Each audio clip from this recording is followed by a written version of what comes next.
Hey everyone, Charlie Morgan here, and welcome to Unrelenting Discipline. If you want to become successful, and if you want to get rich, and you want to be in a good place in life, then you need discipline. It is literally impossible to become successful without discipline. And the level to which you are disciplined, and the level to which you exercise your willpower against your pain and your suffering, is the level to which you will succeed and get rich. Most human beings rely on motivation for their source of energy when it comes to exerting themselves. And so if they want to get in shape, they'll wait until they feel motivated to go to the gym. Or if they want to eat clean, they'll wait until they feel inspired to eat what they need to eat to lose weight. And the same thing is true with work. Most entrepreneurs and most people who try and start businesses, they only do the work when they feel like it. Or they only do the work when they have an overwhelming wave of positive emotion.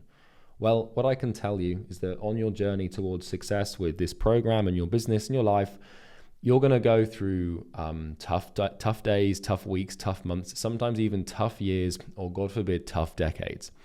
And life's going to throw things at you, and you're not going to feel great. And you need to be able to do the work and continuously exercise your willpower in spite of how you feel. And the way you do that is through discipline. Now, hyper successful people at the top of their game, people who make the 8 figures, the 9 figures, the best in the world at what they do, are disciplined on a level that you and most people cannot even comprehend. And what we're going to do in this video is explore how to comprehend it, but more importantly, how to actually do it. Because discipline is a skill and it's a muscle. In the same way that you can do bicep curls to grow your arms, you can also do discipline curls to grow your discipline. And every time that you do something that is hard, that you don't want to do, you become slightly more disciplined. And if you do that for a long time, then boy, oh boy, you're going to be unrecognizable. This is how you win. This is how you beat people. It's very, very, very hard to outcompete someone who has more discipline than you. In fact, I'd go as far to say it's impossible. Okay? So what you can see in the back here are a couple of monks. And when we think about discipline, we think about monk mode or monk-like discipline. Because, these guys dedicate their entire lives to, nothing but discipline. And they're pretty inspiring, which is why I chose them for the slideshow here.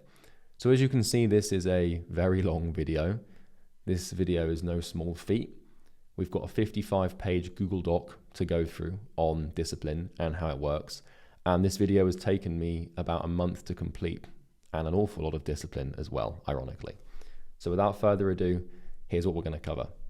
Total discipline, delaying gratification, all or nothing, sacrifice, giving to get, focus, projections and mirrors, client mirror, the endless source, achieving consistency, athletic recovery, homeostatic disciplinary regulation, battery theory, discipline debt, asymmetric charging, battery efficiency, draining intensity, disproportionate actions, burnout, integrated rest, habitual discipline conservation, and delusional rest.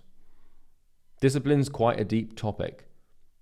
You can't just watch a 30-second David Goggins Instagram reel and know what you need to know to have that sort of level of discipline.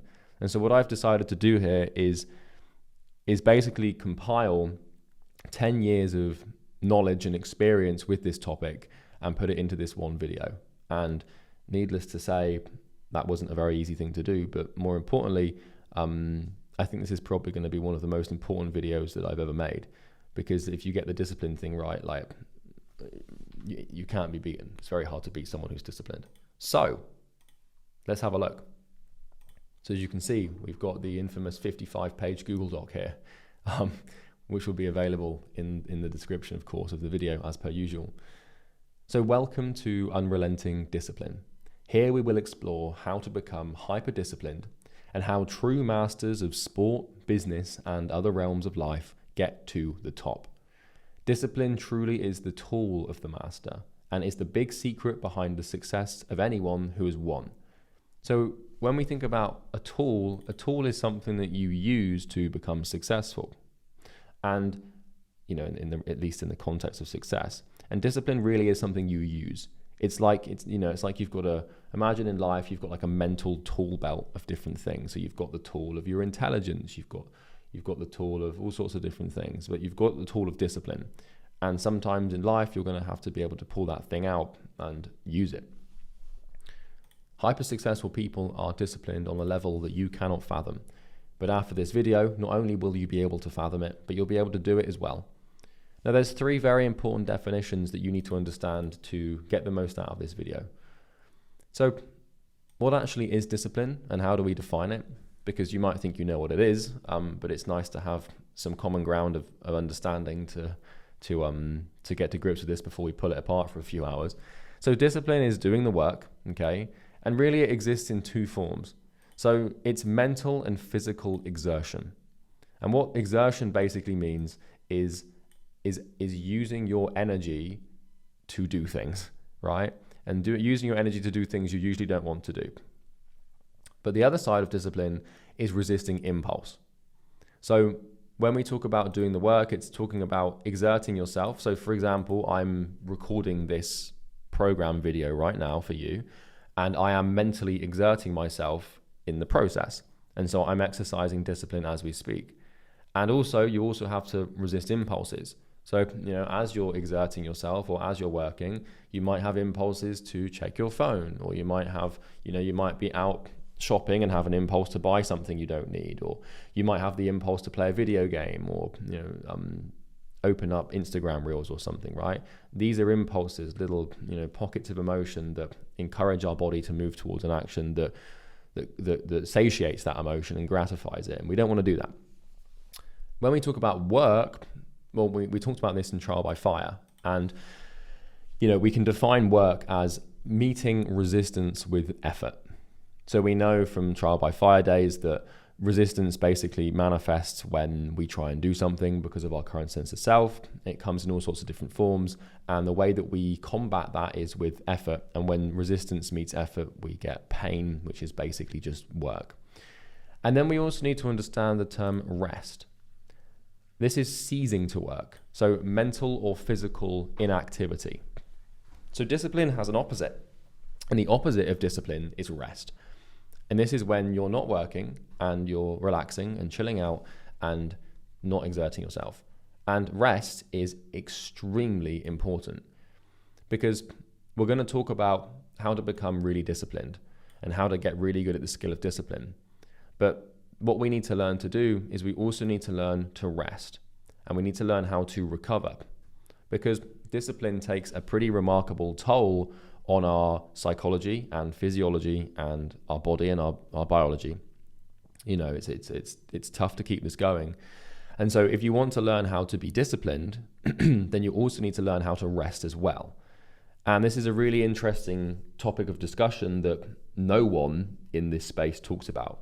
We've got the manosphere, online digital culture of grind, hustle, do the work. But no one talks about rest and recovery and time off.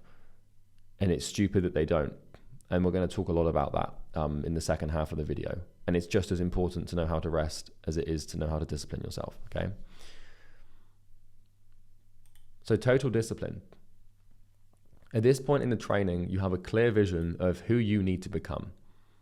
You understand beliefs, pain, and reality on a level understood by very few people on this planet. And you have a pretty good advantage because of this. So, there's 7-8 billion people on the planet, and you now understand some of these core things that drive success better than 99.99999999999% of them, right? So you've got a pretty cool advantage.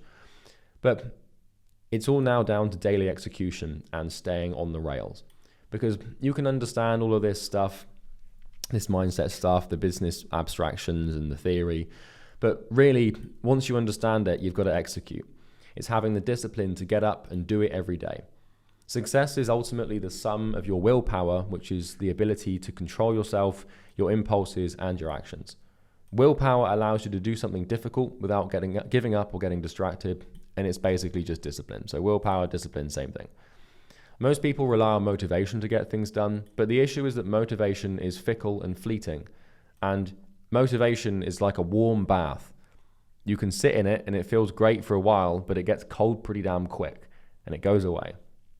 And so most people rely on motivation, and because they rely on motivation and their belief systems are tied up with the idea that they can't do anything if they're not motivated to do it, then if they don't have motivation, they have to wait for motivation to come back around again before they can do anything. So, your average normal human has a belief system locked into their brain that states the truth, or the perceived truth, that I can only do the work if I'm motivated to do so. And you've probably seen this, it's pretty prevalent with a lot of people these days who are unsuccessful. True masters and killers rely on discipline, not motivation. Self-discipline is the ability to control your emotions and your impulses and defeat your weaknesses. So let's start with delaying gratification.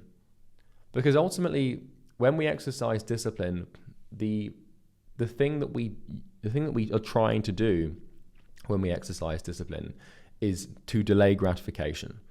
And delaying gratification is basically having some time elapse between doing something painful and receiving the reward for doing the thing that's painful. So the secret to disciplining yourself is to train your brain to think about the long term and live accordingly to your longer term goals. So you have to hook yourself on long-term gratification, and this basically means that you wait for reward. And so you're doing this actively right now by having made your way through the program this far, having been through all the foundational videos. You're putting in work, you're paying attention, you're taking notes, you're doing the action items, you're telling your friends about the program, you're doing all sorts of things. And you're probably you haven't seen any rewards yet. At this point in the training, we've gone through your business foundations and what you're going to sell and who you're going to sell to, and we're starting to build your mindset, and we're getting really clear on that, and you're getting real clear on who you need to become. And we've done a lot of personal work here, but you've probably been doing stuff for the last couple of weeks, but you haven't got a client yet, you haven't made any money yet, and you haven't received any real tangible reward. And that's perfectly normal and perfectly acceptable, and this is just delaying gratification. And you might have to wait a little bit longer to get a client and make some money. And business is basically synonymous to delaying gratification, where you do lots of work now and lots of suffering and pain now with no reward. Think about me building this program. I've been working on week 1 and week 2 of this course, so the Foundations and Mindset module, for the best part of 6 to 9 months, just to make 14 videos. That sucks, and I'm not going to see the effect of this until I launch the program and until clients start going through it and people start, scheduling to buy Easy Grow and referring their friends and growing it. And I'm going to have to work like a full year on this thing, pretty much, before I receive any level of reward at all. It's a year of pain with no reward. That's delaying gratification, and it requires a lot of discipline to do that. When you do something, you don't see the positive effect of that thing for weeks, months, years, or even decades. And those are the things that you want to do. This is what masters of any field are capable of. Every action they take is pegged against the long term. So if you think about an Olympian, a professional athlete, let's take a 100-meter sprinter, right? That person could train for, a decade and not receive any gratification or reward until the day of the Olympics. So they start training when they're, 9 years old, and they enter the Olympics when they're 20 or something.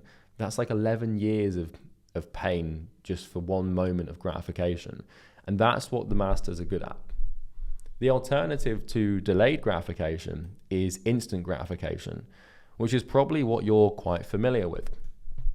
This is basically experiencing instant pleasure without any delay or latency. Latency, by the way, means delay. You want it, and you want it now. So YouTube, Netflix, sugar, comments, views, smoking, drugs, music, drinking, partying, gossip, vaping, processed foods, seed oils, you name it, you want it now. Most people are hooked on instant gratification, and because of this, their lives are incredibly miserable. So, most people's brains, they just operate on this constant instant gratification thing. And that the real problem with this is, most people who are normal civilians and not entrepreneurs, that kind of stage that you're not so much a civilian anymore because you're going through this, you want to become a business owner, etc. But like most people, their brains are hooked on instant gratification. And when they get into business or when they try and do anything that requires delayed gratification, they quit and give up because their brain is so hardwired to expect instantaneous results that when they do work and don't see instant results, they think it's a scam or they think that it's just not gonna work. And this happens a lot with people who are like, oh, like, you know, courses are scams. Like I've got to, what you mean I've got to do months of work and not make any money? Scam. That's just someone basically translating their idiocy into words because their brain is so hooked on instant gratification. Like, yeah, all right, mate, why don't you just pull your vape back out and fuck off? To encode delayed gratification into your life, you must do all of the following 10 things. So really there's 10 things that feed delayed gratification and thicken the neural pathways that will allow you to delay gratification in your life. So first of all, the most important one is to resist impulses, because the gateway to experiencing instant gratification is impulse.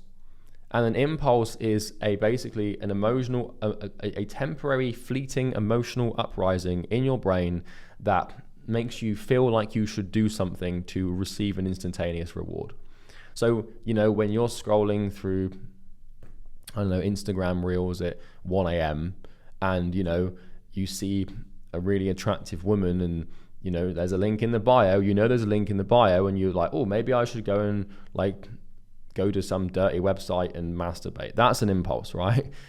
You know, or maybe you're sat there and it's Sunday and it's 4 p.m. and you're watching a movie and, you know, out of nowhere comes the impulse for you to order a burger and some fries and just, you know, indulge. That's an impulse.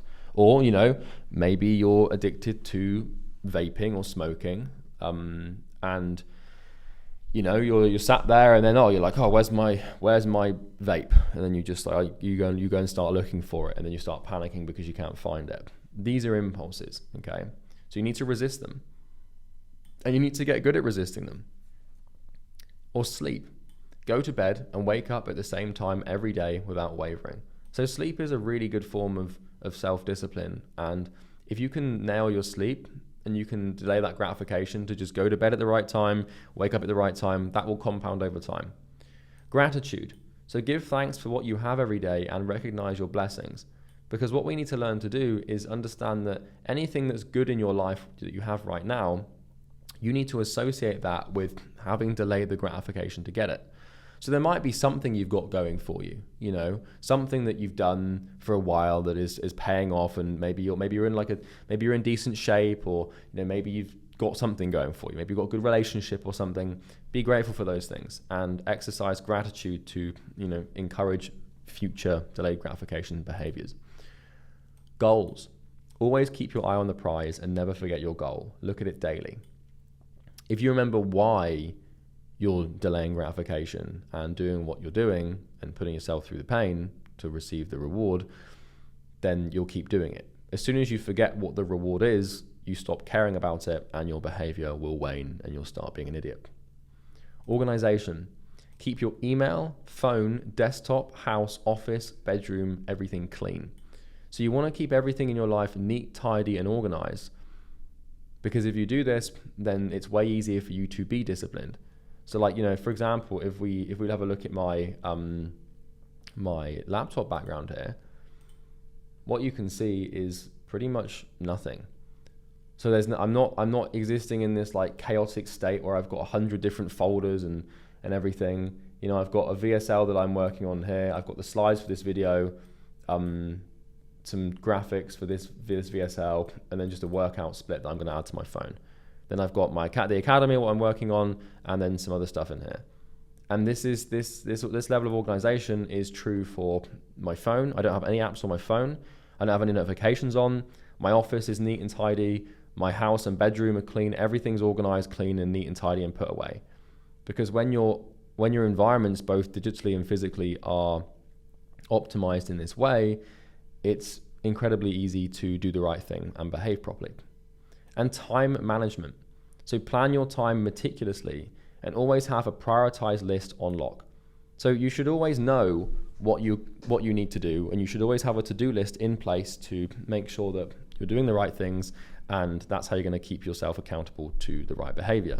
And you want to plan your time. So you want to plan your days, you want to plan your hours, you want to plan your weeks, you want to plan your time off, you want to plan your months, you want to plan your quarters, and you need to have a nice linear to-do list of everything you need to do so that you don't go off the rails and keep yourself clean. Now, similar to sleep, diet. Cut everything except single ingredient foods. Simplify and stick to it.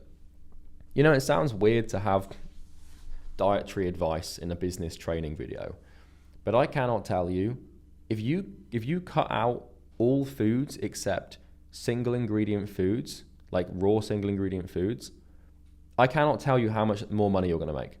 Because when you do this, you're going to drastically reduce the inflammation in your brain, which is going to raise your clarity, reduce your brain fog, and give you more energy and focus, which will allow you to execute on tasks with more efficiency and effectiveness. But also, like, you're not going to have crazy energy spikes or crazy emotional spikes because you're not putting, you know, weird chemicals or manufactured organic material into your body that your body's not supposed to naturally digest and deal with. And it might seem like a weird thing to say, I'll just eat clean and you'll make more money, but trust me, you will. And anyone who's successful will tell you this. It's like boxers. They don't like to eat shit food because then they've got to exercise on shit food, because shit food doesn't really burn a clean flame. And that means that their training sessions are fueled by dirty flames, right? And that tends to not work very well. And then exercise. So work out at least 4 to 5 times a week with intensity, regardless of your mood. So, you know, exercise your body, put yourself through some physical pain. And if you get this thing right, as well as the diet and the sleep, your body's going to be naturally energized, and conjuring up discipline and willpower is significantly easier when you've slept well, you've eaten well, and your body has been exercised. And love suffering. So remember to love and embrace the trial by fire, and meet effort with resistance, and face the pain and look to love it. Fall in love with the pain. And persistence. You need to do all of these things every day, all day, without wavering, come hell or high water. Okay? So I don't care if you're sick. I don't care if someone's died. I would have empathy for you there, and I'd certainly care, but for the sake of taking the stance of your slightly harsh mentor, I don't care if you're going through a bad time. I don't care how anxious you feel. I don't care how depressed you feel. I don't care what your parents say. I don't care what your friends are doing. I don't care how you're feeling.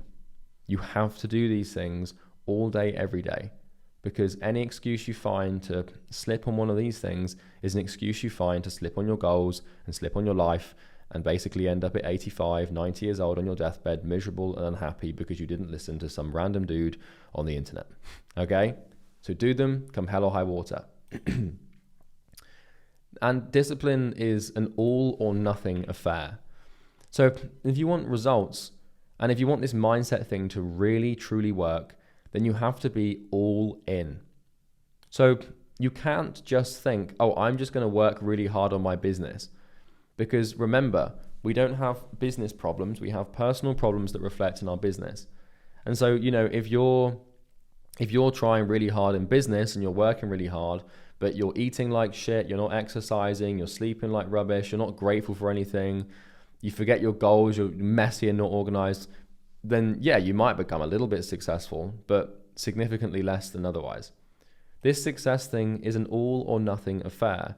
You need to be on top form everywhere in your life.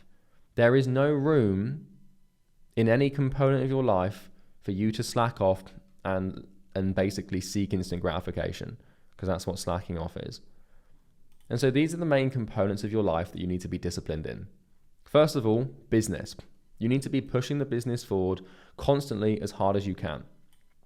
And so what happens is people try and just do the business thing, and they ignore the other 7 things, and then the business fails, and then they say, oh, it's all right though, because 9 out of 10 businesses fail. Fucking hell. Pull your vape back out, mate. Anyway, finances. Saving money, being smart, investing wisely, and not spending like an idiot. You need to be disciplined with your money and your personal finances. And your body. You need to be exercising, eating clean, sleeping well, and taking your health seriously. And your mind. You need to be meditating, keeping yourself in check, and managing your emotions and your mental health, and keeping your mind sharp and intelligent. And focus. You need to be focusing on one thing at a time, keeping your mind clear, sharp, and singular. So no multitasking, no bullshit. Social. Removing bad friends and people that don't help you achieve your goals. And dopamine. You need to learn to manage your dopamine levels, not overstimulate yourself or let yourself become limbically hijacked. So limbically hijacking, or becoming limbically hijacked, is basically what happens when you expose yourself to a stimulus that essentially hijacks your limbic system and bypasses your consciousness and forces you to act on things without thinking about it. Primary example would be going to Pornhub, and then you see a thumbnail and a title and you don't even know why you clicked it, but you did. You've allowed a corporation to hijack your neurochemistry. So don't go there. Don't visit the website in the first place, you bloody idiot. Knowledge. Constantly learning new things and becoming an information sponge. So you need to learn that this is all or nothing. It's not just business. It's not just making money. It's not just getting clients and doing outreach and doing sales calls. You need to be on form with your finances, your body, your mind, your focus, your social life and relationships, your dopamine, and your knowledge. And the reason you need to be all in, and the reason this is all or nothing, is because how you do one thing is how you do everything. How you do one thing is how you do everything. Discipline is a universal currency, and so is laziness. So what you need to realize is your brain is programmed in a certain, your brain is programmed in a certain way, and we want to program it towards discipline. And on a neurochemical level, on a basic brain level, right, on a limbic level, your brain cannot tell the difference between tasks. So if you're dealing with your relationships or socializing, or if you're reading, or if you're training and working out, or if you're exercising, or if you're working, or if you're doing a sales call, your brain on a limbic level, it doesn't have this like conscious thing. It's just a ball of biology. So it doesn't have situational context.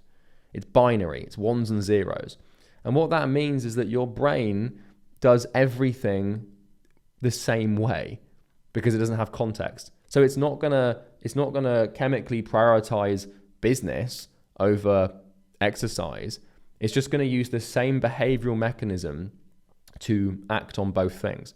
And so what you need to learn to do is exercise discipline in every area of your life, because what that will basically ensure is that your default mode for dealing with everything is discipline.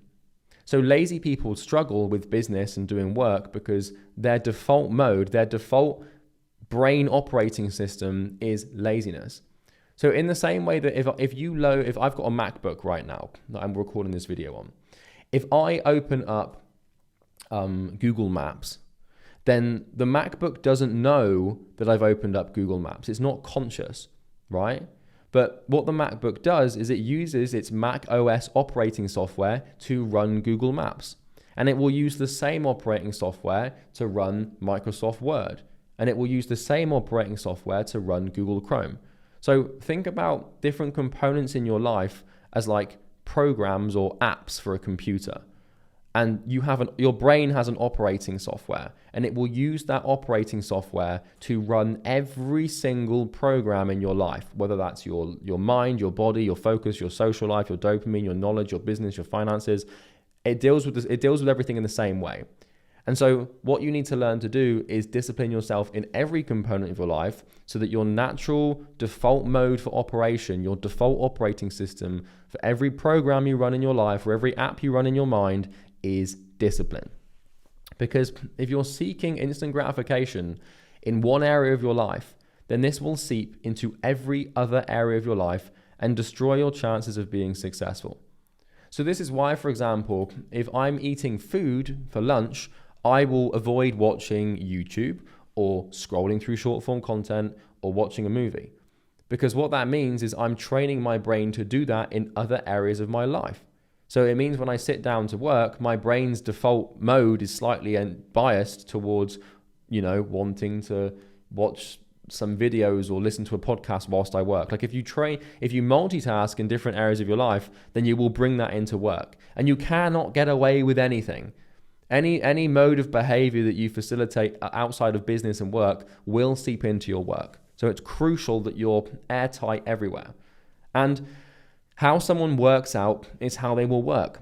So, if when you're working out, if you're working out and you get to the point, you're doing like a set, let's say you're doing a set of bench press, and if you're sort of like getting a little tired and you kind of can't be bothered to do some more reps, then you're going to carry that energy and that mode of behavior into your work. And how someone socializes is how they will work. So, if someone's got a massive social circle and, they've got a really divergent social circle and they're constantly making new friends and filling this social void, then what they're going to do at work is bring that in. They're going to try and, talk to loads of people and be really extroverted and probably get nothing done. And how someone watches a movie is how they will work. So when you watch a movie, are you sat on your phone or are you actually paying attention? Are you having to indulge in sugar and popcorn and stuff whilst you do it, or can you just sit and watch it? How you do that is how you will work. And how someone sleeps is how they will work. So if you've got a nice, clean, regimented sleeping pattern where you go to bed at the same time, wake up at the same time, and you sleep properly, you'll do the same thing with your work. And how someone reads is how they will work. So all of your behaviors, all of them, will feed into your work. It's impossible for your brain to differentiate between tasks. It treats everything the same with the same mechanism. And your brain works on familiarity and application. Whatever mode is most familiar with the brain is the mode it will apply to work. Now, if you're seeking delayed gratification in your work, but instant gratification everywhere else in your life, then your work will suffer and your business will fail. And this is because the brain will use the easiest default mode to deal with whatever it's familiar with. Okay? So like I just said, if you're seeking instant gratification in other areas of your life, then you will seek it in your work. And it's impossible to find in your work, so you're going to give up or start doing shit that's stupid and won't actually get you results. Becoming successful requires you to be great in every area of your life, not just the business. You need to smash it with your finances, your personal finances, right? Your body, your mind, your focus, your social life, your dopamine, your knowledge, and all other areas of your life if you want to win and succeed. Why? Well, it's because people don't have business problems, they have personal problems that will reflect in their business. And a business is basically put on top of the founder's life. And you can imagine business as like pressure.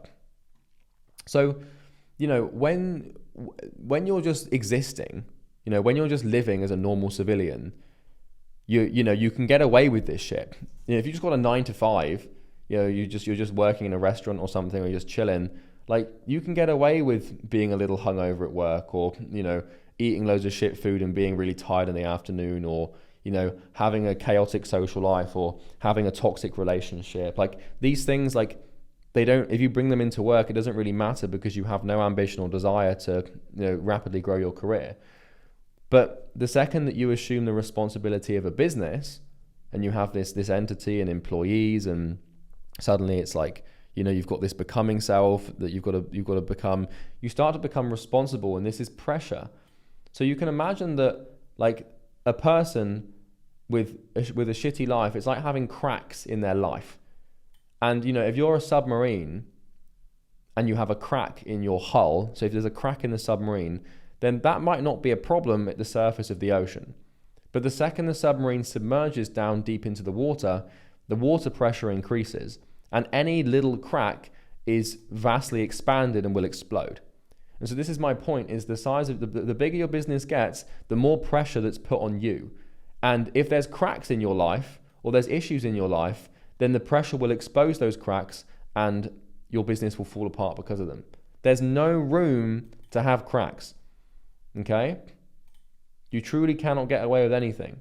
So that addiction you've got, that habit you've got, that person in your life, that snack you eat every night, that YouTube video you watch, that YouTuber you watch outside of educational content, that show, it's all got to go. You have to seek greatness and perfection everywhere. And this moves me on to my next topic, which is sacrifice, giving to get. So let me ask you a rhetorical question, because obviously parasocially you cannot answer through this video. How bad do you want to be successful? If I ask you that question, you'd probably say, yeah, real bad. And if you ask most people this question, they say, yeah, really badly. Like, I really want to be successful. Like, I want success as much as I want to breathe. That they quote that motivational video that you might have seen. Maybe you haven't, but everyone says they want it. Everyone says they want to succeed. Everyone says, yeah, I'm going to do it. I really want I want it real bad. Now, the problem with this is it's very easy to say that you want success, but it's another thing to prove it, because everyone says they want it, but no one proves it. How do you prove it? What's the true measure of how bad you want to be successful? One word: sacrifice. Giving things up. This is the true measure of your desire to succeed. There is no greater telltale sign of how successful someone's going to be than how much they're willing to sacrifice for that success. People talk a big game and say they're hungry to succeed, but the minute you tell them to sacrifice something they care about, or the minute they realize they have to sacrifice something they care about, they reveal their true character and their true priorities. You have to learn to worship success. And when you worship something, you naturally have to make sacrifices for it. So religious people understand this. If you believe in God, or if someone believes in God, then they worship that God, and they will sacrifice things in their life for God. They'll sacrifice their time and by going to the church or to the mosque, and they'll sacrifice behaviors like lustful behaviors or proud behaviors, or all sorts of things that you might want to do that would feel pretty pleasurable. You have to sacrifice for the God you believe in, whether that be Jesus, Muhammad, or there's plenty of religions, but you get my point. Every activity or thing in your life that isn't related to the achievement of your goal must be eliminated immediately. I don't care about your emotions. I don't care about your feelings or your reaction to this statement. You're welcome to hang on to your thing, but just know if you do, it'll cost you everything. And if you don't sacrifice things for your goal will become the sacrifice. So you're probably thinking right now, there's probably a few things in your life that you need to get rid of, but you don't want to. Fucking get rid of them. If you're not willing to sacrifice those things, then you will not become successful. It is as simple as that. Get rid of them. Okay? We'll talk about it. So here's a list of everything. Well, it's not really everything. The list would probably be more comprehensive than this, but here's a list of everything that I could list in 5 minutes that I sacrificed to become a multimillionaire. So I got rid of sugar, which sucked because you have cravings and withdrawals, and you go through something called keto flu, which is very unpleasant. And getting yourself off sugar or carbs as well, is tough. It's difficult. Alcohol and heavy drinking. Smoking. So quitting smoking, that kind of sucks. Late nights, lay-ins, parties. I basically sacrificed my 20s, like the social life. When I put uni library here because I've got a fond memory. It wasn't so fond at the bloody time, but there I used to go to university at a university called Plymouth University in the UK, down southwest of the UK. And the library of the university was called I think it's like the Charles Seal Hayne Library or something like that. And every night, my flatmates and my friends would host parties because I lived in student accommodation, so university halls, or dorm rooms as you'd call it in America. And every night, my friends and flatmates would host parties. And, they'd buy loads of drinks and alcohol and drugs. And, we do, like, in the UK, you have this thing called pre-drinks, which is where you drink in your flat before you go out, and then you drink more. And then you end up seriously regretting that. But they'd have parties, and the parties would be at my flat. And what I would do is I'd pick up my gym bag, at like 7 p.m. and I would walk myself over to the university campus, which was about a 15-20 minute walk. And in my bag, I'd bring books and my laptop. And what I would do is I would go to the library and I would sit there and speed read self-help business books until 11 p.m., 12 a.m. Then I'd go home, cook some food and go to sleep, because I knew that by 11 o'clock or 12 a.m., the local club, which was called Prism, if you've ever been to a prison before in the UK, I do sincerely apologize for your experience because it's not that great. But prison would open at like 11 or 12. So I knew that by then all of my friends would have gone. And, so I would just leave. As soon as, if there was a party being hosted, I would walk to the library and read. And that's a sacrifice to make at the age of 19 or 20. Like, that's a fucking hard thing to do. But I knew this stuff and I had to do it. I had to sacrifice porn. So I don't watch pornography. I don't engage in any of that stuff. And I also don't have any social media either. So I don't see any of that, any of the porn bait that you'd get, like the OnlyFans stuff, whatever. But I had to get rid of this because I was like, I know that I can't be, engaging in just short-term pleasure and watching this stuff, and I'm never going to have a healthy long-term relationship, and all these things have got to go. Xbox and PS4. I had an Xbox and I ran a bath and put it in the bath, and also I had a gaming PC as well when I was younger, when I was like 17, and I basically got the gaming PC, I got a screwdriver and took it apart, and then I smashed up all of the parts, and then I couldn't put it back together, and because I was only 17, I didn't have the money to buy another one. So I literally just sacrificed my gaming PC. I literally just disemboweled it and then destroyed it. And then a day or two later were the insane urges to play League of Legends or Minecraft or whatever stupid game I was playing at the time, but I couldn't indulge in those impulses because I'd sacrificed the PC.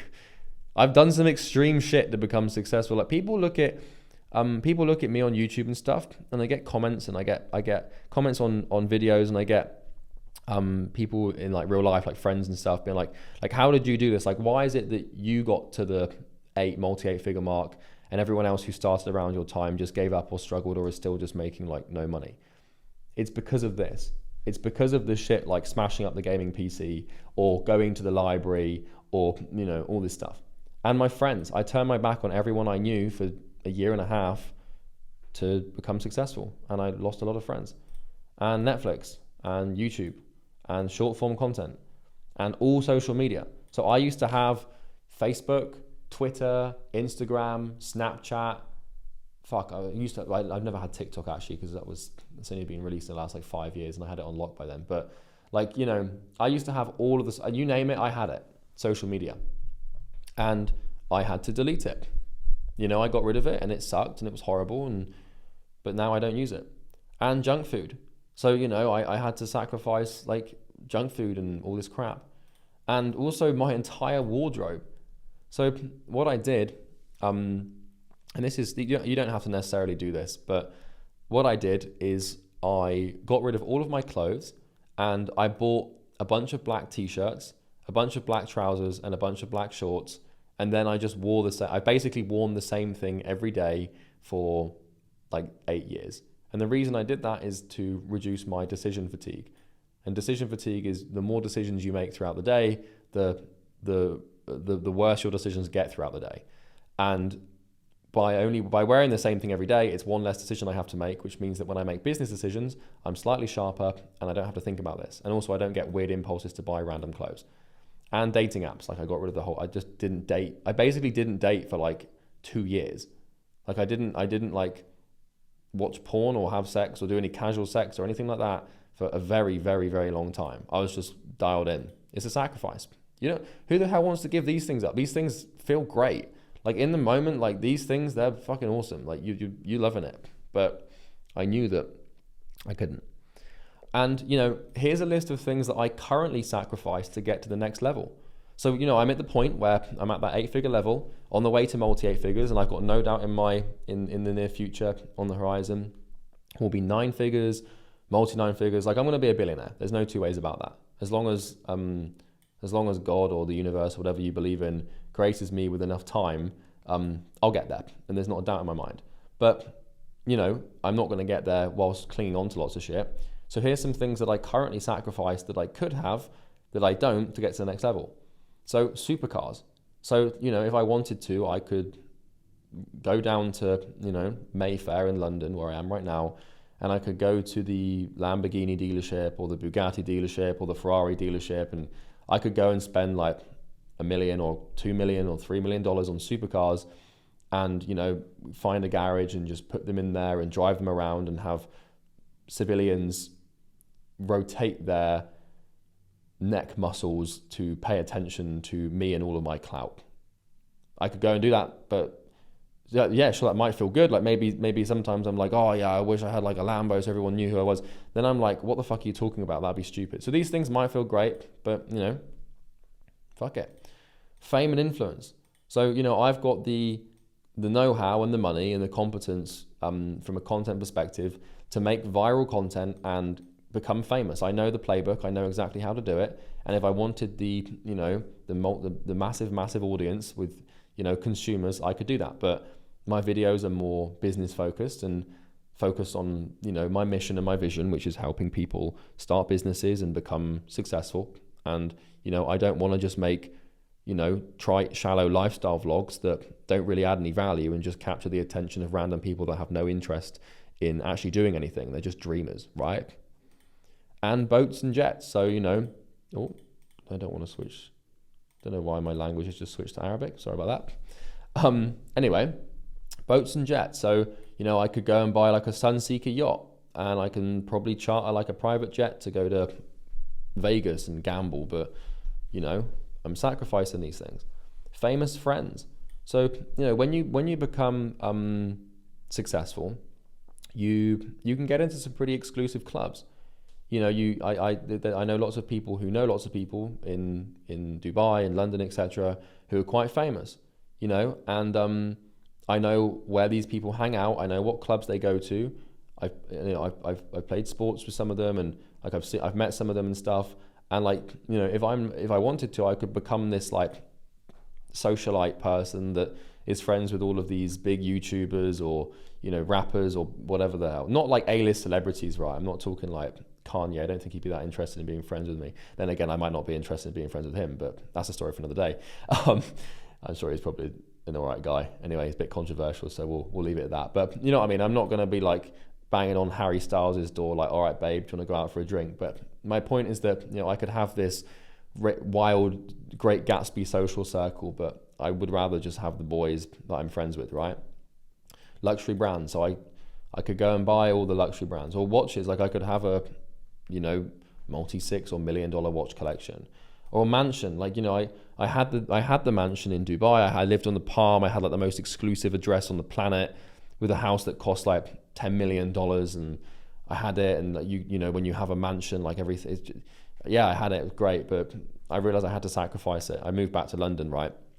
Since I started recording this program.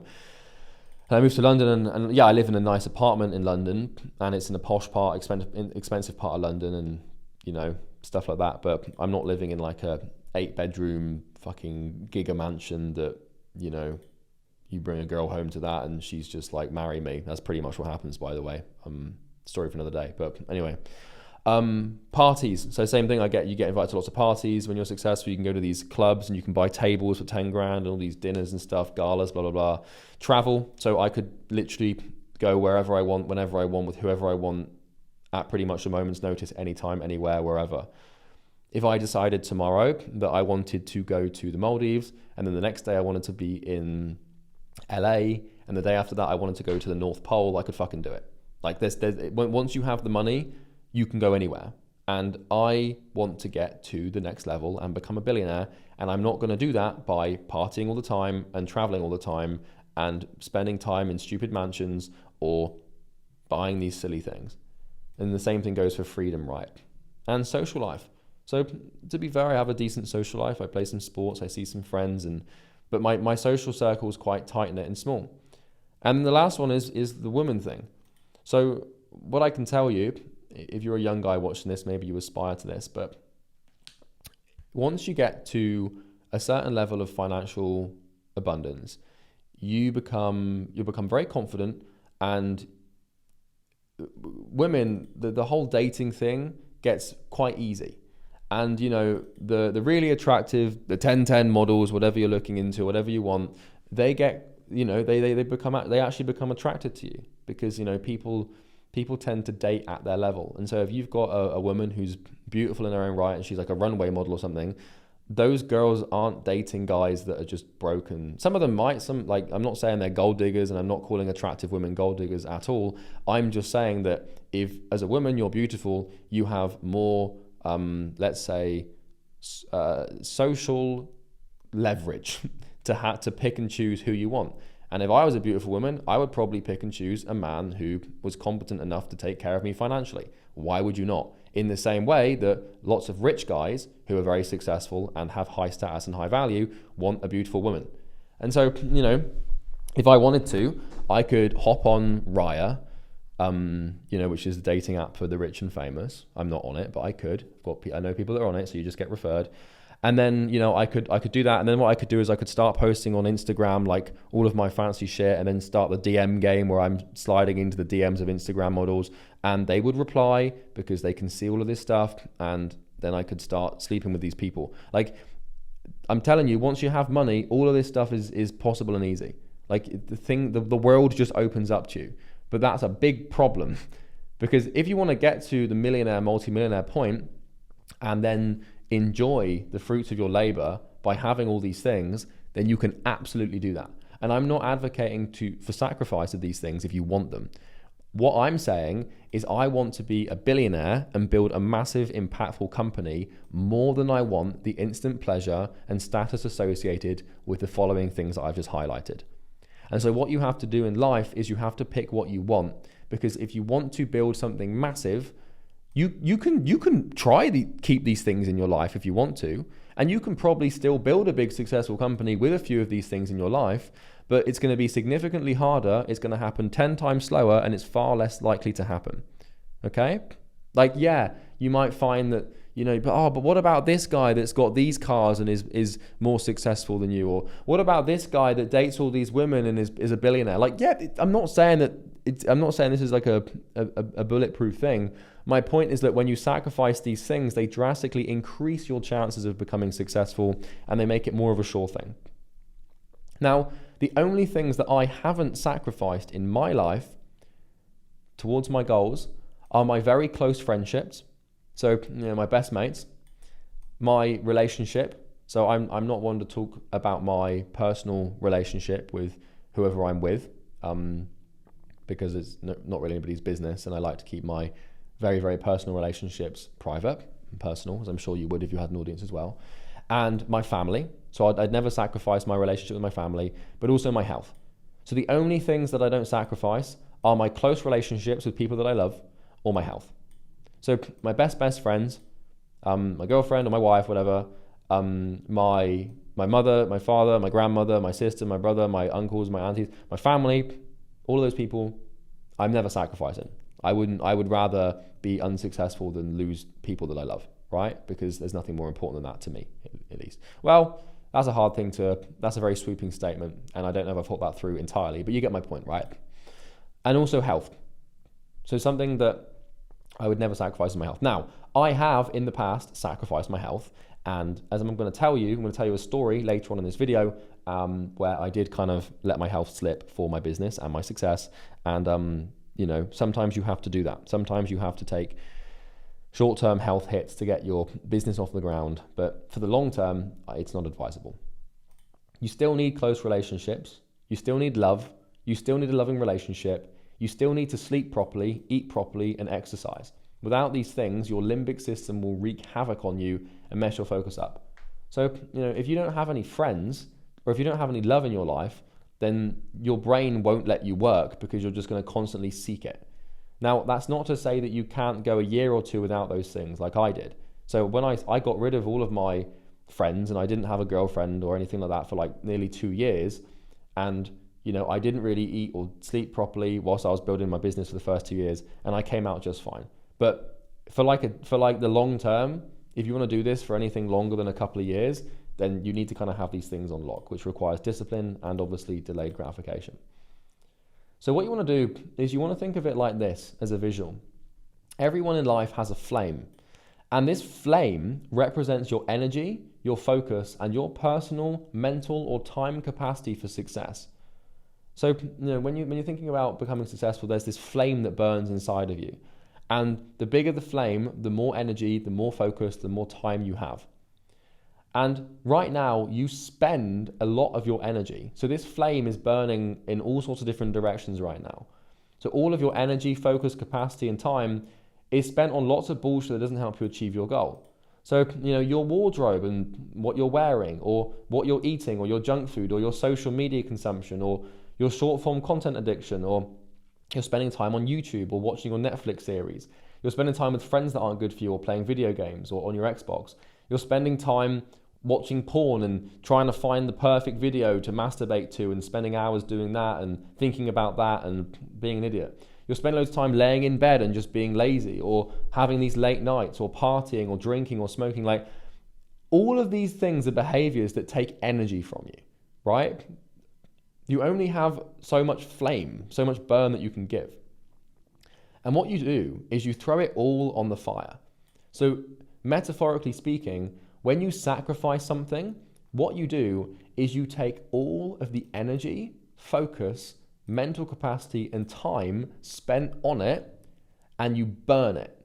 And what that does is it increases the size of your flame so that you can channel this all into work. And so when you sacrifice something, you basically gain more energy and more time, because all of the energy and time you were putting into it is now available to you to put somewhere else.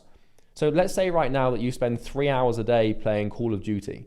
If you sacrifice Call of Duty, you now have 3 new hours per day, and however much energy you would spend on that thing to put into your work. And that's how you get an advantage. And when you sacrifice everything at once, your flame will burn. Because imagine if you did no bullshit, you'd have all the time in the world to just work. And then that's how you become successful, because you can start executing on things real quick.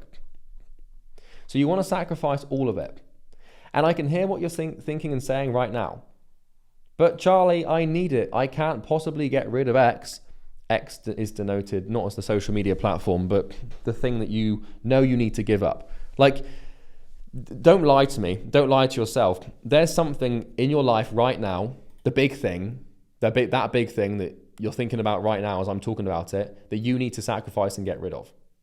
There is. It could be a game. It could be a person, a relationship. It could be an addiction. It could be a habit. It could be anything. It could be a belief system. But you know what it is. Probably not a belief system, although we're going to sacrifice it anyway. But you know what I mean, right? And you're probably talking about it like, I can't possibly get rid of it. I need it. That's what you're saying to yourself. You're saying, I need it, Charlie. I need this thing. Well, you fucking don't. You don't. What you need is to get rid of it so you can become successful. It's bullshit. You can get rid of it. You just don't want to, and you're frightened. You've cooked up a lie in your head that this thing is necessary and that you and your business need it to survive. You don't, and it's bullshit. Truly, if you really want to know what this thing is, all it is just you clinging to your current identity it's your current sense of self and your current identity clinging onto something that gives it steam and life. So remember when we talked about this whole point of like, you need to sort of kill your current self to become who you need to become to achieve your goals? And we discussed this and how, like, in Trial by Fire, we talked about how it's your current sense of self has a survival bias, and it's going to try and stop you from, doing new things that basically, kill it off. Well, all of these things that you need to sacrifice are things that your current sense of self is attached to. And so when you sacrifice one of these things, you sort of remove that part of your identity, which is quite painful, which is why you're so convinced you need to keep it. This is all just resistance, and your current sense of self is just kicking up a fuss here. So what you need to do is make the decision to get rid of all of it. All of these things you need to sacrifice. Think of it like this. This is a really cool metaphor here. So, when you play a video game and you try and defeat a boss, and that boss has healers. So maybe you've played like a video game before and you're trying to kill a boss, and that boss keeps getting healed by these things. And usually if you're doing that, what you would do is you'd kill the healers. Well, all of these things you need to sacrifice are like healers for your current self. So if you're trying to defeat your current self, which is the boss you're currently fighting, but you don't take out the healers, then what's going to happen is the boss or the current sense of self is going to be consistently reinforced and healed by the healers, which means that you can't defeat it. And it doesn't matter how hard you swing at this thing. It doesn't matter how much magic power you use to try and defeat the boss that is your current sense of self. If it's being healed by these stupid behaviors, then you're not going to defeat it. So imagine in a video game, you're trying to defeat a boss, but NPC mobs keep spawning to heal the boss. Like what you would do is you defeat the healers. But this is what is sacrificable behavior that is your current identity. So in video games, if you want to kill the boss, you kill the healers first. And I'm telling you that these things that you need to sacrifice are like the healers. So when you try and take out your current sense of self and you start trying to change, if you're keeping these things behind and you're keeping the addictions and the bad habits, then your current sense of self is being consistently reinforced and healed. And it doesn't matter how hard you swing at it, it's always going to come back with a vengeance. So think of it like that and sacrifice everything. And I know it sounds extreme, but the reason that this program and that I get such extreme results for you is because I recommend extreme measures.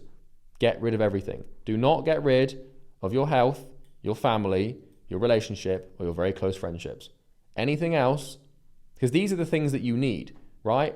These are if we ask, any deep psychologists like Maslow's hierarchy of needs and stuff, these are the things we need. Like you don't sacrifice the roof over your head. You don't sacrifice your access to running water. But those are things that we have in the West that we take for granted anyway. Maybe you're in the East, but you probably have those things, right? I hope you do. So don't sacrifice these things, because these things you actually truly physiologically need. Your limbic system needs these things to, work and run properly. And yeah, you can go without them for a year or two, but not for the long term, because you'll go weird and strange. So what we're going to do is a sacrifice audit. So I want you to do this right now. So this is a personal sacrifice audit. So what you're going to do with this is basically list everything below that you're going to sacrifice for the pursuit of your goal. So, we've got this little bullet point list here. So, you can access this resource in the description of the school community, of the school group. And I want you to do it right now. So it shouldn't take you more than 5 minutes to just list these things out. So pause the video and go and do it now, or, just let me explain. So, you could put in like League of Legends, or you could put, weed, anything like this. These things that you think you need that you don't, okay? And then what you're going to do is you're going to write out the one that you really don't want to list. So this is the big, bad, scary one that you do not want to get rid of. So what you're going to do is you're going to list out a bunch of stuff here, but you're going to probably leave one thing out.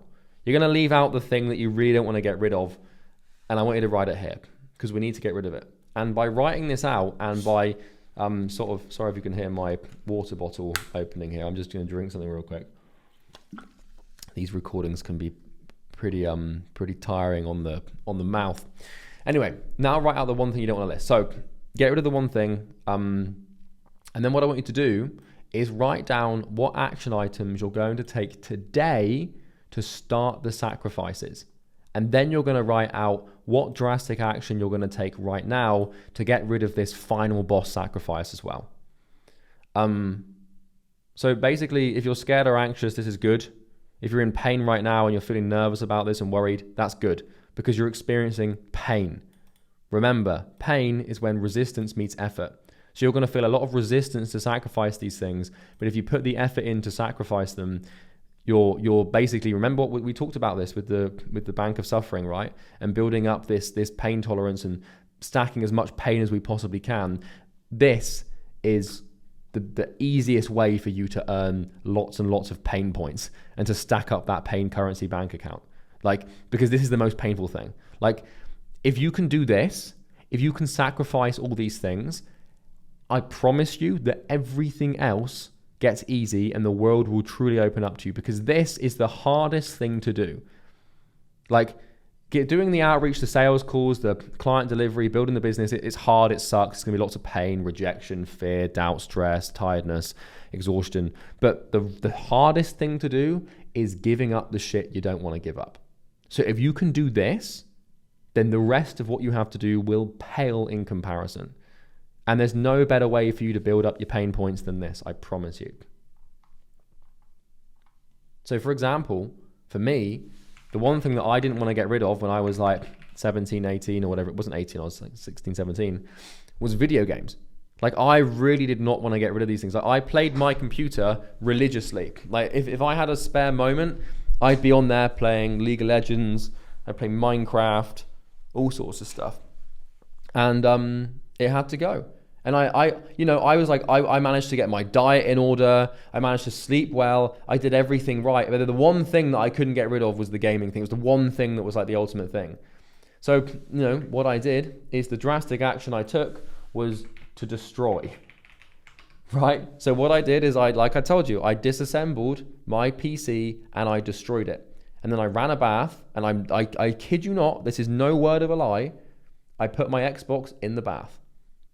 And lo and behold, the Xbox didn't work anymore. And, I got my PC components, I put them in a box, and I chucked them out. And I chucked the Xbox out. And what that meant is I had no means to play video games anymore. It was hilarious because the only thing that I had left that I could play video games on was my Nintendo DS.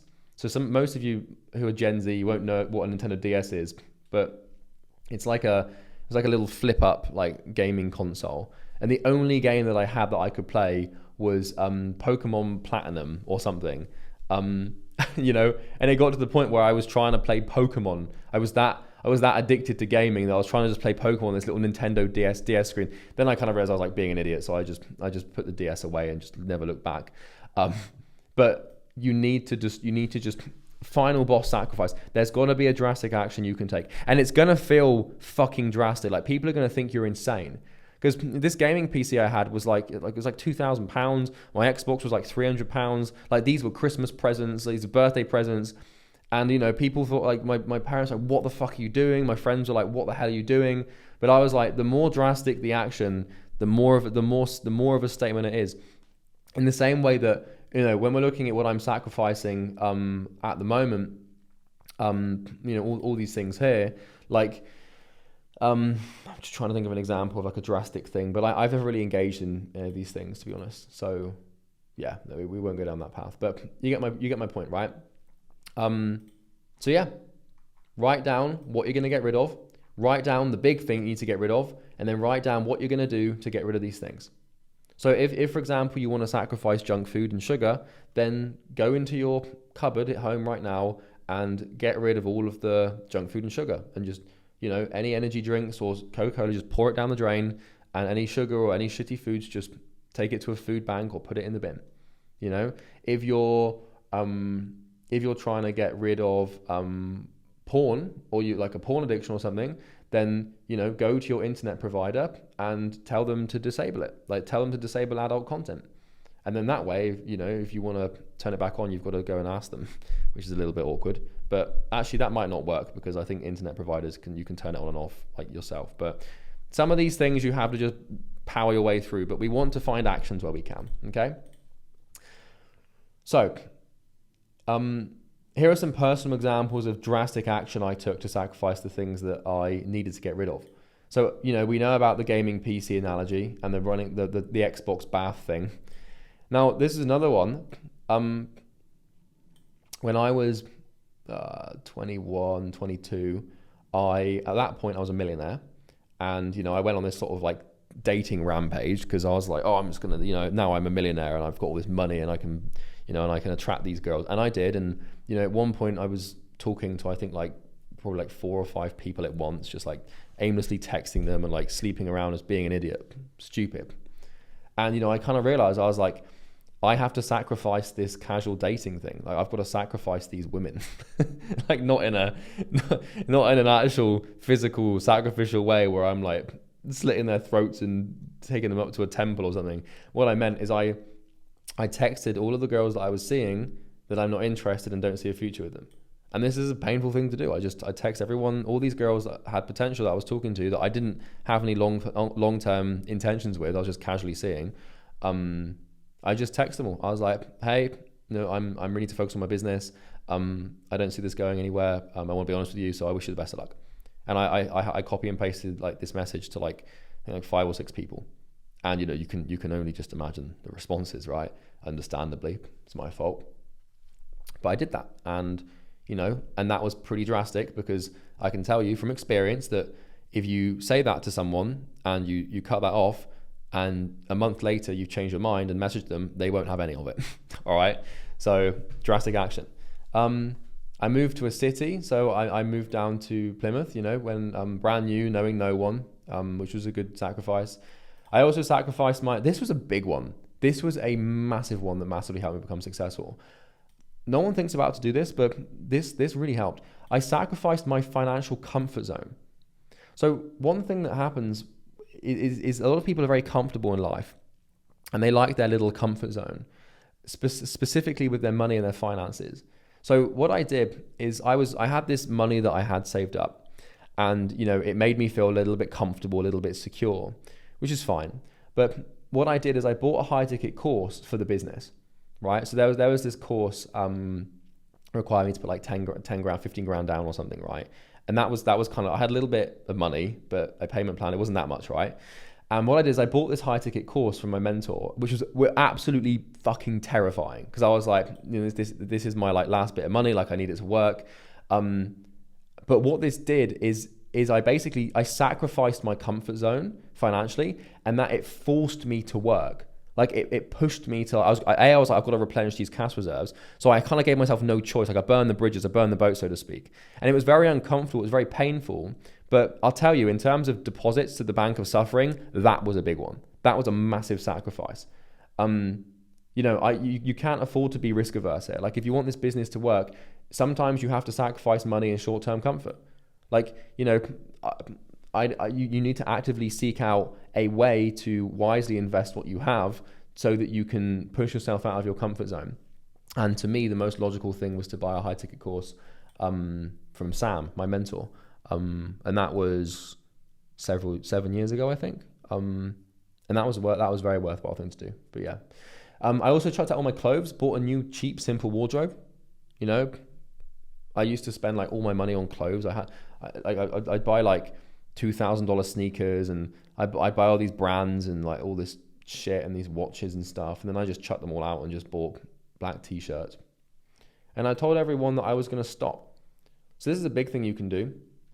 When I say X, I don't mean like Twitter, right? But I told everyone I was going to stop whatever it was I wanted to stop. So if I decided I was going to sacrifice drinking or smoking, I just tell everyone, like, hey guys, I don't smoke anymore. Because then if you're with them and you smoke, they're like, I thought you said you weren't going to smoke, you idiot. And then you feel, you get this thing called social cognitive dissonance, which is where you start feeling guilty that you've told someone you're going to do something and you're not doing it. And don't think you can get away with anything. So when it comes to doing these sacrifices and listing out these actions and starting to note what you're going to do to get rid of these things, you cannot get away with anything. So, what you might be thinking is, I'll just put the Xbox under my bed. Once every now and then can't hurt, right? Fucking wrong. Or, I'll just tell that bad friend or that toxic relationship that I just can't see them for a month and it will fizzle out, right? Fucking wrong. Or, I'll just ask my mum, I'll just ask my mum to hide all the junk food. I won't go looking for it. Fucking wrong. Your decision to sacrifice whatever it is you need to sacrifice must be absolute. If it isn't, you haven't really made the sacrifice. You've just buried it in a coping pretty fucking hard. Okay? So, if you're like, if there's something you can do to sacrifice something you need to get rid of, I'm just trying to think of an example here. Perfect example. Okay, so let's say that you want to get rid of Instagram because you're probably going to need to sacrifice Instagram. Now, is it going to be helpful in the future for business? Yeah, maybe you're going to start an Instagram account for your personal brand and start making content to get clients, right? That might be a good thing to do. But right now, you probably have a personal Instagram account, and on that personal Instagram account, 3 things happen. 1, you post pictures of yourself for validation and attention, which reinforces an instant gratification feedback loop. Bad. 2, you scroll through your newsfeed and you scroll through your Instagram reels, stimulating your brain and encouraging your brain to expect instant gratification with the flick of a single muscle group in your finger. Bad, right? Probably a bad thing to wire your brain in that way.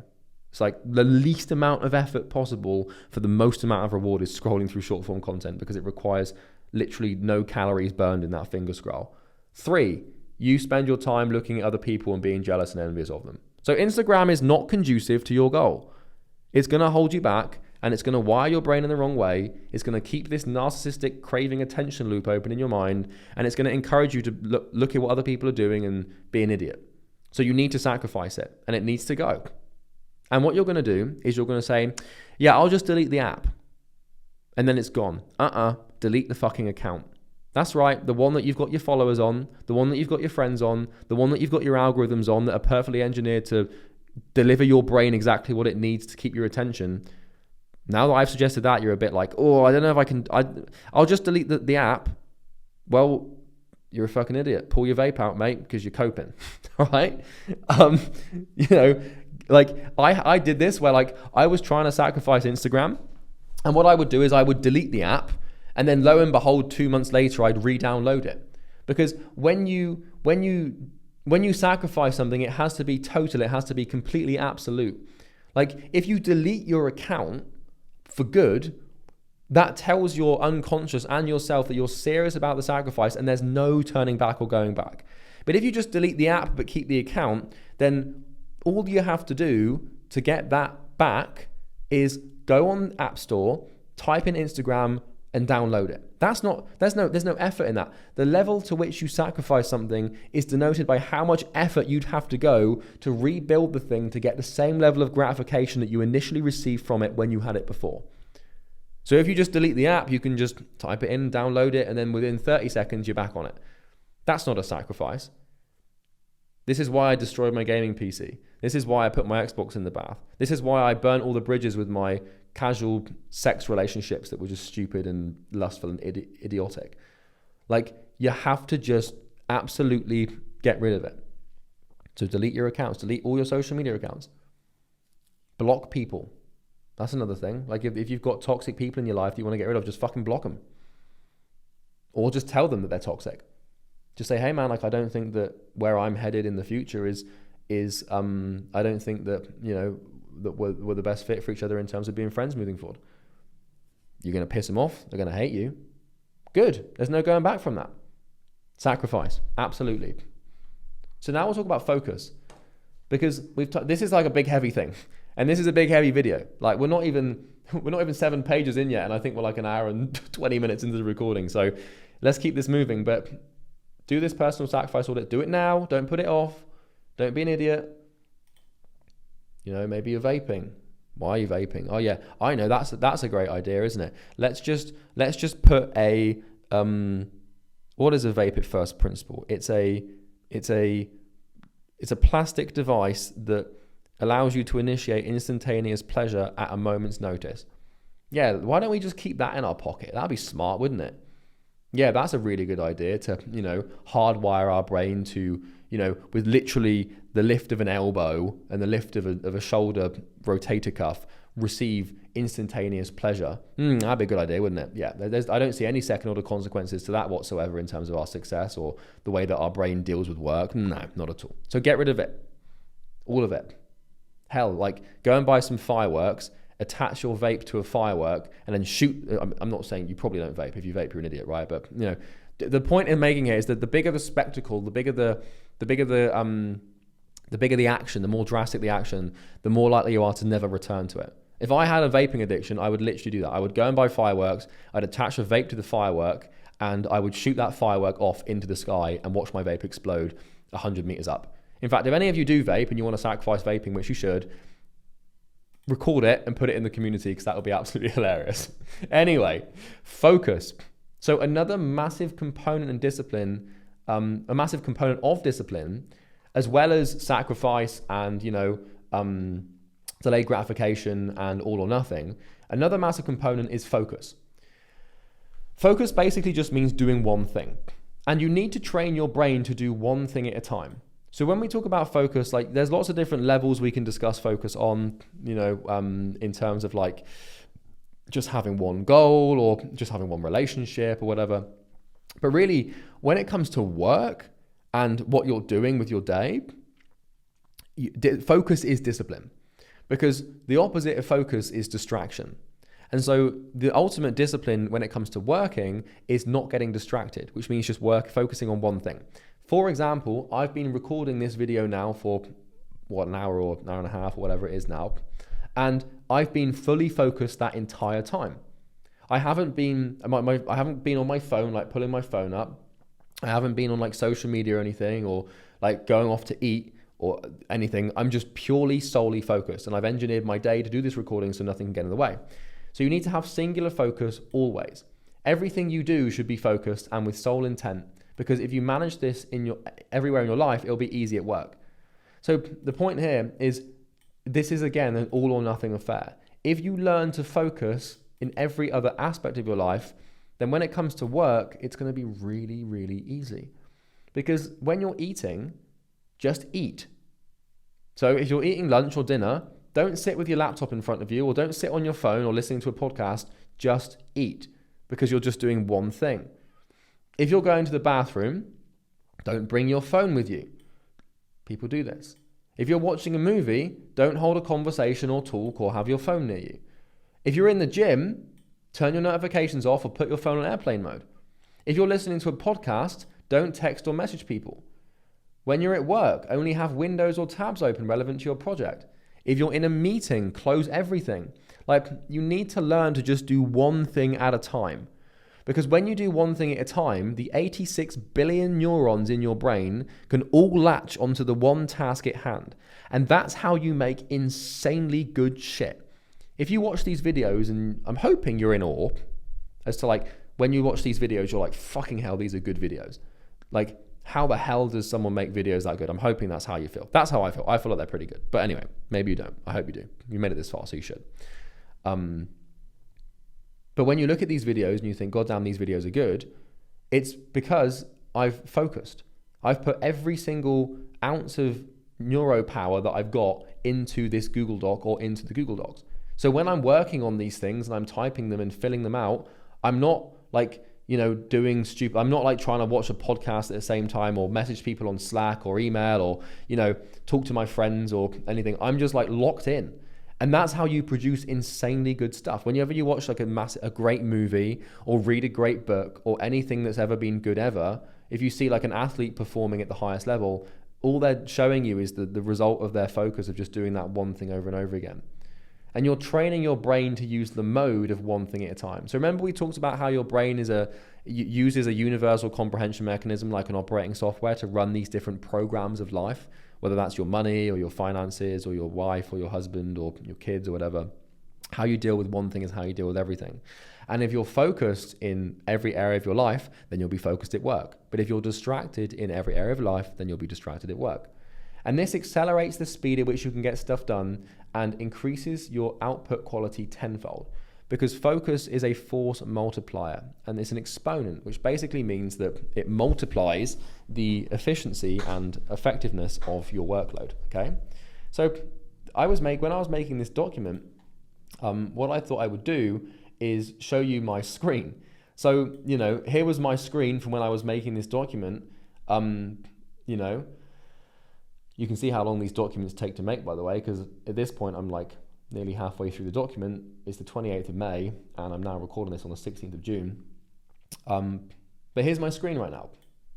So, in my tabs, I've got the module I'm working on, the plan for the module, the Google Drive of the module, which is in my Google Drive. I've got the personal sacrifice audit document here and the Miro board for some diagrams that I was drawing. And then there's nothing else. So like my screen when I'm working contains nothing but the thing that I'm working on. I don't have like a billion different tabs up here, like 30 tabs open with like notifications pinging with like loads of different shit, just one thing at a time. So if I'm logging into school to check my communities and deal with my communities, then I log into school, I go in there, I can show you what I do. So I'd come here, and we go to school like this, and I'm not logged in. Now, by the way, this is going to probably look entirely different because I haven't actually launched the program yet. So you're looking at just a placeholder for this program. But what I would do is I'd log in and then I'd do my thing. So I'd check my messages or reply to whatever. I don't actually check my messages, to be honest, but because I get so many of them nowadays, but I do what I need to do. And then I would log out. Right? And the point is what you can see here is I'm not even logged into school. So I spend all of my products are in school, for God's sake, but I'm not even logged in. Because what I do is when I'm finished doing something, I log out and close it. And I do this with everything, because that way, like, it's done, it's finished. So when I need to use school, I will log in, I will do the work, and I will log out. And then I will go back to the next thing. And so what you want to get into the habit of is doing one thing at a time. I don't check school randomly and then leave it open in the tab and then come back to work. Because then I've got like having multiple tabs open in your brain, or multiple windows or apps open in your phone or your computer. It's like your brain dedicates part of its power to that tab. And this is like people who have like 30 tabs open and their desktops are chaotic. It's like, how the hell did you get anything done? Like, you can't focus, right? So when you finish something, close everything relevant to it. Like, I'll give you an example. Yesterday, I had a personal phone call with a friend of mine, and I went on a walk, and I sat down in a nice park in London. It was nice and sunny, and I was talking to a friend of mine for about 45 minutes, and I just put my phone down and we just talked. It was just a conversation. I wasn't like replying to other people at the same time. I wasn't like, trying to like run around and do stuff and run errands at the same time, or, go and do this or that or the other. It was just talking to a person. And it was a really good conversation. And, we connected through that conversation, and it was nice, and it was very nice. And most people, when they talk to people, they're doing something else. And so they're not really paying attention to the person's not really paying attention to them. And so they kind of have this weird parasocial proxy relationship where they don't really know each other because they don't pay any attention to each other. So you need to learn to do this in your relationships and your conversations as well. When you finish a social application, just log out. Make sure everything is closed and finished before moving on to your next task, and turn off all your notifications and lock your phone away. Don't let tabs and windows build up, you fucking freak. Close down apps on your phone you finish using. Don't leave emails half done. Like, your desktop needs to be organized. Don't leave projects half completed. Don't leave messages left on read. Don't have notifications on remind me later. You shouldn't even have notifications on full stop. Don't have movies half watched. Don't have series half completed or conversations half finished. Like, I cannot watch some of a movie. I can't. Like, if I'm watching a movie or reading a book, I cannot start another movie or another book until I finish that movie or that book. Because it's one thing at a time. It trains your brain to finish things and complete things. So you must finish what you start. Because if you start something and don't finish it, and you start something else, now your brain has to sort of unconsciously tangle between these two things. Finish what you start and religiously do one thing at a time. So there are a few exceptions here. Driving, walking, and listening to music are all fine. So whilst making this resource, so whilst I was making this Google Doc for you, I'm listening to music. So I was listening to music whilst doing that, right? Or maybe if you go for a walk and you listen to a podcast, that's fine. Or talking to a friend whilst driving. Like, you've got these, unconscious, behaviors that you can execute on or partake in that don't require any conscious effort, that just sort of sit in the background. So like for example, with like swallowing, like when you swallow or when you breathe, or when you thermoregulate your body or sweat, you don't do any of that consciously, it just happens, right? So things like driving that you can just do whilst listening to music or having a conversation or walking or whatever, that's fine, right? But generally speaking, you want to avoid switching. Switching is where you have multiple environmental stimuli that require your attention, that do different things. So having your phone on your desk, or having Instagram open, or reading emails whilst in a meeting. The quality of your work or anything you do is determined by how focused you were when you were doing it. So the reason that this video recording is of such a high quality, or the reason this Google Doc is of such a high quality, is because when I'm building it or when I'm recording it, the only thing I'm doing is it. And that allows it to be pretty damn good. So right now, if I was recording this video for you whilst I was trying to text a friend, it would be awful. It'd be all over the place. So focus. One thing at a time. It's discipline. It requires discipline to do this.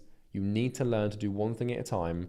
Like, if you're watching like a series, let's say you're watching a show on Netflix or something, right?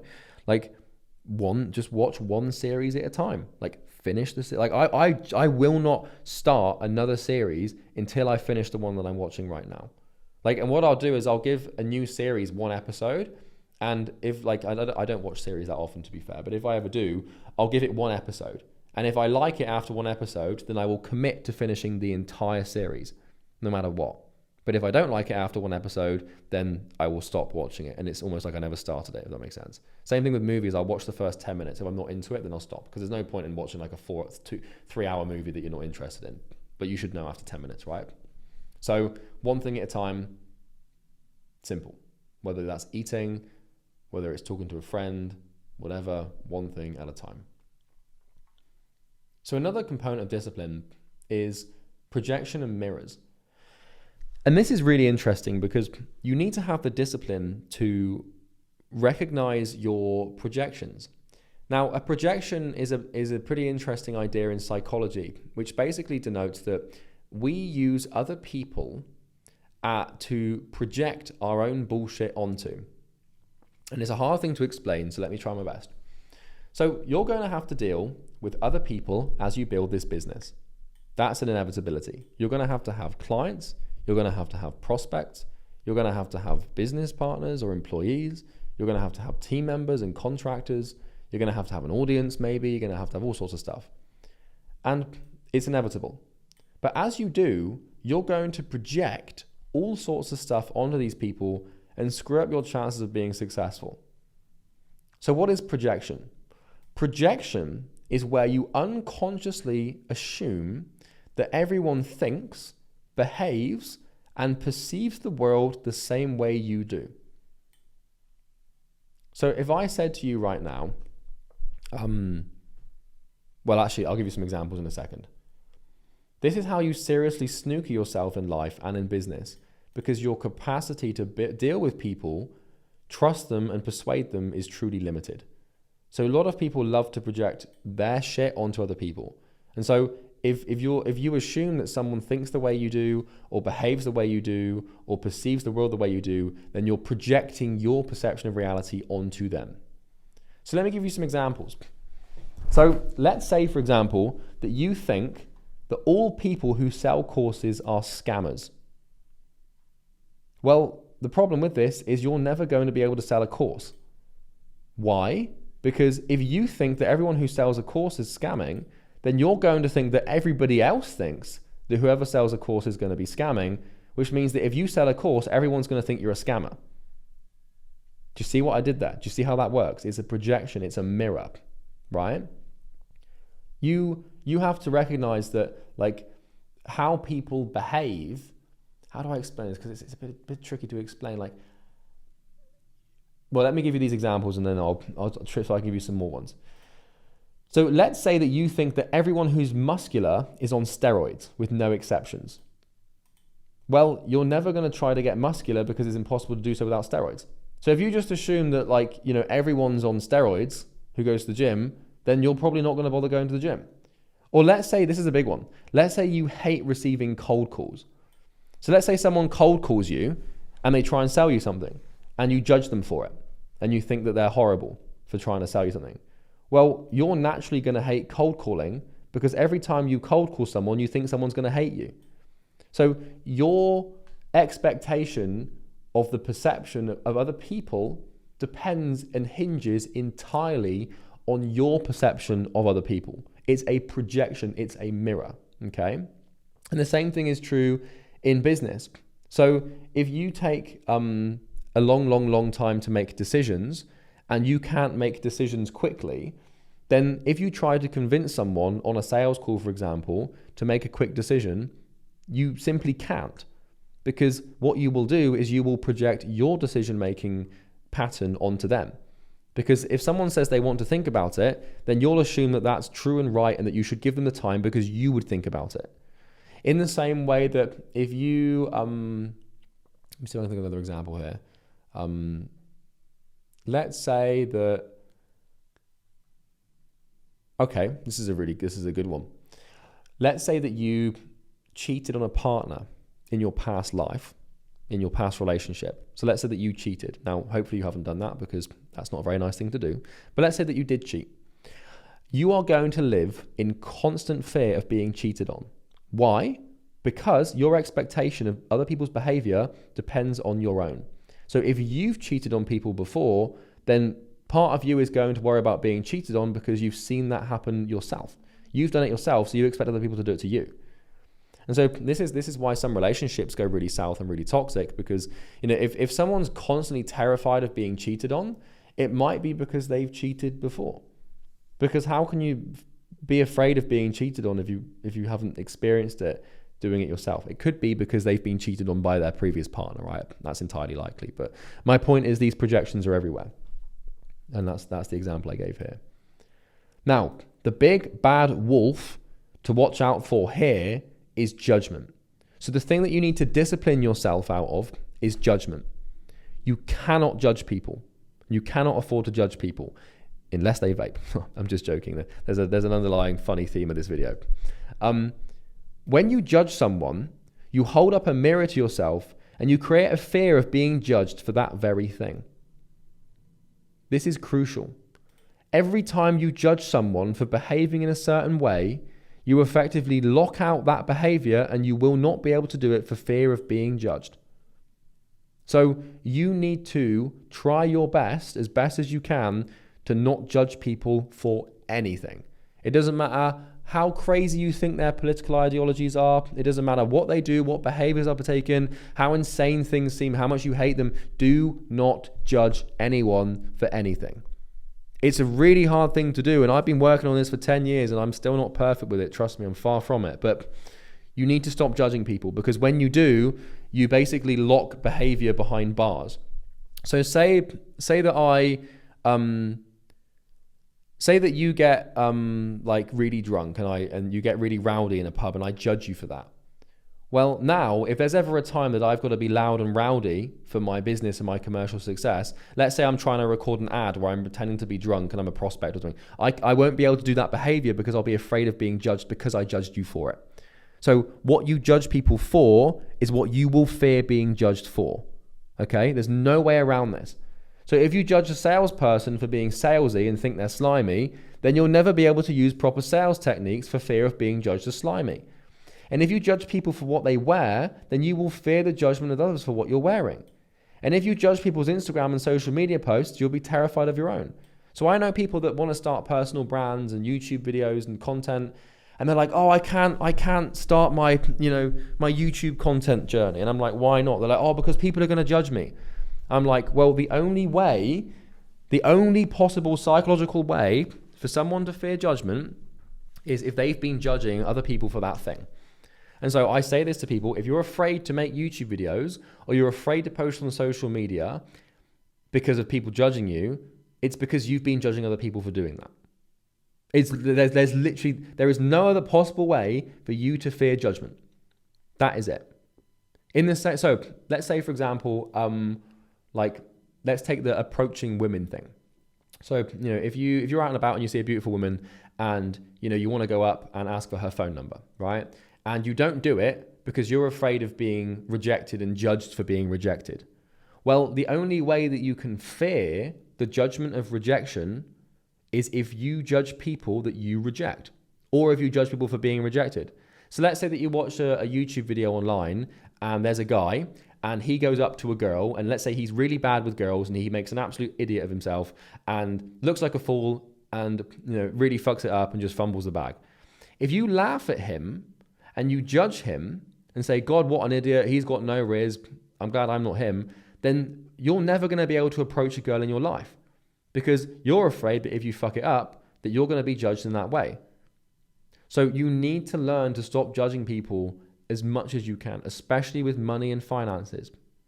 I had this the other day with a friend of mine. Actually, she wasn't a friend.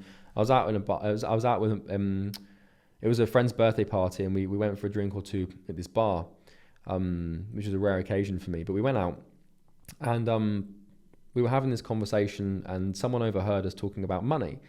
And my friends and I, as you're aware, we've got some level of financial abundance, and she overheard us talking about money and being millionaires and stuff, and she said like, oh, like you guys are so rich, like how much do you give to charity?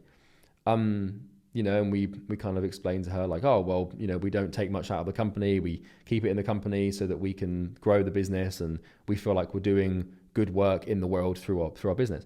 And she was going hard. She was like, you guys are awful. You need to give more money to charity. Like, how greedy, how awful. And she was judging us, right?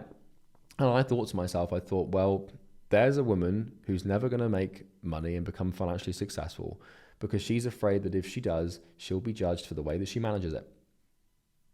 And you serious, you snooker yourself here with judgments like that and behaviors like that.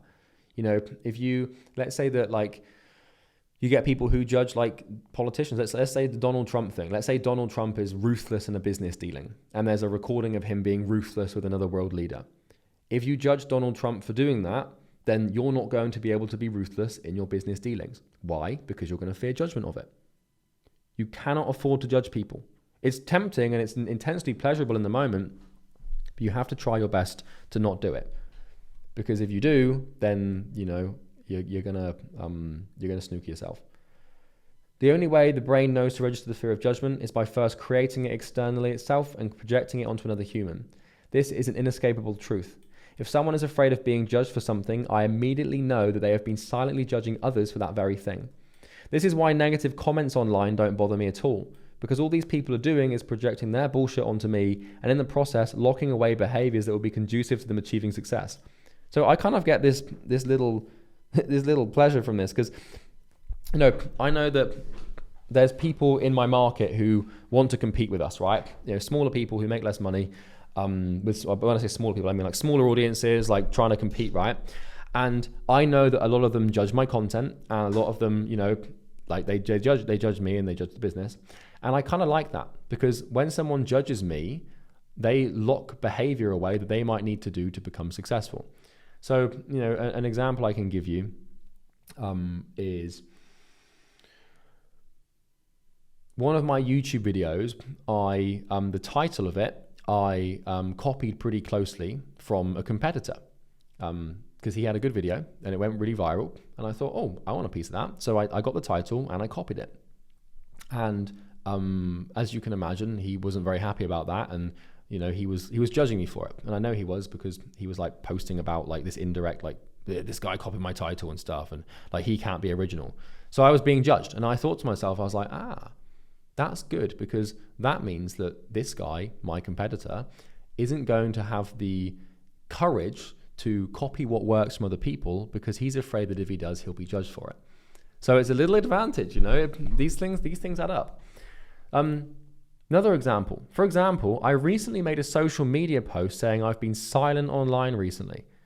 There was this post we did on LinkedIn recently for like appointments or something.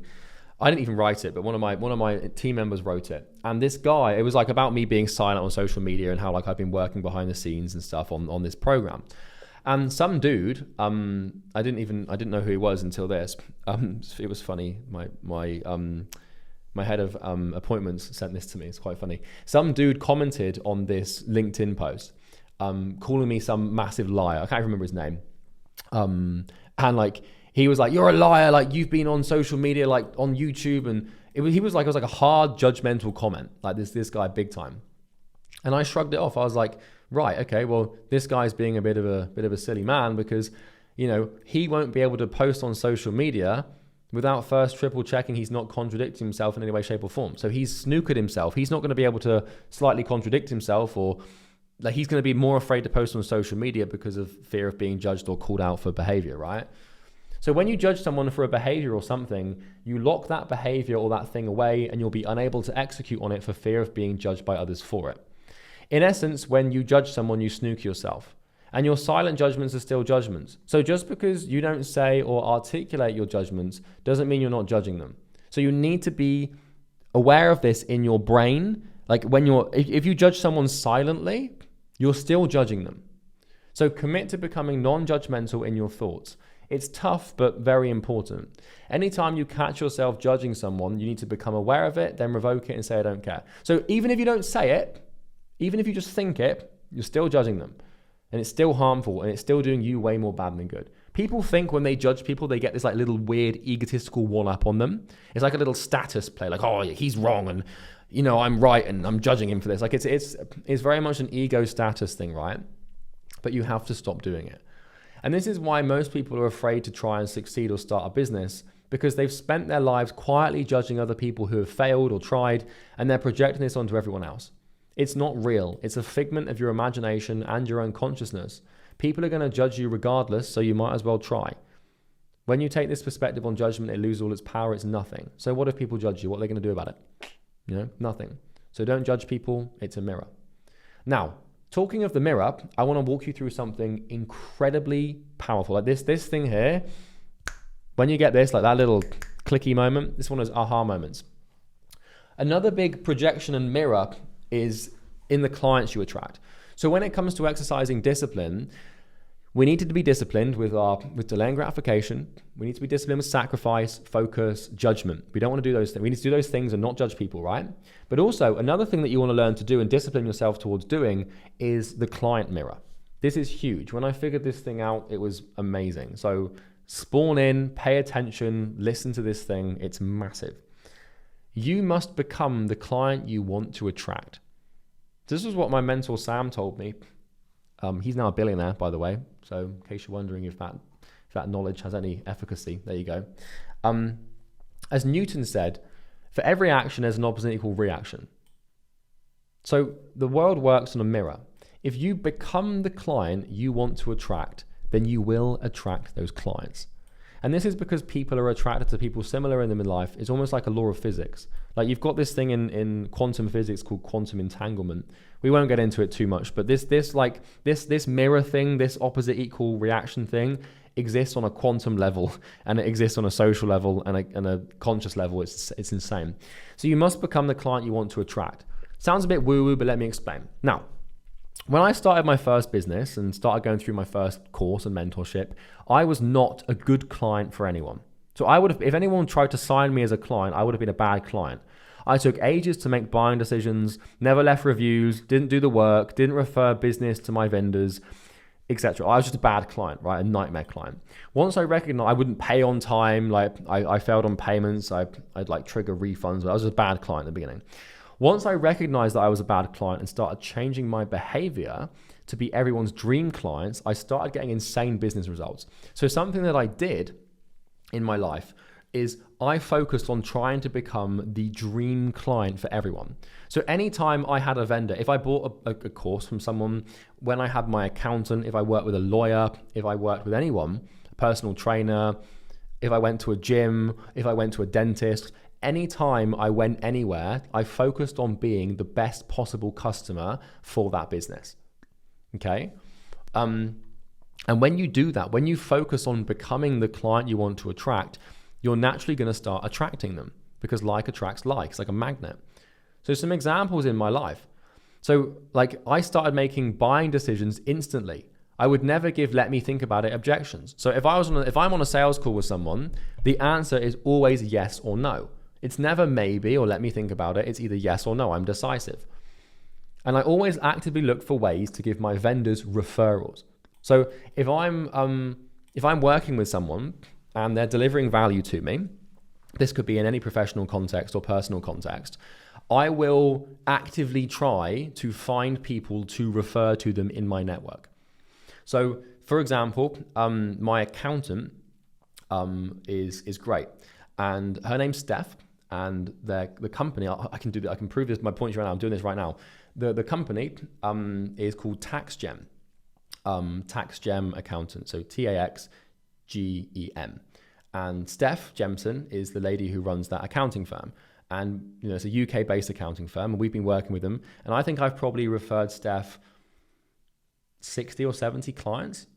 And now I'm probably referring her thousands of clients through that recommendation. They're amazing. But this is my point. I will look for as many ways as I can to refer people to my vendors. I do this with anyone who mentors me.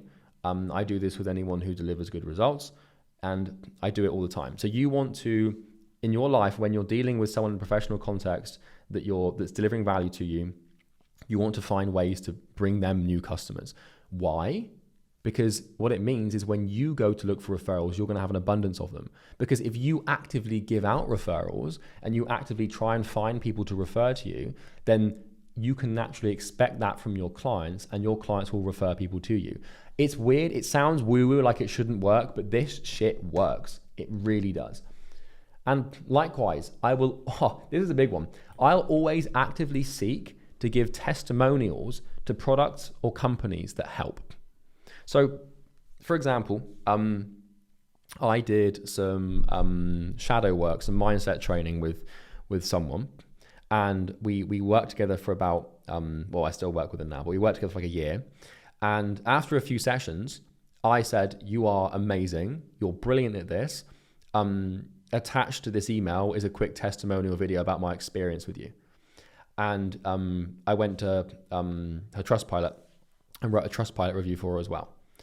And like, was it? I don't think she had a Trustpilot. No, that was somebody else. But basically, this is my point: is I will find people's like, whether it's Google reviews, Trustpilot, whatever, and I will give them testimonials without them having to ask. And what that means is I get tons of testimonials and I get tons of social proof from my clients. Because I give it out to the world, I receive it, if that makes sense. And I can easily ask for it and easily expect it because I do it myself. So what this means for my business is my clients are decisive and make quick decisions because I make quick decisions and won't tolerate maybes. It also means I get a ton of referrals because I expect them, because I mirrored it, and I have more testimonials and social proof than anyone on the history of the internet.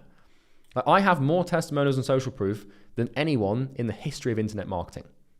Like, I'm not even joking about that. Like, collated, we've got literally thousands of them. And this is because I give it out so freely.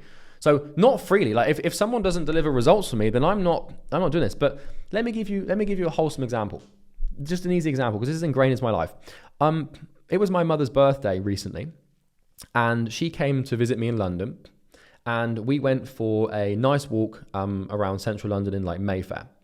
And in Mayfair, I think it's in Mayfair, there's a statue called the Arch of Wellington, or the Wellington Arch or something.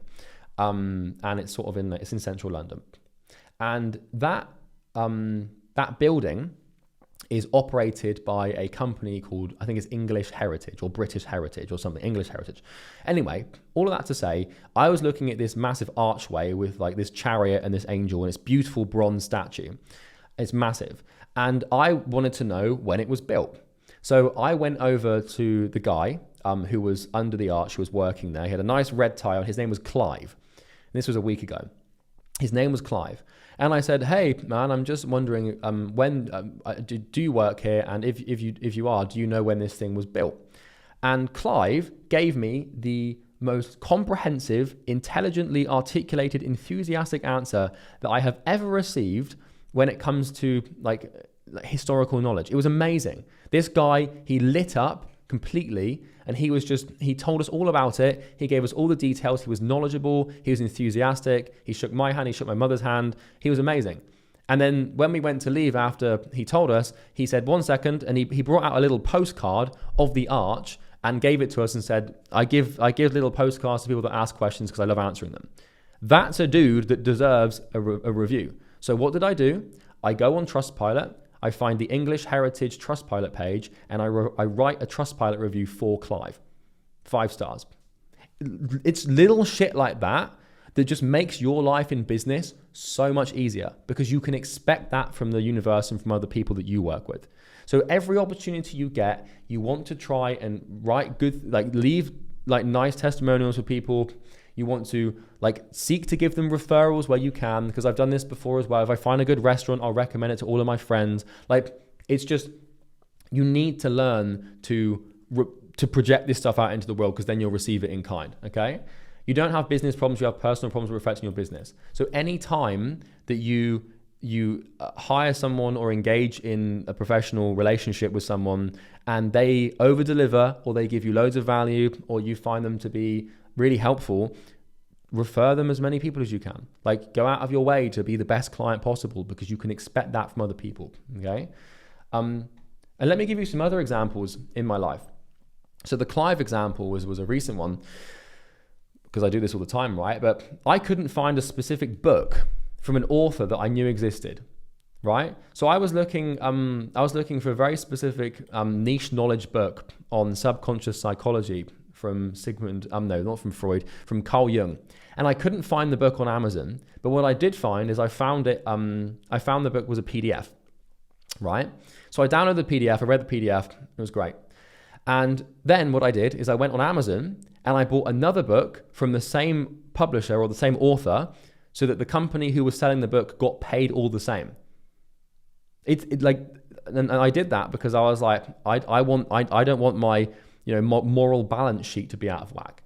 Because, if someone went through my shit, and it was supposed to be paid and they went through it without paying, then I would want them to pay for it, right? And so that means I have to do that. I have to do that in the same way for all the other things. Another example, I watched a pirated movie with a friend. What was it? This was a while ago. They didn't want to rent. Yeah, okay, I remember it. So I was with a friend and they were like, oh, let's not rent the movie. Let's just watch it for free. And I was like, sure, whatever. But when I got home, and I secretly went on Amazon Video and I rented the movie even though I'd already watched it. It was like $10. And I did that because I don't want to pirate shit or steal shit because that's bad juju. What that means is if I'm going around pirating shit and stealing shit and not repaying the debts that I owe to the vendors that I've, contracted from, whatever, then that's going to happen to me and I'm going to not be able to prevent that, right? So you need to be on the ball with this stuff and you need to be honest, you need to be moral, and you need to be good. And another example, one of my ex-girlfriends, we went to a city in the UK called Bristol, which is a near city to where I grew up. And we had a reservation for a restaurant on Valentine's Day. We basically decided last minute that we didn't want to go to the restaurant and that we were going to stay in and get a takeaway. So we were going to watch a movie. But the restaurant was a small restaurant, a cute little restaurant. And, I hadn't paid a deposit on the table or anything. So I called up this restaurant an hour before service and I said, hey, look, I'm sorry, but we can't make the dinner tonight.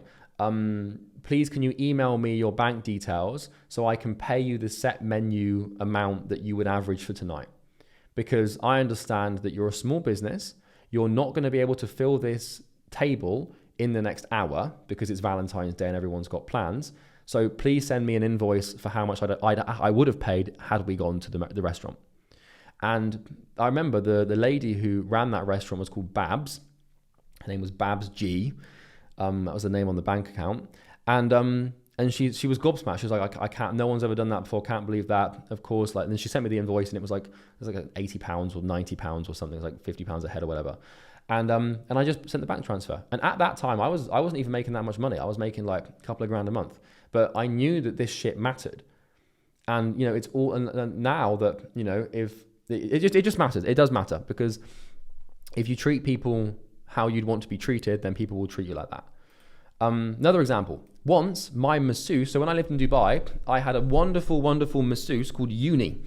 So she was from Indonesia, she's from Bali, and she was a really great masseuse. And once, she showed up to my house for a 2-hour massage, but I forgot. So I'd scheduled this massage with Uni, and I completely forgot about it, but she showed up anyway. And she was like, hey, I waited for an hour, but you weren't in, so I went home. And, she waited out in the sun in Dubai. So what I did is I paid her in full for the full 2 hours, even though the massage never happened. I said, no worries, Uni. I've just sent you the money for the 2 hours because, you could have been seeing another client and you could have made this money. So I paid her the money. A while ago, this is a little bit longer ago, one of my friends sent me someone's free course content. And I checked it out and it worked. I used this course content temporarily and it solved a problem for me. So I tracked down the coach, booked a call with them and paid for the value of the course. I was like, hey man, I've been doing I kind of got this thing for free, but here's the equivalent of what I should have paid you for it because it worked for me. And you can't get away with anything. I've tried my best throughout my entrepreneurial career and just personal life in general to constantly settle the score where I don't want anything hanging in the balance, any shady morals or shady shit. Now, this might seem like one big virtue signal from me to you. Truly, I couldn't care less what you think about my moral status. That doesn't bother me at all. The point I'm trying to communicate here is I take this really seriously, and I want to be the dream client. Like, my entire mission with this thing is to become the best possible client. So if someone takes me on as a client, they're like, fucking hell, he's a brilliant client. And what that means is I can expect that from my clients, and I receive that from my clients because it's an energy transfer. People that always look for the cheapest and free information are doomed to fail. And this is huge, because if all you look for in your life is cheap and free, then all you're going to attract in your life and your business is cheap and free. So if you're the kind of client that just wants the cheapest and the freest stuff, right, and you want to just go around being an idiot and just stealing stuff and being cheap and free, then all you're going to attract in life and business are clients who want cheap and free stuff. People who look for loopholes to get stuff for free or for cheap are well and truly fucked in business in the long term, because they will carry this energy and project it onto their market and all their prospects, and all they're going to receive is cheap and free. It's no wonder that they can't get people to buy or invest in the full price, because they don't do it themselves. So you get lots of people who, like, you know, they'll go and they'll pirate things and they'll steal things, and they'll look for all of the shady, you know, loopholes to get shit for as cheap as possible, without paying full boat that people would deserve to get paid. And then what happens is these people can't get clients at full price. They can't get people to buy things. Why? Because they're projecting their perception of how they would deal in business onto the market. Okay? And this also happens with pricing as well. You know, you're only willing to charge what you'd pay. So, you know, if you want to charge a high ticket price and you want to have real serious clients in your business, then it helps if you are yourself a real serious client. You know, like if you're not willing to pay high ticket for yourself and your business, if you're not willing to invest thousands of dollars in your own like development and knowledge, then how can you expect people to pay that to you? Like you can, it's impossible, right? People who sell cheap, low ticket stuff only do so because all they've ever invested in is cheap, low ticket stuff. So how can you expect your people to invest high ticket with you if you're not willing to invest high ticket with yourself?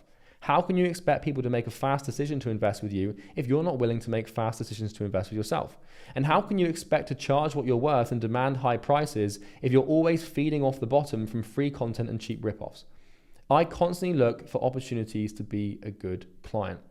So another example, we'll close this up in a second because I know it's a bit of a stretch, but someone in the internet marketing industry once gave me some really insane value because I was a friend of a friend. So a friend of mine, I needed some help with something very specific in business. And I reached out to my friend who I knew someone. And this person was like, oh yeah, like no worries. So this guy hopped on a call with me, and he spent 2 hours with me on the call, giving me advice for free, completely for free. And I was like gobsmacked because it worked and I solved the problem. And without this person even having to ask, I then went on to purchase their paid product. So I just said to him, hey, send me an invoice for your course. It was a high ticket course, was his next like upsell thing. And I did this because I wanted to say thank you and be a decent person, but B, to obviously extract more value from what already worked. So I was like, right, if your free stuff, if this free call that you gave me is this good, then your paid stuff must be even better. That's like a logical step, right? And that's almost always true. But also B, I was like, you know, this guy, I knew that the reason he gave me this free stuff was because he wanted me to naturally go on to buy the course. It's reciprocity, it's altruism, it's the way the world works, right? So I responded in kind and I did that. And now I've got a really good relationship with this guy, and you know, I'm close to him and he helps me out a lot. So always treat others how you'd want to be treated, and never miss an opportunity to reciprocate to people who have done you big favors. So if someone's done you a big favor in business, like always seek to settle the score and pay the debts. Like, you know, if you do, if someone's like really helps you out, like ask yourself, like, what can I do for this person that would make them like, that would settle the score, that would allow me to reciprocate? Is it buying their stuff? Is it referring stuff to them? Is it giving them testimonials? I will ask myself that all the time, and you need to have the discipline to remember to do this, because it makes your life in getting clients and keeping clients and your relationship with clients so much easier. This is the reason we get so many upsells. It's the reason we get so many referrals. It's the reason we get so many testimonials. And it's the reason why my relationship with my clients is amazing. It's because I try my best to be a good client. Now, let's talk about something called the endless source. So what I'm going to do now is walk you through how to have discipline for days. And I don't mean days, I mean decades. Like There is an endless source of discipline that you can find and dig up. And if you locate it, you'll be able to pull on it for years. It is an inexhaustible and sustainable source. It's like the sun. Like it's just there's a constant source of energy within you somewhere, locked away, that you can use to unlock unlimited discipline. And it's a big secret to keeping yourself on the straight and narrow and being relentlessly disciplined. So this is something called drive vacuums. And this is how you get endless discipline to do all of these things that I'm talking about. Because trust me, it's hard to delay gratification. It's hard to reserve judgments. It's hard to be the dream client. It's hard to make sacrifices. It's hard to do these things and be disciplined. So what you need to do is you need to find a source of energy to do this. And we do that using something called drive vacuums. And these are things in your psychology that are buried deep away. So a drive vacuum is a deep psychological need that you are trying to meet. And your business is simply a vehicle to meet it. So think about it. What you want is highly abnormal. So you want this big, successful money business thing, right? It's not normal. You want this business thing and it's not conventional. You're not normal. And the only thing that separates you from others is your psychology. So somehow this must be different. Now, at first glance, your goal seems pretty simple, direct and straightforward. So let's say you want to make 10K a month, you want to get some clients, you want to become financially free. That's what your goal is, right? That's what you think you want. What you've got to recognize is that your financial goal is not really your goal. Like the goal that sits in your consciousness, the money, the freedom, that's not really what you want.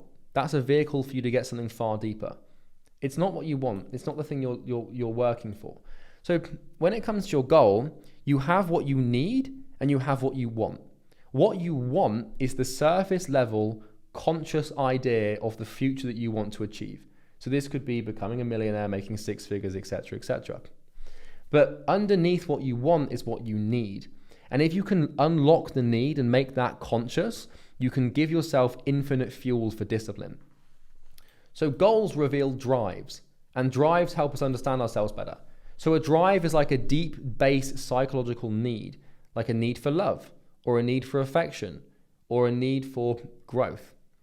Once you strip this dollar per month number down to the purest and most fundamental reason you want to grow your business, you'll have found your drive. Now, we call these drive vacuums because it's kind of this, a vacuum is like a space that needs to be filled, right? And so a drive vacuum is kind of like a constant thing that needs to be filled and can constantly give you energy. And this is one of the most enlightening things a human being can do is to find your drive. You need to find your deep psychological needs and drive so you can become ultimately disciplined. Once you bring this reason to your consciousness, you can use it every day to fuel your discipline and the transformation of your life to bring even more order to chaos. This is how we figure out why you do what you do, and most importantly, why you're putting yourself through all this pain. Because this is a bit weird. Like this whole thing that you're trying to do with your business and your life is not normal. You're preparing to put yourself through decades of suffering just so you can experience a bit of growth in the corner of the universe in which you inhabit. That's not normal. You're not normal, which means that you have something abnormal in your psychology. Not in a bad, unhealthy way, but in a way that needs to be explored and discovered to understand why you want this. Why do you want to make 10K a month? Like, why do you want to get to, the millionaire status? Because, a lot of people say they want that, but they don't actually do anything. You're actually doing something about this. Like, you're watching 3-4 hour long videos on discipline, and you're attentively engaging in painful activities that drive you towards financial growth. What the hell's going on here? Because most people who are in this course have given up by now. You're part of the 99, you're part of the 1% that are actually going to make this work because you're still here. Most people who started with you in the same race have dropped out.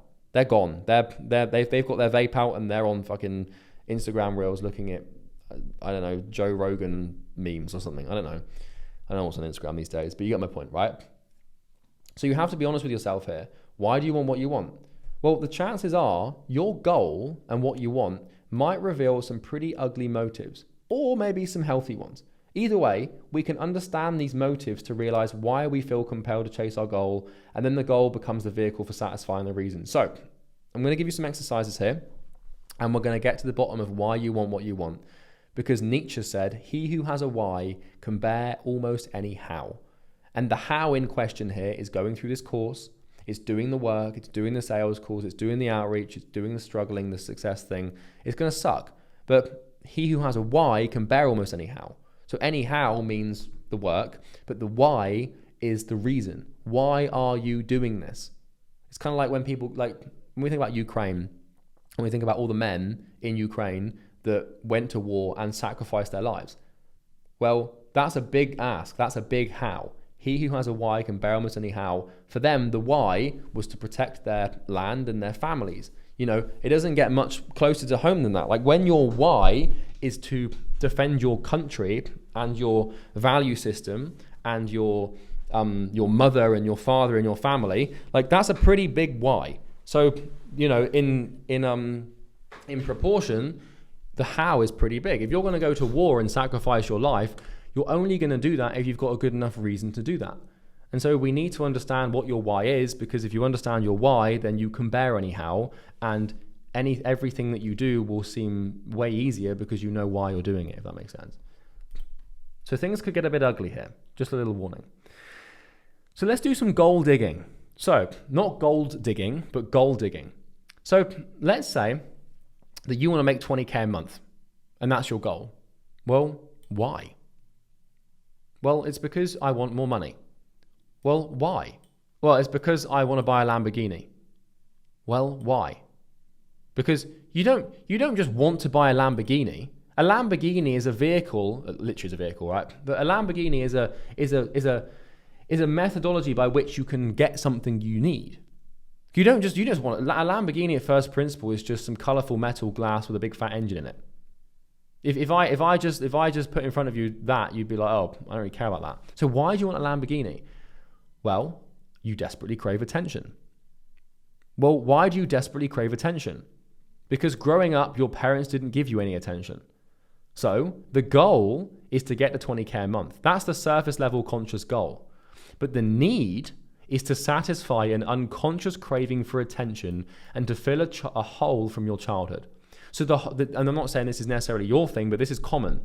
So like ask, why would you want a Lamborghini? Why would you want a supercar? Why do you want to wear these fancy watches and have all this attention and have all this status? Why? Now, yeah, there's an inbuilt basic status need that all men have, and probably a lot of women as well, that can explain it. You know, that buying a Lamborghini demonstrates, hey, I have some competence to, you know, have the financial means to purchase this. So, you know, glaze me, sure. But a lot of the time, the things that you think you want come from very deep, dark psychological corners of your mind.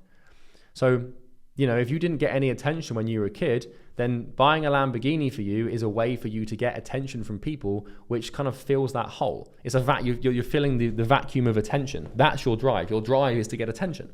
And so because this drive is so desire-driven, and because the drive is so painful, not having the attention hurts so much, you'll put yourself through this. And basically it's a question of this, and listen to this. Pay attention for a second. You will work if the consequence of not doing so is more painful than doing so. You will do what you need to do to get what you want if not getting what you want is more painful than having it. So what I'm saying here is, for some people, getting to 20K a month is painful and it sucks. But if it's more painful to not have this attention, then you'll do the work. But if you don't care about this, then you won't do it. We only do things because we have a reason to do them. We don't just wake up and decide one day that we're going to build successful businesses. You don't want a successful business. You don't want financial freedom. You don't want a car. You don't want a watch. You don't want a penthouse. You don't want that. There's always something deeper. And it's that deep thing, and it's not having this deep need, this deep-rooted need, that is the thing that is driving you to get up and do the work and do these weird, irrational things like watching 3-hour-long videos on how to develop pain tolerance. It's not normal. It sucks and it's painful, so there's a reason you do it. What about this? I want to make 10K a month. Why? Well, I want to replace my income to quit my job. Okay, well, why do you want to quit your job? Because I hate my current job. Well, why do you hate your current job? Because I hate being told what to do. Well, why do you hate being told what to do? Because it makes me uncomfortable to know that someone can exercise power over me and determine the quality of my life. Well, why do you hate that? Because maybe my father abused me, right? And I'm not saying my father abused me, by the way. My father's actually, that didn't happen at all. He's a wonderful man. But this is the point, is all of these crazy goals you've got that most people don't have are the result of something that happened to you. Trauma. Or something like, it might not be trauma. It doesn't have to be like some awful thing like being abused or, like your mother not paying attention to you. But it could just be down to something as simple as not being able to get a girlfriend in high school. Or it could be something as simple as like kids laughing at you because you weren't big enough or tall enough or something. It's like bodybuilders, right? Like what the hell's going on there? Like people who get like jacked up and steroided and stuff, and they're like absolutely gigantic and massive. And, it's like they're clearly compensating for something, and that could be, it could be a competitive thing, and they want to, win and compete, and that's a vehicle for them to exercise, status from achievement that they didn't have when they were younger. Or maybe they were really insecure when they were younger, and so they took it to the extreme. When you see people doing extreme shit, like building online businesses and getting to $1 million status, there's always something dark underneath. There's something dark under the hood. All of these top athletes, all of these top businessmen, all the top musicians, everyone who's done anything great is a little bit fucked up. And you are as well. And you might not think you are, but you are. Now, I'm not trying to gaslight you here, but you don't do shit that's painful without having something more painful motivating you to do so. He who has a why can bear almost any how. So let me tell you mine.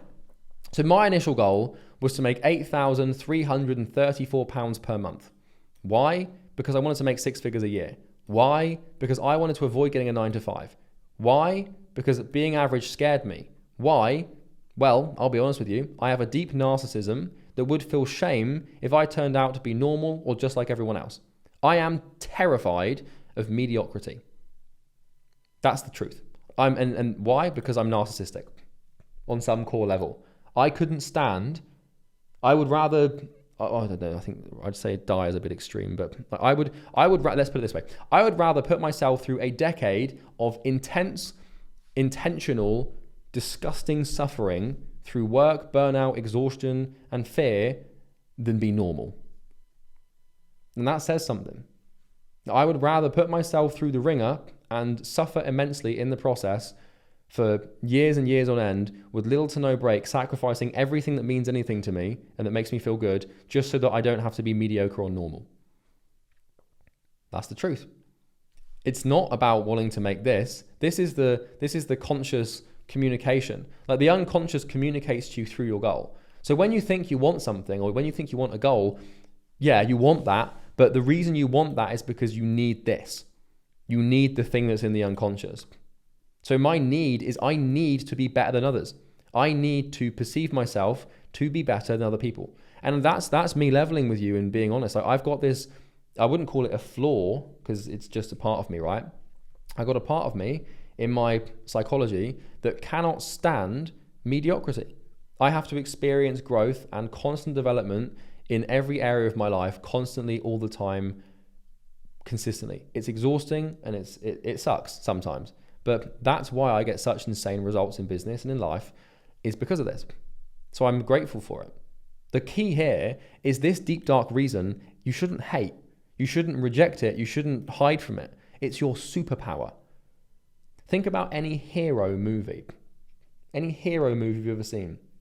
Every hero becomes a hero because of something bad that happened to them. Like it's kind of like the start of the hero's journey is they've got a boring shit life and something bad has happened, and so they become the hero. And then, through that, they bring this meaning to their life, right? So you don't want to hate your why. You don't want to hate your need. You need to learn to leverage it. It's the ultimate, it's like the never-ending spring of life. It's the fountain of youth. It's the thing that keeps you going. It is crucial that you understand why this is. Now, the other thing is you might have multiple. So you're going to have lots of different needs. There's going to be multiple different needs that sit at the root of your psychology that will dictate your behavior. There's not just one, there's usually a few, right? You need to uncover them and understand them and bring them to light and consciousness so you actually know like why you're doing what you're doing. Because that way, when you go to do the stupid shit that you know you shouldn't do, like hide your Xbox under your bed instead of crushing it, you actually do the thing you need to do. Because if you know why you're doing it, then you're more likely to do it. But if you don't really know why, because just saying you want to make some money, like that's not really enough of a reason. It kind of is. It's tethered to this deeper part of you that just is desperate and desperately needs something, right? It's tethered through this unconscious string that goes all the way down to the base of your unconscious and your brain and your mind. So yeah.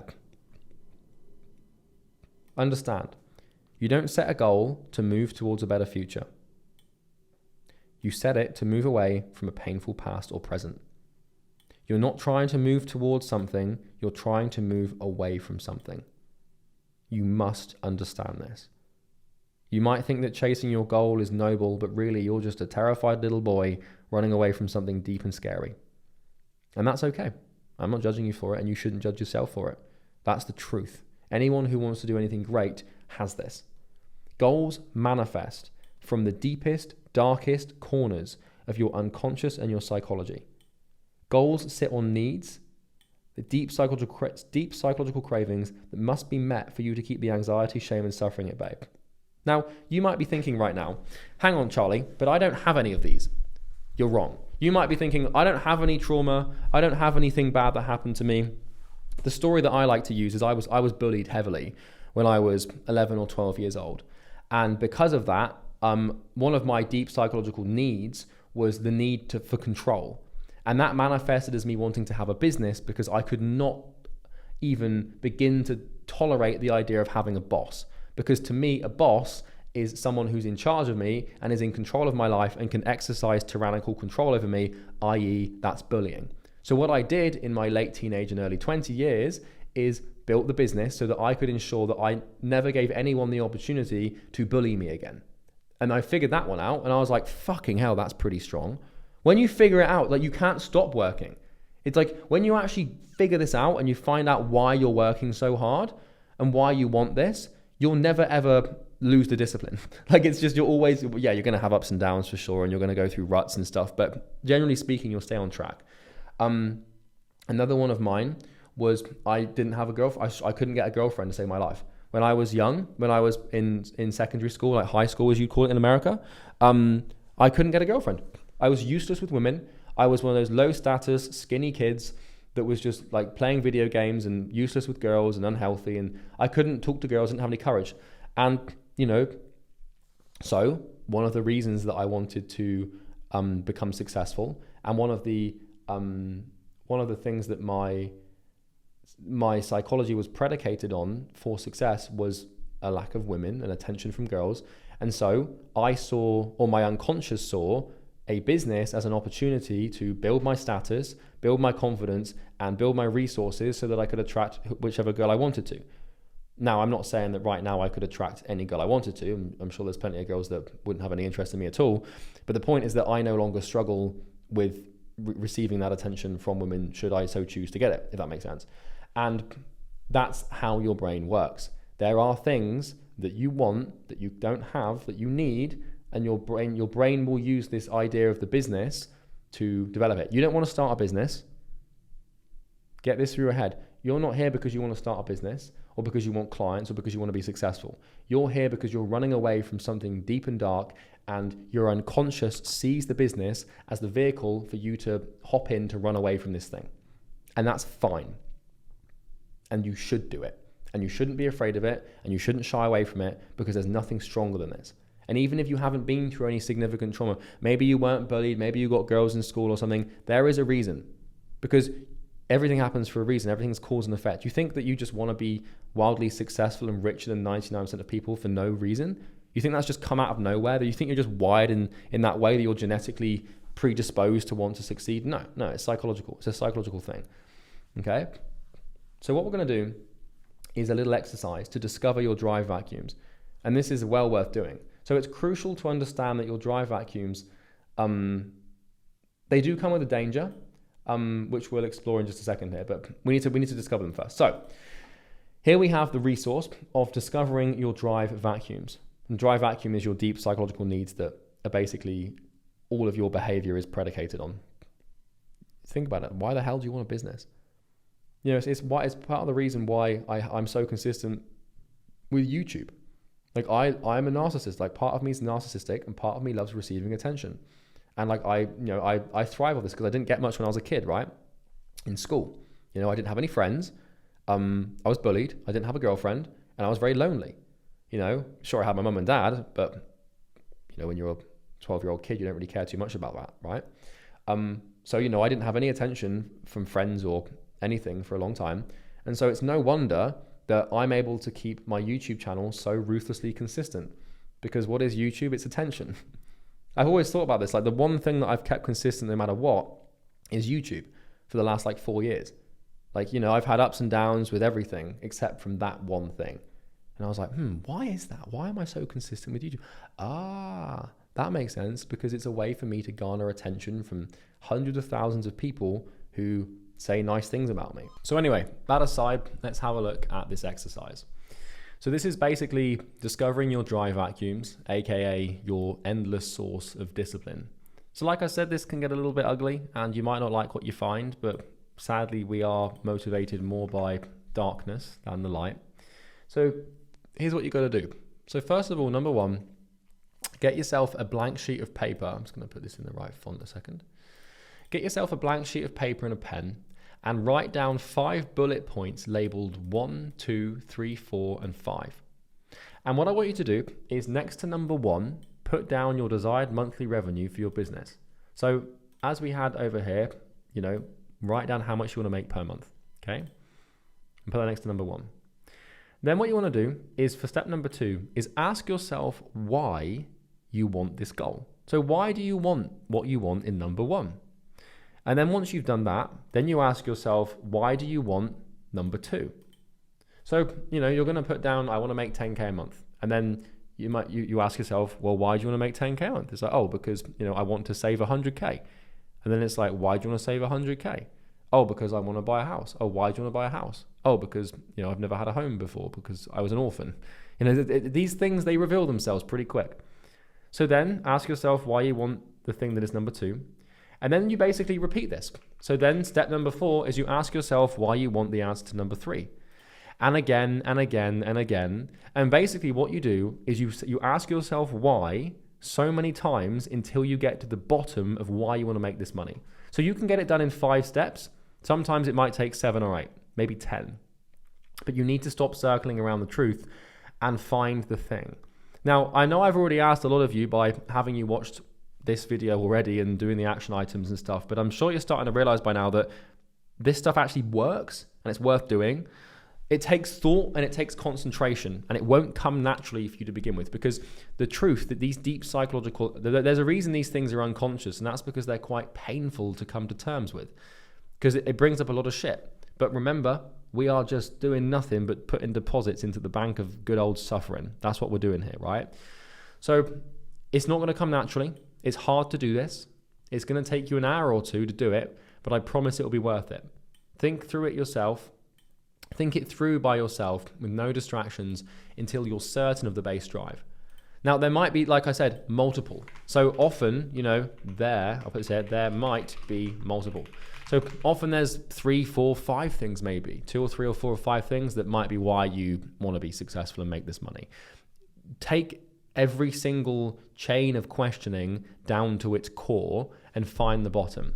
You have to be honest with yourself here, and the chances are is that your goal might reveal some ugly motives or some pure or maybe healthier ones.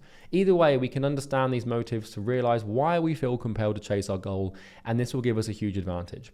So what this is going to do is basically give you your why, and you'll understand really why the hell you're actually doing this thing in the first place.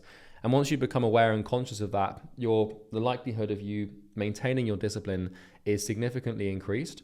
And it also is nice to understand why you want to be disciplined in the first place. Okay. So piece of paper and a pen. In case you're wondering what method this is called, it's called Socratic reasoning. Socratic reasoning is basically just where you ask why all the time. So you say a statement and then you question that statement and then you question the statement of the statement and you keep going until you find the truth. And, it might take you 5, 6, 7, 8, 9, 10 whys. But eventually you'll get to the bottom of something and you'll look at it and you'll not want to see it because it's going to be a little bit ugly. But there we go, It could be to do with something in your childhood.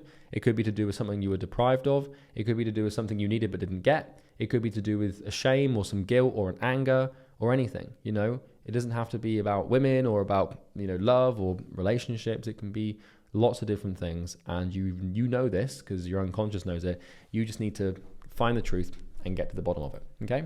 So go and do that right now. It's going to take you some time and it's going to be a little bit of a painful thing to do, but go and do it. Write it down. Do it now. Pause the video. Okay, so the other reason that we need to understand your drive vacuums is because there is a danger, okay? As we know, goals, financial or otherwise, are subconscious manifestations of desire that have a root in a fear, trait, or desire. More often than not, like multiple fears. So the reason you want your goal, money or whatever, is because you're manifesting a desire to escape a painful situation, okay? And often these drives come from your childhood because you lack something. Like I told you about the girl thing, right? Upon reflection, and with the advantage of maturity and retrospect, if I'm being honest, when assessing my motivations for starting my business, the drive for female attention and for not being bullied were the forefront of my drive vacuums. Like the reason that having a business appealed to me and the reason that I became so attached to that idea was because my subconscious saw an opportunity to fill these drive vacuums. Because if I had a successful business making six or multi-six figures, I would be able to find a girlfriend and I would no longer be in a vulnerable state where someone could bully me. That was basically what my subconscious was translating. Now here's where this creates a problem. And you might be thinking this through and you're like, eventually I made £8,334 a month. It felt great. I ended up going on loads of dates and had a great time. I wasn't bullied, didn't have a boss, and school teenage me would have loved it, and he did. But what happened is I had filled the drive vacuum. My motivation for work completely dropped the second I became successful, and I ended up regressing way back. It was like my subconscious has just said mission accomplished and signed out. My point and the moral of this story, your drive vacuums will help you achieve your goal, but they will not help you go beyond that. Once your subconscious or unconscious feels that the need has been met, the motivation will disappear. And this is exactly what happens with people who become successful and plateau, and they stop experiencing consistent growth because they've ultimately got what they set out to do. Now, for some people, that's all they want, and that's absolutely fine. But just don't be surprised if you fill this drive vacuum, you get to 10K a month, you get to millionaire level, whatever that looks like for you, and you suddenly become demotivated. Understanding why you're putting yourself through the pain is helpful, but once you have the physical item that you wanted, like money or a car or freedom, your motivation to continue driving forward and making progress will diminish. And this is why humans get stuck. They hit a goal and then lose the drive and work ethic that got them there. Or basically what happens is they plateau. So you get to 10K, 20K a month, and then you lose the motivation that got you to that, but you just sustain it, because if you lose it, then you lose your ability to fulfill the need, right? Because if you make 10K a month and then you go back to making 0K a month, then you're not going to have any girls. My point is not that you can't get girls if you're broke, but you know what I mean, right? You know, you have to have a boss or something. So your unconscious will fight like hell to not break the standard and to maintain what it's achieved, but motivation goes away. So if a subconscious drive is powerful enough, the human will figure out how to fulfill it if it has the means to do so. And this is, of course, a simplification. It's a model based on just my experience and reading a ton of books. But if you're already making good money and feel comfortable, then your past and current stagnation is nothing but a byproduct of you having nothing to drive you. This is the psychology of stagnation. So here you're dead broke and you want a girlfriend, or for me, it was having a girlfriend or sexual attention, basically, if I'm being honest, and being bullied, right? Second I got to 10K a month, I was no longer in a position to be bullied and I could get female attention. And so the reasons that I were working were no longer reasons to keep working. So what I would do is I would sustain my 10K a month income, but I struggled to sort of break through that plateau because I didn't have a reason to do so. And so the way that you combat this is pretty straightforward. We'll talk about that in just a second. Well, understanding that your drive vacuums will give you the drive to achieve your goal is important. But you've got to know there is a strong danger that once you achieve the goal and satisfy it, your behavior will revert and you'll regress or just maintain. if you're at the point where you feel comfortable and your business is stagnant, then the quickest way to fix this plateau is to do some soul searching and find another why. And basically this is called because you find a why that's bigger than you. And to find your why, you actually want to do this thing. Because if you don't have a why, you won't bear any how. The key is to realize that we don't have business problems again. We have personal problems that appear in the business. And if you're not motivated and you're not, well, it's not about motivation, but if you can't seem to muster up the care to have the discipline, it's because you don't have a strong sense of why. Because remember, there's no pain pushing you. Pain is petrol. There's no point in having all of our proven appointment booking systems or sales scripts or funnels because, you won't use them and they won't work. So the why is basically the most important thing because everything stems from it. So you need to find that negative, gnarly emotion and use it. Anxiety, fear, dread, shame, guilt, hate, anger, fear, sadness, grief, loneliness. Find that emotion that you don't like feeling, feel it, and then that's how you get your discipline. Because when one of these emotions is more painful than the work, you will do the work. Now, once you've fulfilled your drive vacuum, if you're wondering, by the way, like how do you break out of a plateau, it's about making the business and your work about more than you. It's about embarking on a mission and a vision and entering into a big grandiose thing. You, my friend, do not have to worry about that until you're like successful. So once you get to 6 figures, more than 6 figures, you might have a plateau. Then you need to do some soul searching, find a vision, and have a bigger reason to work. That's where Easy Grow comes in. I have no doubt that you'll get into Easy Grow anyway. And in fact, you might have already booked a call to look at it because it wouldn't surprise me if people start doing that at this point in the training. Because it comes back to this thing, like when you look at the free stuff, think about the paid stuff. I mean, you think this is good, you wait till you see Acquisition Genesis and just you wait. Anyway, right. So yeah, that's my point. Don't worry about fulfilling these. Just for now, let's just fulfill them. And when you hit the plateau and you get to that point where you've got the money and you've got what you wanted and you plateau and can't find the motivation, that's when we start talking about vision. And that's part of what Easy Grow will help you solve alongside the client acquisition stuff as well. So we need to achieve consistency. So now that we've done this, the next portion of this video is dedicated to consistency and finding a consistent, steady flow of work. Because, this is where we're going to talk about rest. So up until now, this point in training, our whole attention has been on these things here, right? So we've talked about being, all or nothing, delaying gratification. We've talked about sacrificing and giving as much up as we can for our goal to get the flame to burn. We've done a sacrifice audit. We've talked about focus and having discipline to focus. We've talked about projections and having the discipline to control these things and not judge people. We've talked about discipline to become a good client or to become the best client you can. And we've talked about the discipline to find the reason you want to find the discipline in the first place, right? Drive vacuums. Now, what we need to talk about is the opposite of discipline, which is rest. So this diagram might seem familiar to you from previous videos or something, but the key to this whole thing is to not over-discipline yourself. Because when in the current digital sphere of grind, hustle, success, online content, everyone's very, very hard jammed on the discipline side of this scale. So the opposite of discipline is rest. And if you want to learn how to become hyper-disciplined, you also need to learn how to become hyper-rested. The key to discipline is rest. The key to work is time off. And I'm going to explain this, and no one has ever talked about this before, and you would have never heard this. It's easy to get hard jammed on discipline. Everyone does this. Everyone gets hard jammed on discipline, and they burn themselves out.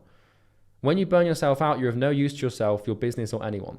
And so if we imagine that discipline and rest is like a sliding scale where you can sit on either side, everyone just sits here and they identify with discipline and they emotionally attach themselves to discipline and they reject rest. So any sort of rest or relaxation behavior is rejected, vilified, demonized, and pushed away.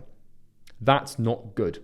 What you need to be able to do in your life, through your business and your work, is flip between the two states. Sometimes you need to be disciplined. Most of the time you do. But sometimes you need to be deeply rested as well. Because the key to discipline is rest. And you need to have the discipline to not be disciplined. It's a paradox. Okay? It's a paradox. You need to learn how to rest. So let me tell you my personal story with finding consistency. Because, I hard jammed myself on this discipline thing. And, I became hardwired, and my identity and I was polarized to discipline. And, the duality of discipline and rest, I was polarized to it. And for the first few years of my life in business, really for the first 5 years, honestly, I didn't really learn this thing until way too late. Only recently, the last year or two, if I figured this thing out.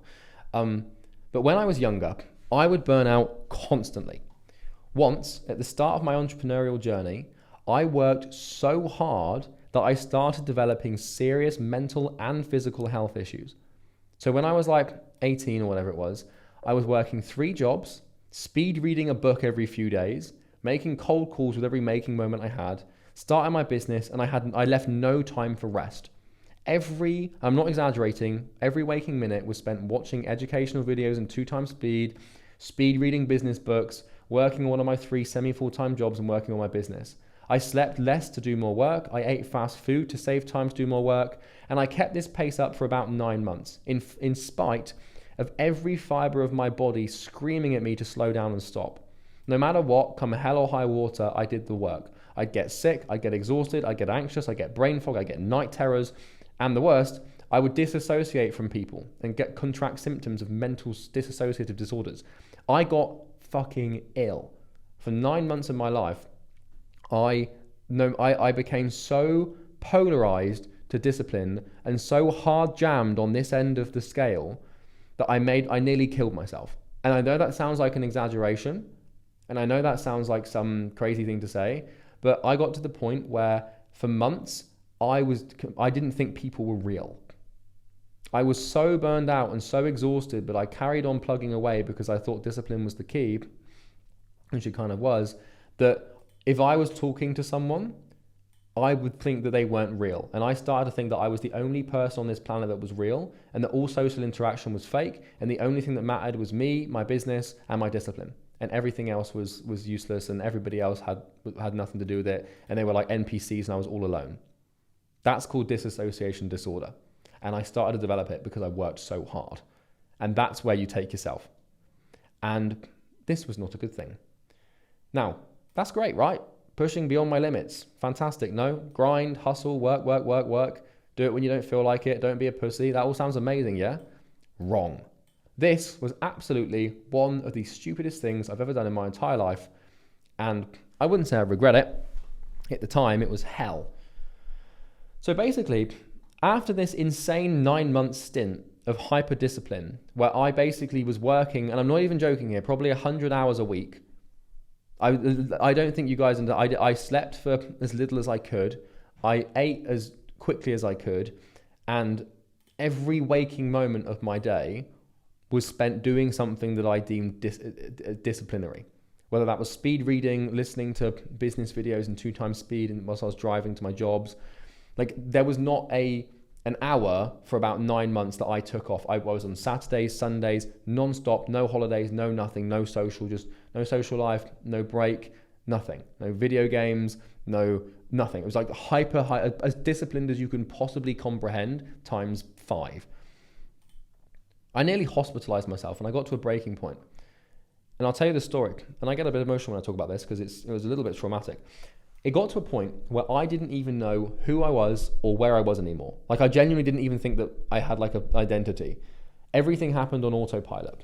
Once, while driving back home from one of my hospitality jobs at night, I literally got lost. So I burned myself out so much that I would do things and my body would be moving, but I felt disassociated from my body. I was like a robot just watching my body go around doing things. It was fucking horrible.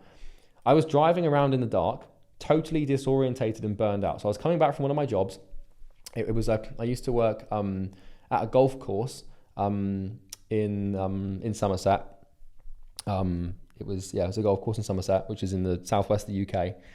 And I had no idea how to get home. So I got lost driving home. Like I'd done this drive over and over again, but I got to this point where I was so brain fogged and so anxious and confused and just had no idea what's going on that I got lost. And eventually I found my way home after like 2 hours of struggling around in the dark, driving around trying to find my way home. It's like a 30-minute drive, did it in 2 hours. And when I got home, I went to my room, I sat on my bed, I turned on my red LED lights, and I had a 4-hour panic attack. And this was like consecutive back-to-back panic attacks. And basically what started happening is I started like blacking out and having panic attacks, and like everything was black, and then like I was like, I couldn't breathe, and it was fucking awful. It was the worst moment of my life by a mile. It was terrifying, by far the scariest experience of my life. I genuinely thought that I was gonna have a heart attack and die. Like for 4 hours, I was like hyperventilating, I couldn't breathe, I was like screaming into my pillow, I kept like passing out, like I thought I was going blind, I thought I was going mad, I thought I was about to lose my sanity. Like I'm stressed just talking about it because it was the most horrific experience of my life.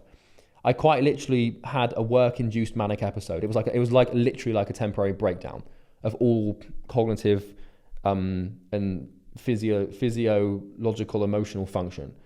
For about a week, I existed. After this happened, I couldn't sleep. I existed in this like totally delirious state.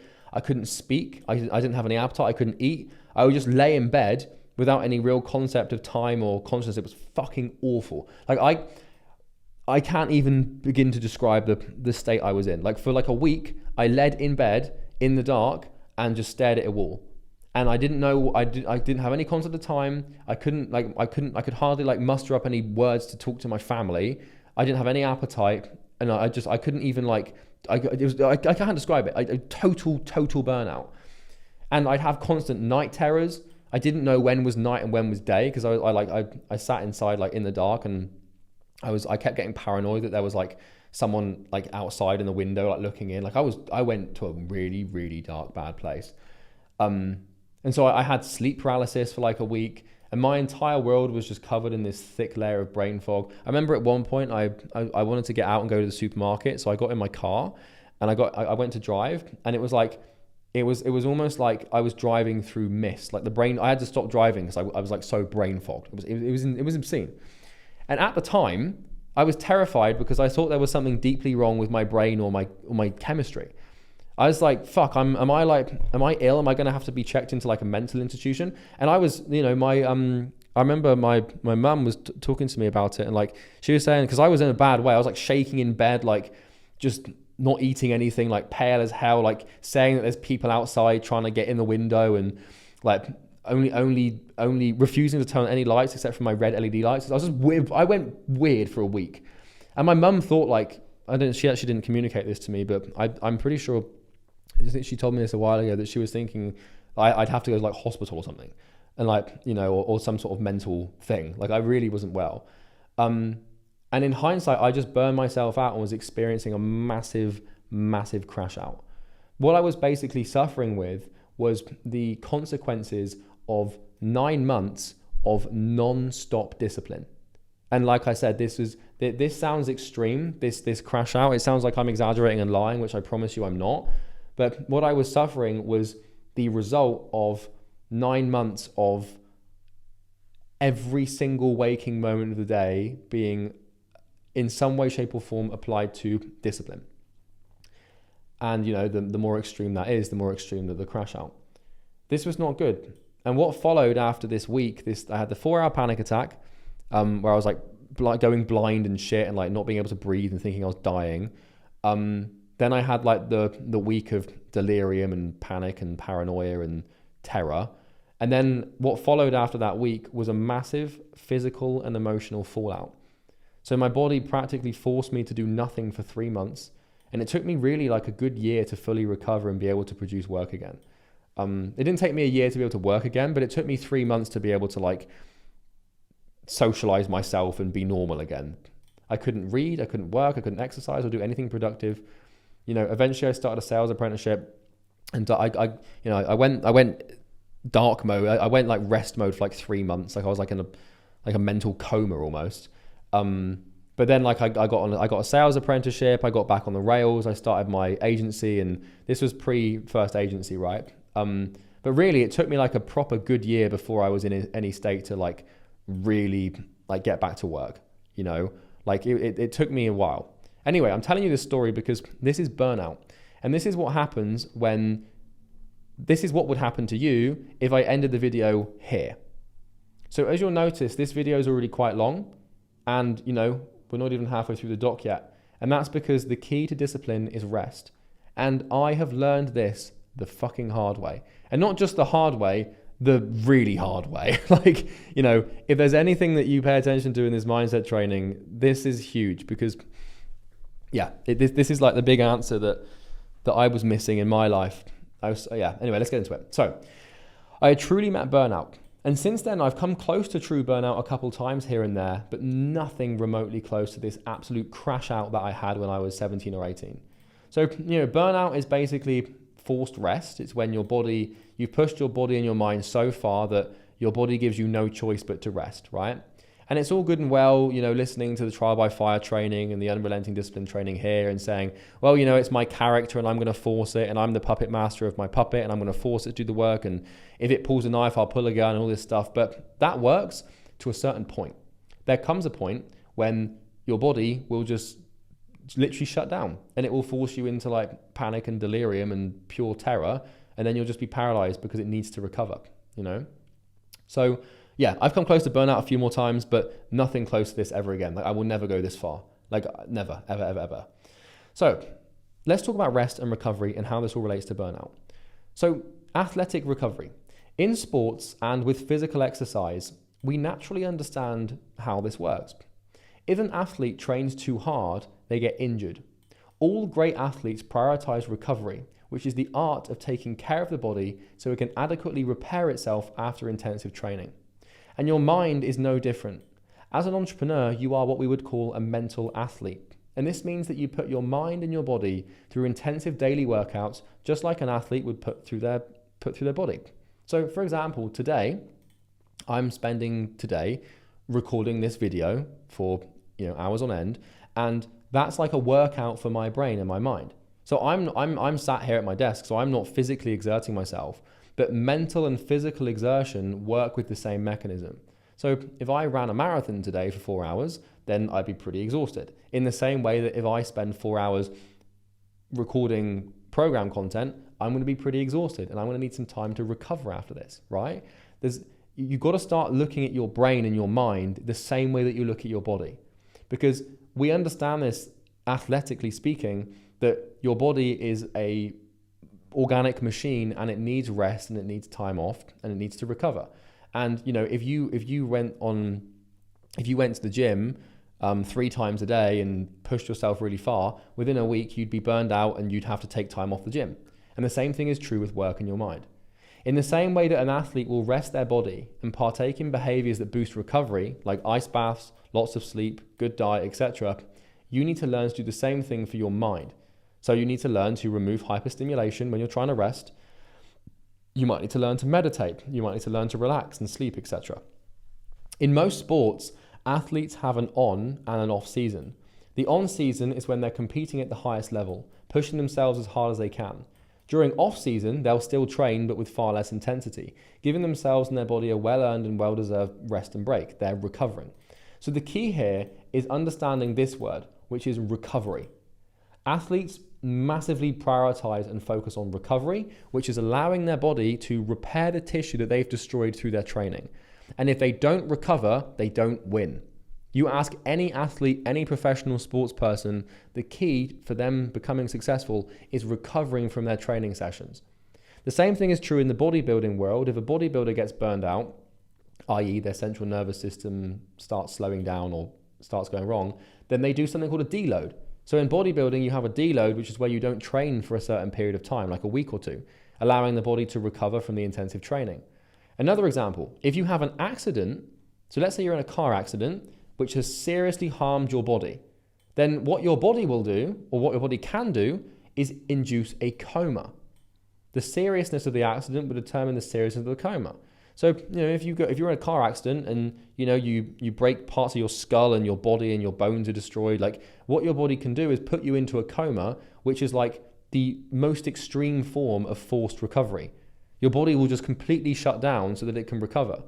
And the same thing is true with animals that hibernate. Like we see recovery in all sorts of examples when it comes to the body, but it's definitely prevalent in the athletic world as well, in the bodybuilding world. So recovery is key and recovery is crucial. But the mistake entrepreneurs make is they forget that the mind is an extension of the body, which is an organic system that also needs to recover. Your mind is not a machine. As much as you'd love to be a computer and a robot, you're not. And even then, computers have to be charged. The kind of like the law of physics and nature is that things that require energy have to be recharged. Like if you use your phone for like 10 hours, you're going to have to put it on charge. If you use your brain for 10 hours, you're going to have to put it on charge. Yes, that's sleep, but there's other things that you need to do, and you need to learn to rest and you need to learn to recover. Because, working with full intensity back to back for months on end without any break or rest is the equivalent of trying to do that with your body. Your body's going to break down. Now, the cool thing about athletes and sports people and professional sports people is the more you train the body and the better you get at recovery, the longer you can go and the more intense your training can be, because recovery is a skill and you can get better at it and your body becomes more conditioned. It's called conditioning in science, sports science, right? So with your brain, with your mind, the same thing is true. There's a reason why I can sit here and maintain coherent thought in incredibly abstract, complicated ideas for 3 to 4 hours on end without any cuts or making mistakes or having to take a break. So I've been recording now for best part of like 3 hours or something like that. I don't know what the time is, right? It's 3 o'clock, but 3 hours. And I haven't taken breaks. I haven't gone off. I'm like training right now. I'm training my mind. I'm like intensely disciplined. And, if you tried to do that, you probably wouldn't be able to. But I've been doing this for a long time. And so my stamina, my mental conditioning for mental exerted discipline is significantly greater because I've been doing it for a long time. So you can get better at this. Now, the body can only be pushed so far. If you ran a marathon today, you'd probably be pretty physically useless tomorrow.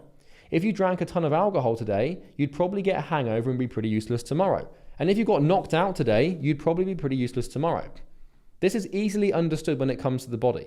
We all know if you push your body too far, you need to rest, and it will force you to rest. Try and run a marathon right now and see what happens, see how you feel tomorrow. You're going to be sore, you're going to be exhausted, you're going to be low on motivation, you're going to be all over the place, and you're going to lie in bed and do nothing. And that's because you pushed it. Same thing with alcohol, same thing with exercise, right? But people, for some reason, don't see the mind the same way. Now, the mind is definitely more quote-unquote tanky than the body, i.e. you can push it really far before it snaps, but the mind will snap if you overcook it. So my example here of entering a state of pure panic and delirium and having this literal crisis and this manic episode, this was my mind breaking. This was the equivalent, like your body breaks by going into a coma or, you see people, athletes that train until they throw up or pass out, right? And that's obviously what it takes to get to the top sometimes. It's not very healthy, but, I think we're not going to go down that route, but you get my point, right? But, you can push your mind pretty far, but it will have a limit and it will give you some pretty nasty shit to deal with for a very long time to sort of get over it. So you need to bear this in mind with the brain. And the coolest mental model that I could come up with to help you understand how recovery and rest and discipline work and the relationship between these variables is homeostasis. So this is homeostatic disciplinary regulation. So your body runs on something called homeostasis. And homeostasis is kind of like a system in your body that is responsible for the cooling and heating of the body to maintain a stable internal body temperature so that your body can perform functions that keep you alive. So your body wants to be at 37 degrees Celsius. Now, I don't know what that is in Fahrenheit for you Americans, but 37 degrees Celsius is the temperature that is optimal for your body. In case you're wondering why, it's because that's where enzymes can catalyze substrates at the fastest level. Biology lesson over. Your body does the same thing for blood sugar and fluid balance. So your body has got all these different systems in your body that that balance these key little biological markers, right? So if you get too hot, what will happen is you'll start sweating to cool yourself down. If you get too cold, you'll start shivering to heat yourself up. If your blood sugar drops too low, then your insulin will shift. If your blood sugar gets too high, then your insulin shifts. If you drink too much water, then your kidneys will go into overdrive to process that water, and that's a reaction that's triggered through the hypothalamus in the brain. And so your body has these ways to measure different internal balances, and it has different reactions that it can produce to balance things out. Now, using this temperature example, obviously we can see, if you get too cold, you heat up. If you get too hot. So this is an example, right? So what you can see here on this graph with the homeostasis temperature example is a few different things. So we've got the optimal temperature that your body wants to maintain, from an evolutionary standpoint, where enzymes catalyze substrates at the fastest level, which is 37 degrees Celsius. So that's probably, if you're not sick, or you're not in the sauna, or you're not in the cold plunge, then your body temperature is probably 37 degrees. And we have a little bit of margin here where your body could also probably do just fine at 38 or 36. Like, it's not that bad, right? And so homeostasis is basically the process by which your body oscillates between these points to try and find the most optimal balance. This is the optimal range. Now, what we have is above anything that is 38 or below anything that is 36 is where we start to enter the danger zone. So this would be danger zone 1 and this would be danger zone 2. If you got to 44 degrees, you'd probably die. And if you got below 31 degrees, you'd probably die. Now, not necessarily. There was a child, I think, that got to like 15 degrees Celsius and survived by some miracle. But for the sake of this model, we're going to keep it simple. Bad things happen down here, bad things happen up here. The higher you go, the lower you go, the worse off you're going to be, and you're not going to feel very nice. When you get a fever, and when you get ill, you can get a internal body temperature of like in the 40s or whatever, and you're going to be shaking and shivering, and you have to take like tablets and stuff to bring your fever down. Same thing if let's say that you're in the Arctic Ocean and you fall in the ocean and you're in there for 20 minutes, your body temperature is going to drop and you're going to go into hypothermia. So we don't want to go either of these ends, right? So in the diagram above, there are no drastic changes in your external or internal environment. So your body's just oscillating. We're not in the sauna, we're not in the ice bath, we're not out in the winter with no coat, it's not snowing, we've got no infections in the body. Your body's just healthily oscillating between the optimal range. And your body will just magically do this without you having to think about it. So thank you, body, and thank you, billions of years of evolution and God. That's great. However, if the hot or cold stimulus becomes intense, so in your environment, let's say that there's a stimulus, like let's say you get an infection, you get ill. What will happen is you'll enter the corresponding danger zone. But if you go really far, it will temporarily correct into the opposite danger zone beyond the healthier optimal range. So here you are, minding your own business, and lo and behold, let's say you get tonsillitis, okay?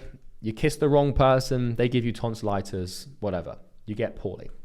What your body temperature will do when you get sick is your body temperature will increase.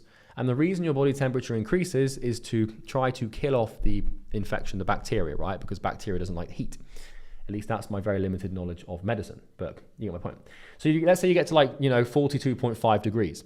Once you get too hot, what your body will do is like, shit, he's a little bit too hot and he might die if we keep heating this up. So let's make him really cold and let's make him sweat a lot and make him shiver so that he's cold. And so what the body will do is it will bring your temperature down. Now, the thing is I don't actually think this is entirely scientifically accurate, because I don't think you swing from 43 degrees to 33 degrees during a day. I don't think that's how it works, because usually your fever's higher. But when you get a fever, you feel like you're really cold. It's because your body's trying really hard to bring your temperature down, which makes you feel colder than you are. But for the sake of this mental model and the abstraction, let's just say that you overcorrect. So you get really hot, then you get really cold, and then you get a little bit too cold, so your body heats you up to the point where you overcorrect again, and then you oscillate again, and then your body's recovered from the illness or whatever. This is how homeostasis works, is if you get thrown out of whack in one direction, your body will often course correct into the other side of the danger zone, and then again, and then it will bring you back.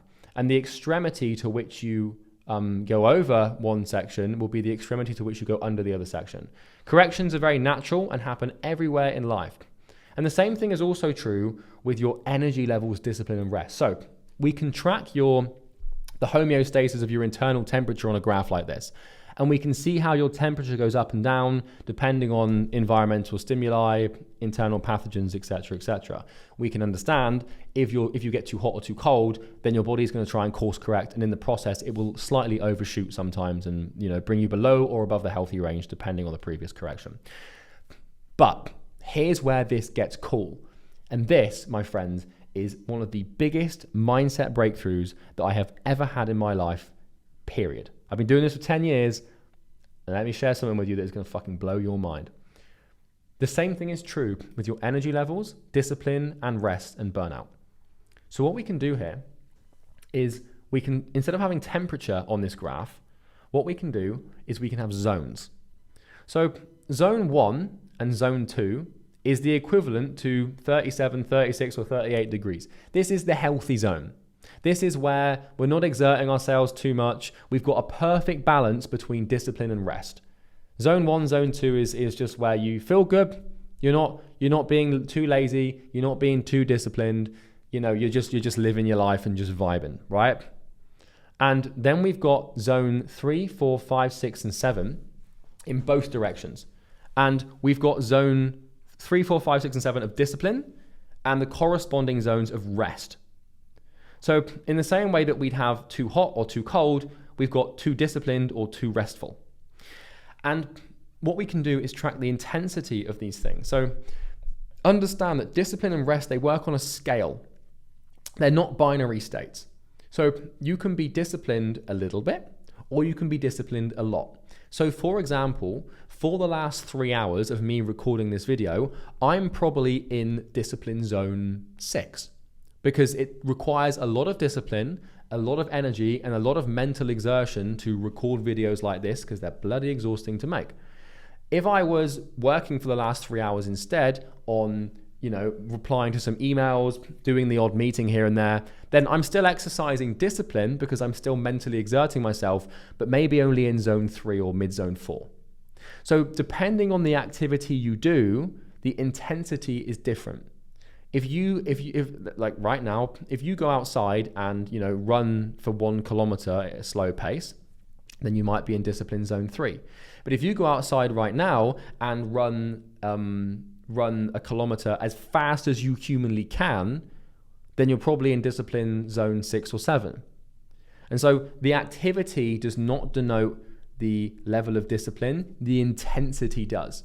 When you're working, you're in a state of discipline, but what you're working on and how intensely you're working on it shifts where you are. So going for a run is something that requires discipline, but the intensity, the level at which you do that run will shift the discipline. So if you're running really fucking fast, then you're going to be higher than if you're running really fucking slow.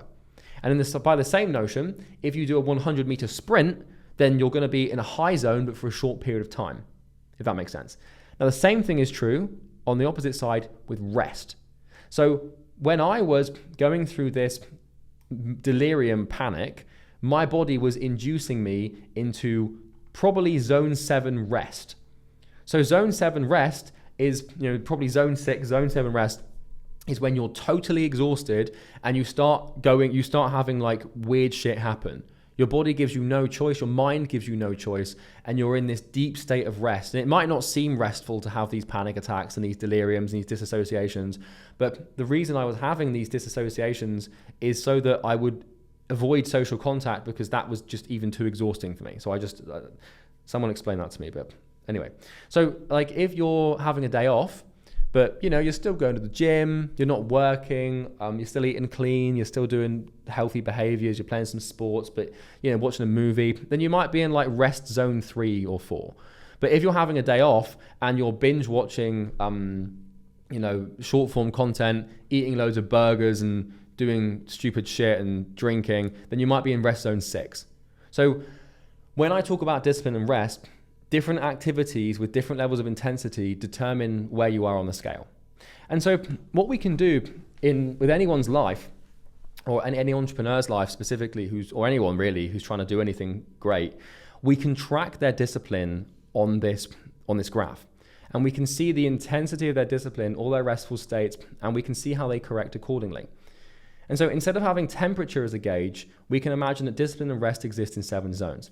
So zone 1 is perfectly balanced, where your discipline and your rest levels are perfectly balanced and you're never going to burn out. Zone 2 is healthy, mostly balanced, where maybe you're resting a little bit too much, but you're still in the healthy zone. Zone 3, perfectly safe, nothing to note. Here, whether you're resting or disciplined is just fine. Zone 4, you might see a few consequences, but nothing tragic. So zone 4 rest, maybe you, maybe you like, what would an example be of zone? Maybe you like take a nap or something, it's pretty restful, right?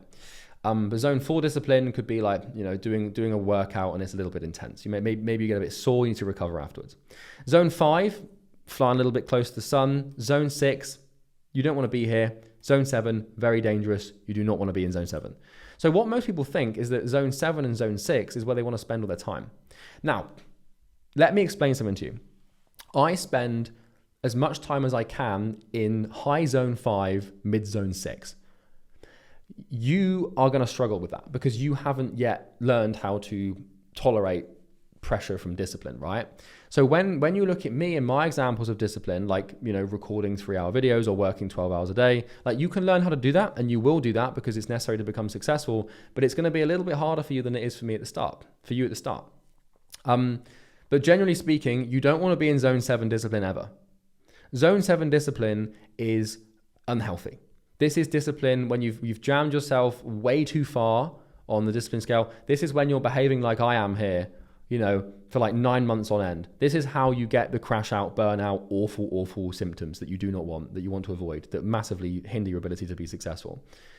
On the flip side, you don't want to be in rest zone 7 because rest zone 7 is like a coma or like a panic attack. This is when your mind just shuts down and you have these episodes that basically just like force you to not do anything, right?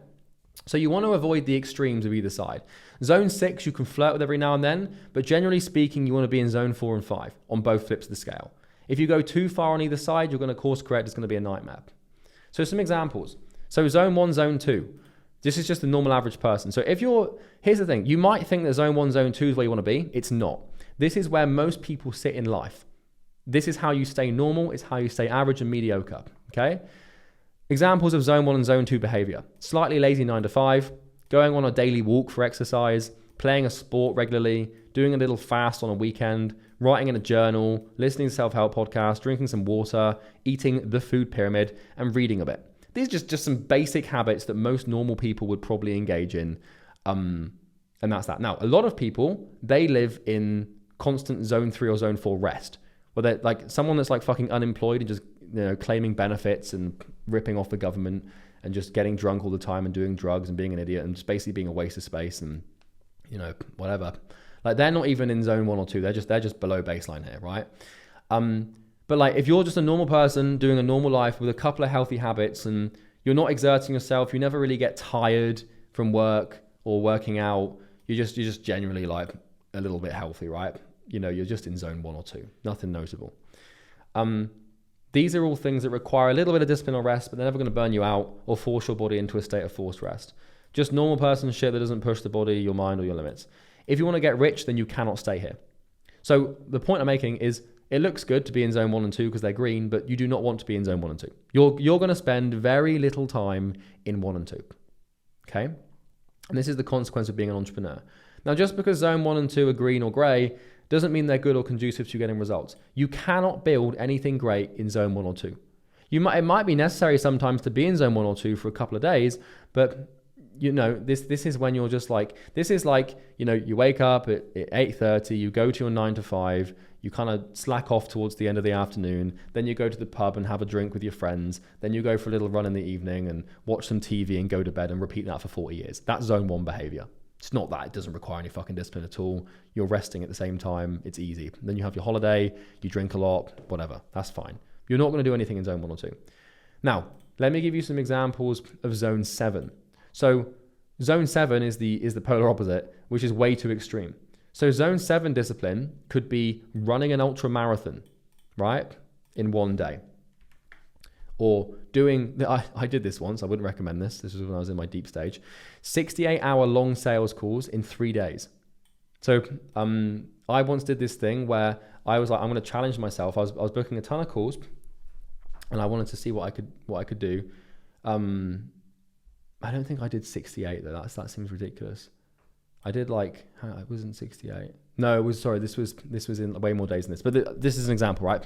Anyway, so let's say that you did over 3 days, you got 72 hours. Let's say that you sleep for 4 hours and the rest of it you spend doing sales calls for 3 days. That's zone 7 discipline. That's ridiculous. Or taking a 4-hour ice bath, or spending 4 hours in the sauna, or trying to do the pull-up record, or spending 5 hours in the plank position. That's zone 7 shit.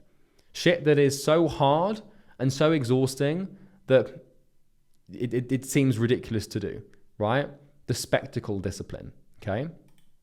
This is the David Goggins zone. Now, the thing about David Goggins, for example, is David Goggins is a remarkably disciplined person, and he can take himself, like for him, his zone 4 would be your zone 7.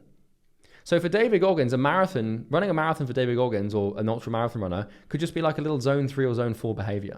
For you, running a marathon would probably be zone 7 shit, right? If you haven't done a marathon before. No offense if you have, right? Or if you haven't run before.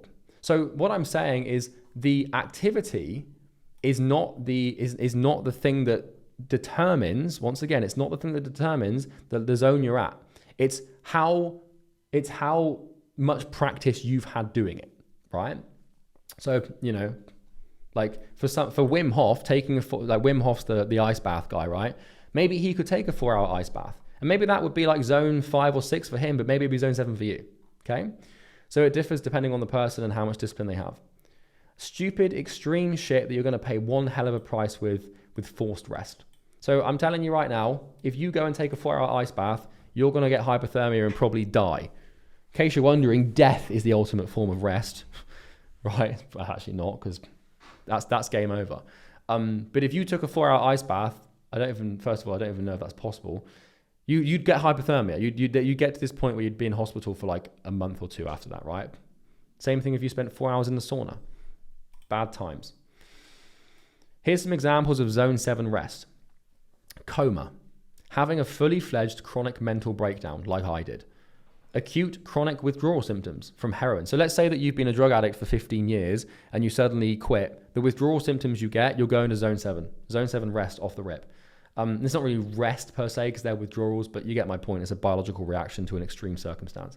Hypothermia, same thing. Now, let me give you a real world example here, okay?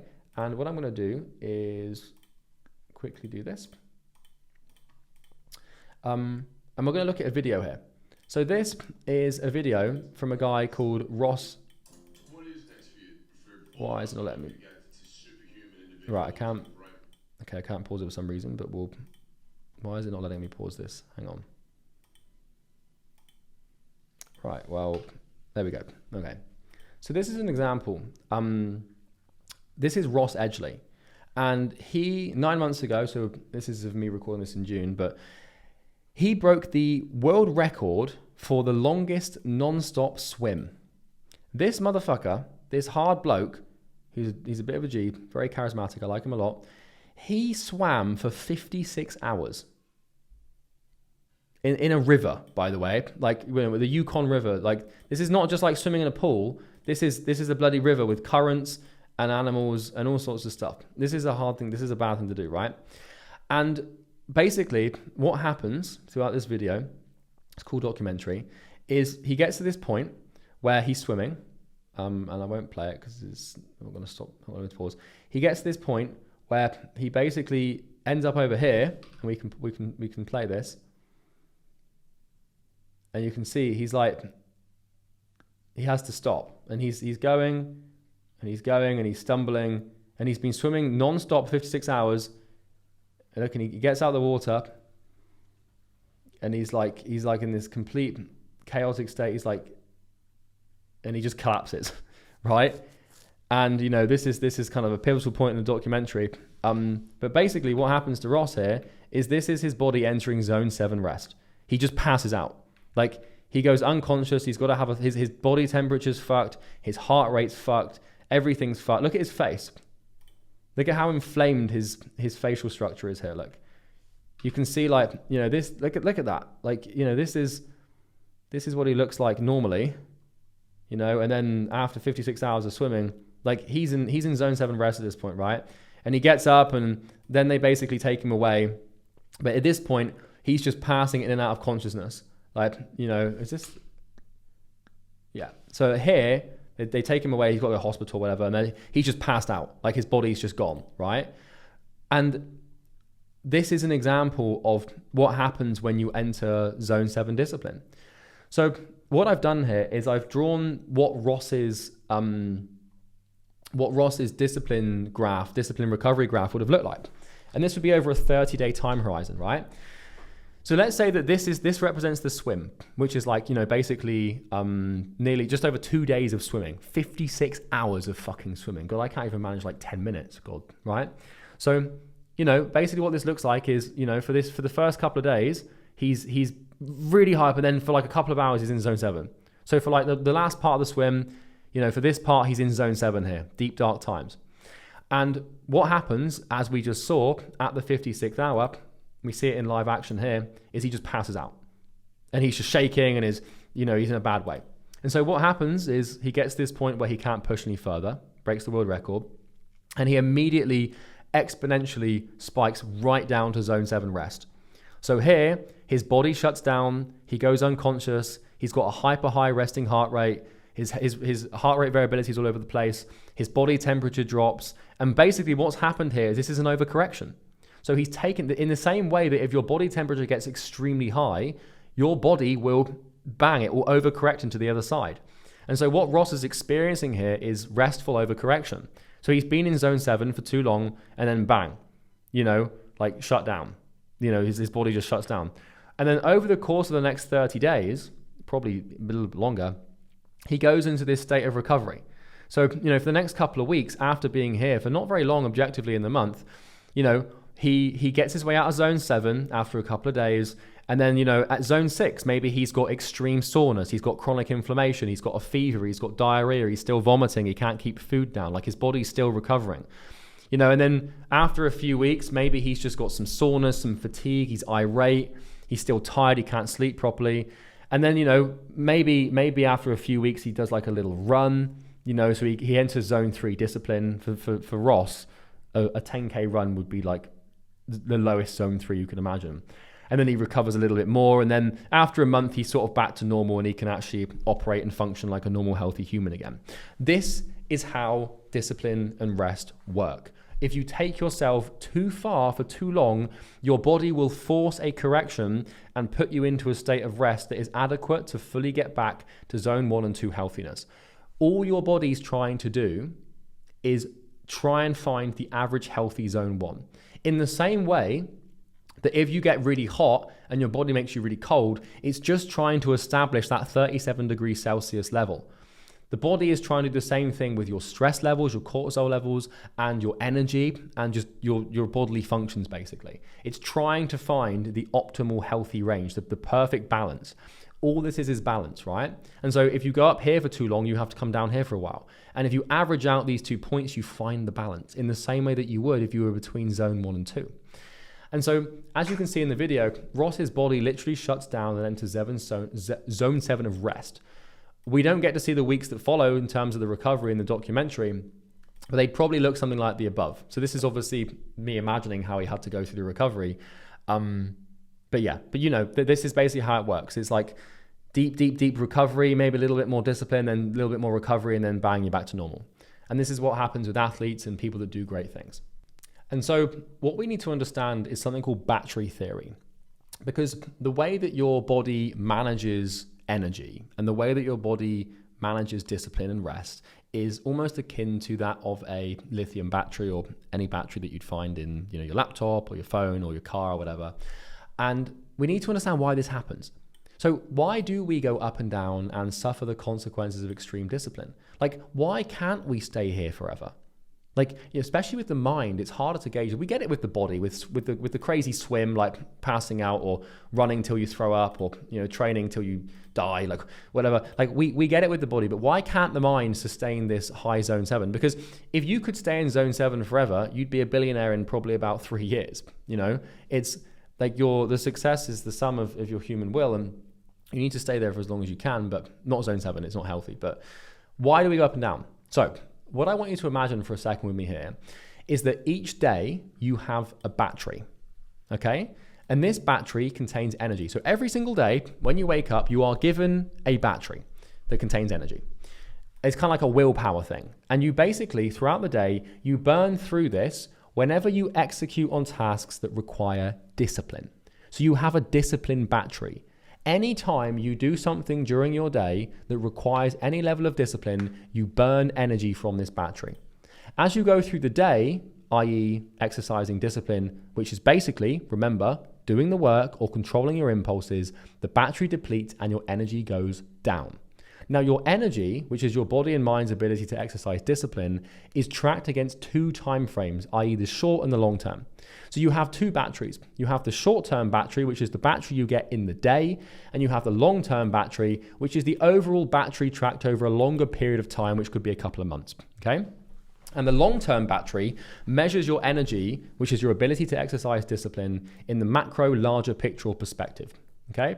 Because, we can track discipline in the minute, so i.e. resisting an impulse right now. We can track it in the hour, i.e. doing work for another hour. We can track it in the day, i.e. I had a good disciplined day. We can track it in the week. We can track it in the month. We can track it in the year. We can track it in the decade, right? The discipline can be stretched across all these different arbitrary time frames. And it's energy. So energy is the term I'm using here, energy, is your ability to exercise discipline. It's your ability to be in these zones here without needing to rest, okay? And it's you have your long-term battery here, which drains over time. The more you burn your day-long batteries, the lower your long-term battery gets, okay? So here's how it goes. Every single time, every day, you exercise discipline, you burn energy. And every time you rest, you gain energy, recharge. So think of it like a phone. Every time you use your phone, you burn the battery from the phone. Every time you recharge your phone and don't use it, you gain battery in the phone. Now, depending on which zone of discipline you're in, you will need to spend more or less energy. And depending on which zone of rest you are in, you will gain more or less energy. So if I spent a day in zone 3, discipline, I would burn less energy than if I spent a day in zone 6. If I spent 10 minutes in zone 7, I would burn more energy than 100, well, not 100. If I spent 10 minutes in zone 7, I might burn more energy than 10 hours in zone 3.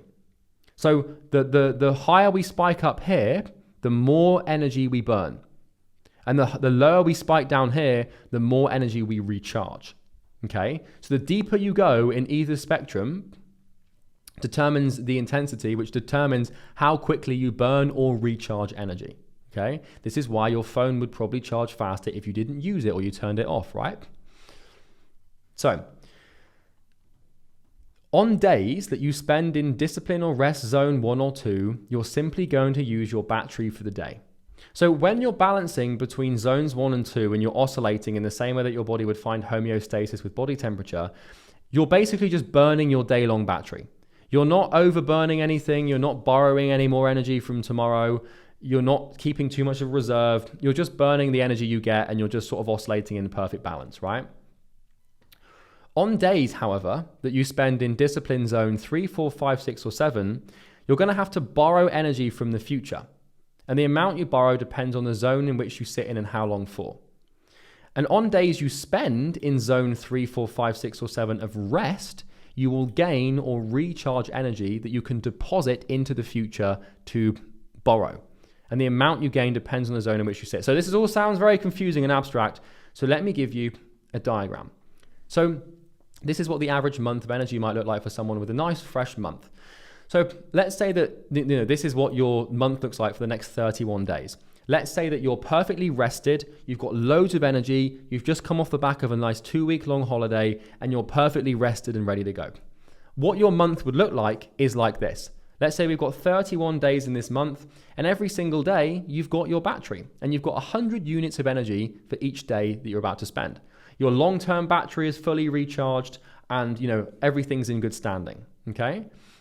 So what this would look like is that if you spend the first 5 days back from holiday in zone 1 or 2, you get back from holiday, you just come back to work a little bit, taking some time off, you're in zone 1 or 2, you're perfectly balanced, right? What's going to happen is you're going to rest throughout the day, you're going to be a little bit lazy, not really exert yourself after the holiday.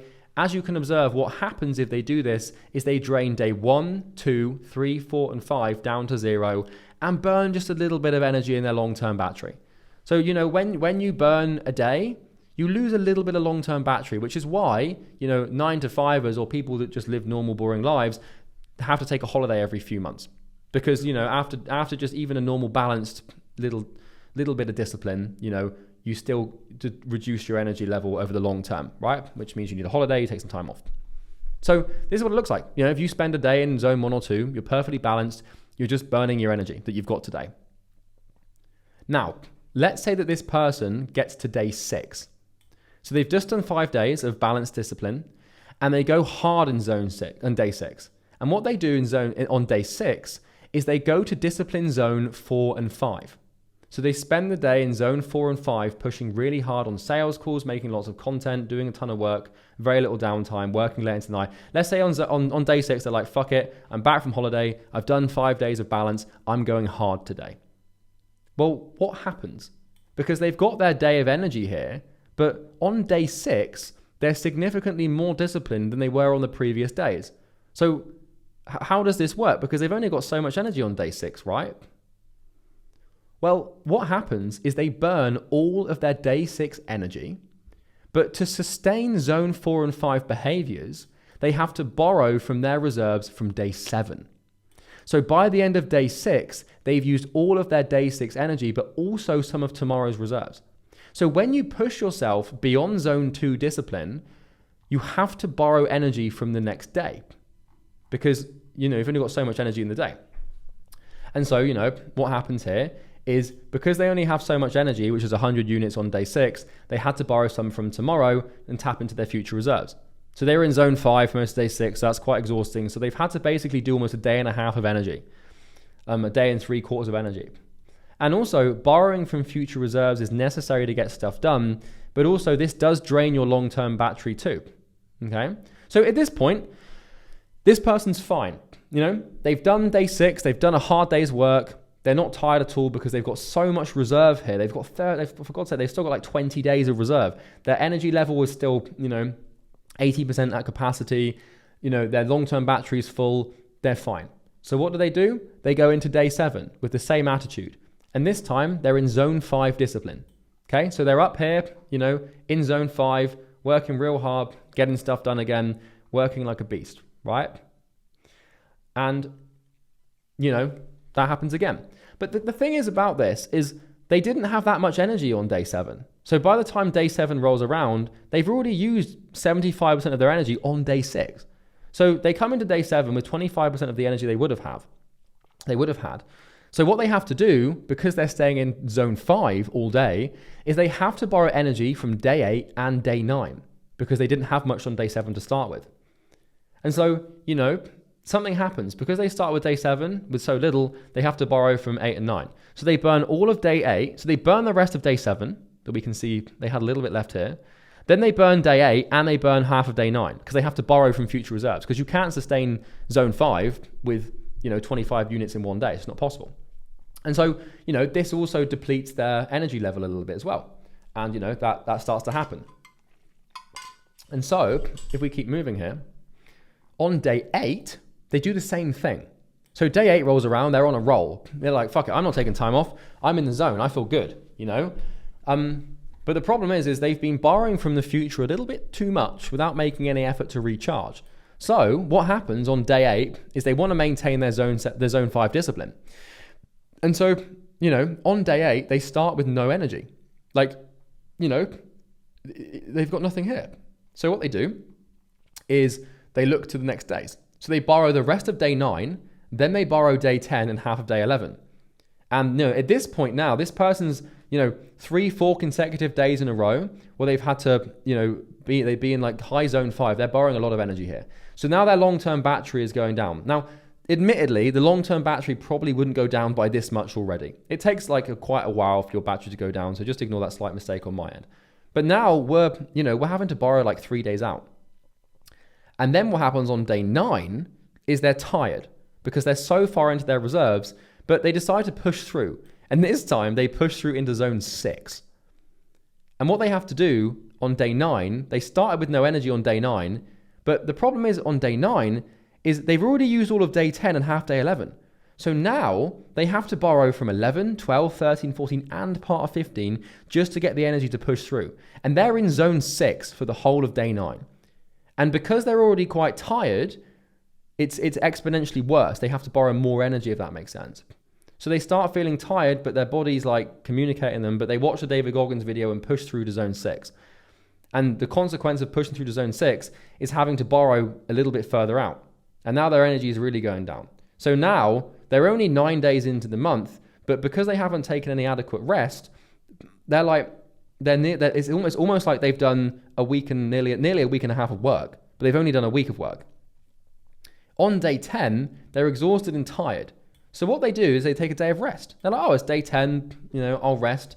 So they rest in zone 4. So they're relaxing a little bit, but not completely, but they're still relaxed.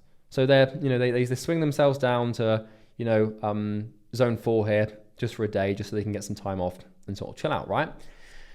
Which is a pretty healthy thing to do and encouraged. And this means they relax a little bit, but not entirely or completely. They're still maintaining some discipline, but whatever. So what they do on this day is, because they relax a little bit, is they've recharged their battery for day 15 and 14. So remember, because they entered zone 6 on day 9, they had to borrow energy from day 14 and 15 to do this. So by the time day 10 rolls around, they rest. And because of that rest, they replenish day 15 and most of day 14 just from one day of rest. Okay?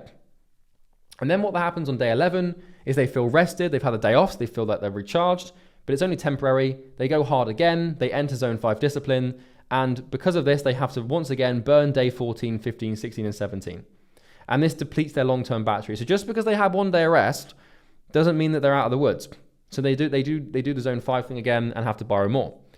And then in day 12, at this point, they're exhausted because, they're like, shit, like, I've got no energy. Like, this is like a week of like hardcore discipline with no rest and no time off. Like, we're talking like, extreme shit here, like starting really early, finishing really late, like working really intensely in like zone 5, like high zone 5, low zone 6. Now, day 12, now they're exhausted. They've got no energy, but they still want to push on regardless. They're polarized to discipline. They've got a little bit of energy left in their long-term battery. They're here. They're like, shit, I can still go. I can still keep going. So they enter zone 5 against all their impulses and tiredness to get the day done. But to do this, it costs them heavily. Now, here's the key note. The less reserves you have, the more energy borrowing costs. So the lower your long-term battery, the more it costs you to borrow. So at day 12, this person's exhausted and they've got very little long-term battery. So what that means is a day of zone 5 here requires them to borrow out so much further than the day if they were already rested. So if they if they enter zone 5 on day 6, they might only have to borrow from tomorrow because they're so rested already. But because they're borrowing from day 12 where they're already really tired, they have to borrow a lot. So the zone 5 on day 12 is fucking idiotic. They should take another day off. But what happens is they push through in zone 5, and now they have to borrow from 17, 18, 19, 20, 21, 22, 23. So they basically have to borrow like a week's worth of energy just to get a day of work done. And that's what happens when you get close to burnout territory. When your energy reserves are so low because you've pushed yourself too far, one extra day of work can cost you a week of rest, right? And day 13. So day 13 is burnout. So this is we're only halfway into the month here, but this person's been working so hard for so long with such intensity that they're now burned out. And this person is deep into his reserves and his body has forced him to rest. He's forced into zone 5 rest, which recharges day 23, which is a silver lining. Usually a day of zone 5 rest would recharge more than a day. But because this person is so far into his reserves, it doesn't recharge much. Like the more exhausted you are, the more rest you need to obviously become unexhausted. So the more exhausted you are, the less impact rest has on your energy levels. So if you had a day of zone 5 rest, when your energy levels were already quite high, then you could replenish like 3-4 days. But because this dude's fucking exhausted, it only replenishes 1 day, quite far out. Now what happens here is when you get burned out, it's a sign that you're close to your long-term energy reserve. So your long-term battery is a scale, and you can burn through this energy in the long term over a couple months long time horizon. But the issue is once you get to the bottom of your long-term battery, you enter something called the long-term energy reserve. And your body does not like being in your long-term energy reserve. This is the energy that it keeps over for survival situations. This is when your cortisol spikes and you're basically in fight or flight all the time. This is when your stress is really high, you can't sleep properly, and you're basically in your reserves. Your body has these reserves and it's possible to tap into them. It doesn't feel very nice to tap into them, but it takes a long time to recover. So for example, if you were like, if you were stranded on an island, your body has energy reserves. It can start digesting your protein. It will start digesting your muscles. Your body will literally digest your muscles for energy to convert into glycogen or whatever, ketones or whatever, to basically keep you alive. So obviously we're not digesting our muscles here, but the same thing is true with your mind and the way that your mind deals with mental energy. You have these reserves, which would basically be the equivalent of your body digesting your muscles from a physical level. So here's the problem. So day 13, this guy takes a day off. He's like, fucking hell, I'm exhausted. I've got very little in the tank. So he takes a day off. He rests in zone 5. He just watches Instagram reels and eats shit food and just goes to bed really late and whatever. But then on day 14, he wakes up and he makes a mistake. He's so polarized towards discipline that he's not listening to his body or his burnout symptoms. Instead, listening to the top 1% man advice, what he does is he decides to push on and dig into zone 4 discipline for day 14. He can't muster up anything more than zone 4. He can't go to zone 5 or zone 6 because his body simply won't allow him. So he pushes himself as hard as he can and enters zone 4. Now, at this point, this costs him dearly and it consumes the rest of his energy reserves on the board for the month. He's now dug into his long-term energy reserves, which is his survival reserves or his emergency reserves, and his long-term battery is just wiped and he's got no energy in the tank for the rest of the month. This is burnout. This is what happens when you work past burnout. Your body just goes into shutdown mode. And then what happens is it's day 15. So he does day 14 work, but day 15 rolls around, he's fucked. He's burned out and he's forced into zone 5 and 6 rest. All good habits go out the window. All the addictions come back in. No willpower to do anything or control impulses. Total, complete laziness and the polar opposite of how he wants to behave and what he identifies with. The sad thing, even just a day of rest here doesn't recharge anything. So he's forced into rest at this point. Burnout is forced rest. And this is why when you burn out, all of your bad habits come back in. Because all of the impulses that you currently are trying to hold back on, the food, the content, these instant gratification mechanisms, they require discipline to keep down. You've got to exercise discipline constantly to keep these impulses at bay. But when you're forced into burnout territory and you really burn yourself out, all of your impulse control goes out the window because you have no discipline left. You have no reserves to even fight off the most basic impulse. So all these bad habits start creeping in. So what people think happens when they burn out is they think it's self-sabotage.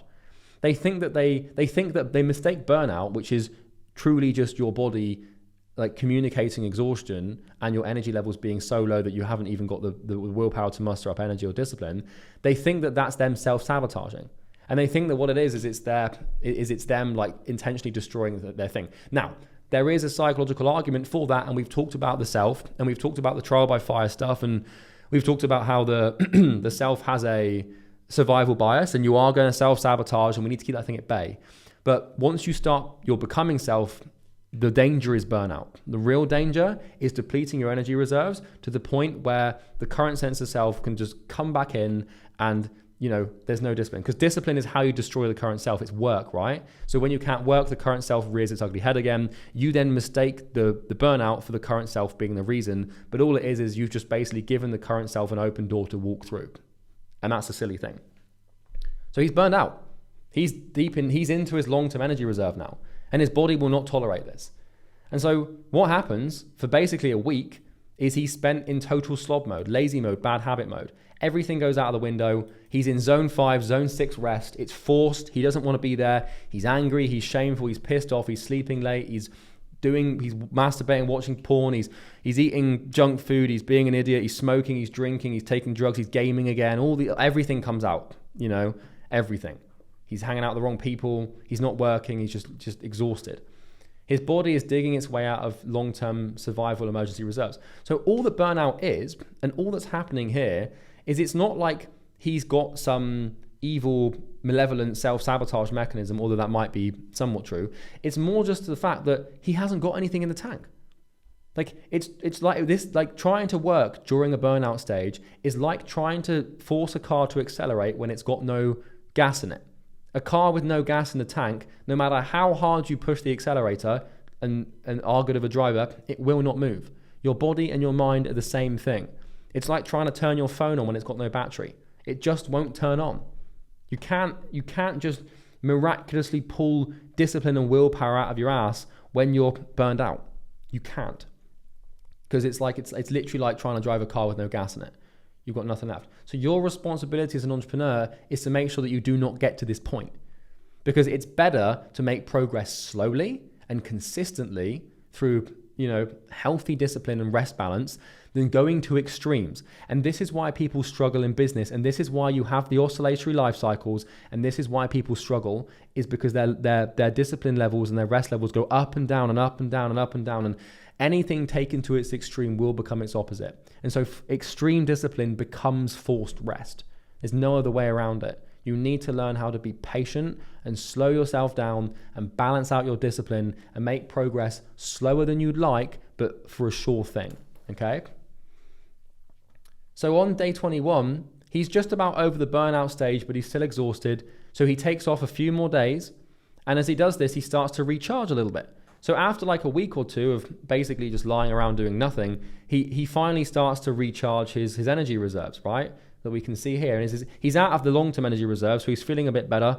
And he's now got his impulses back in check. So, he's starting to correct his bad habits again. He's not back to work yet, but, he's still in like zone 4 rest, not zone 6 anymore, right? Burnout is like zone 6 rest, basically. And, he's not burned out anymore, but he's just in zone 4. And then on day 26, he does a little bit of work, but he spends most of his day in zone 2 or 3 rest, just taking it easy. And basically, this becomes exponential. So because he takes off these days, and because on day 25, 26, he's still sort of resting quite a lot, because he's already a little bit rested from this period, his energy levels spike way back up. So discipline to rest ratios are not linear, they're not equal. If you take a lot of rest and rest another day, then you get a lot of recharge, if that makes sense. So because he's still taking it easy off the back of his burnout and not going hard again, his energy levels spike way up. So he goes from like having 25% reserves to 75% reserves just because of one or two extra days off. Like you don't need as much rest as you think, okay? And then by day 27, he's rested, his long-term battery is full again, he's out of the burnout cycle, he's feeling confident, he's feeling ready to go, and his long-term energy reserve is nearly full, and we've got day 32, 33, 34, and he's ready for the next 30 days again, but he's probably going to repeat the cycle. This is how most entrepreneurs live. They live in a cycle of discipline and extreme rest. They basically burn themselves out, and it's not healthy. And I know that I get it, because young men, what we do is we glorify pain and discipline and hard work and suffering. And we should, because it's the root to success. But we glorify it a little bit too much. And that's because there's a lot of pride and there's a lot of intense momentary pleasure and pride in the ability to exercise extraneous self-control. It feels pretty fucking good. It's a nice thing to do. It's great. And we become too polarized to it. And anything taken to its extreme will become its opposite. And this is how you burn yourself out. This is how you make yourself ill. It's how you make inconsistent progress, which is never progress at all. Inconsistent progress is not progress. It's just plateau, right? And so, yeah, day 27, he's ready to go again, and he's going to do it all over again. And what we could do is we could map this behavior on a discipline or recovery chart. So I'm just going to drink some water here. Excuse me. But what you can see is if we took this 30-day period, so, day 1 to day 27, like 30 days or whatever, we could map out this guy's discipline on the graph. And so what this might look like is, for the first couple of weeks, we've got the zone 5, deep zone 6 activity here with no rest. And then we've got the 1 day of rest in zone 4. And then we go back up for another week or two. And then we go too far to the point where we burn out on day 13 and spend a few days here. Then we recover a little bit here. By day 26, we're just back in zone 2 rest, doing a little bit of discipline stuff. And then by the time we get to the end of the month, we're back again. So it's like a 30-day cycle. Now, this is arbitrary. It's not always going to be a 30-day time horizon for a burnout cycle to occur. This is just an example of a month. So don't think that this is like a thing that just resets every month magically. That's not the case. But you can map this out on a graph like this. And this is what the month would have looked like. So we have extreme discipline, and then we have extreme rest for a little bit, and then some recovery, and then we're back up. So what this guy should have done is spend all he had to do was extend this little rest period by maybe 2 or 3 days. Because if he extended it by 2 or 3 days, every consecutive day of rest exponentially increases the charge of your long-term battery. So if you take 1 day off, you won't charge much battery. But if you take 2 days off, you'll charge like double on the second day what you did on the first. And if you take 3 days off, then you'll charge triple than what you did on the first. So rest is exponential. And the more consecutive days of rest you take, the more you recharge and the more worthwhile it becomes. In the same way that the consecutive days of discipline burn more energy. So day 1, zone 6 isn't going to cost you too much.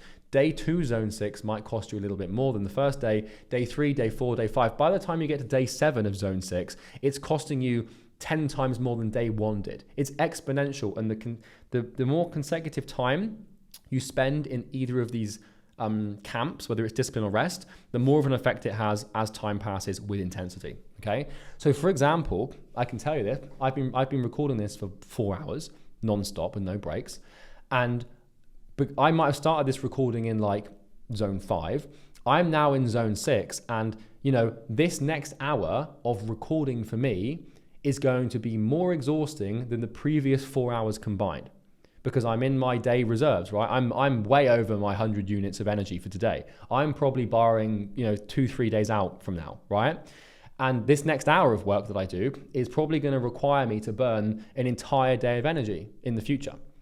So if I'm on the 16th of June, I'm right now borrowing, I've used all my energy for the 16th of June by far, because got up early, did some work, finished this document, recording this for 4 hours. That's zone 6 shit. I'm done for today. My energy is done for today.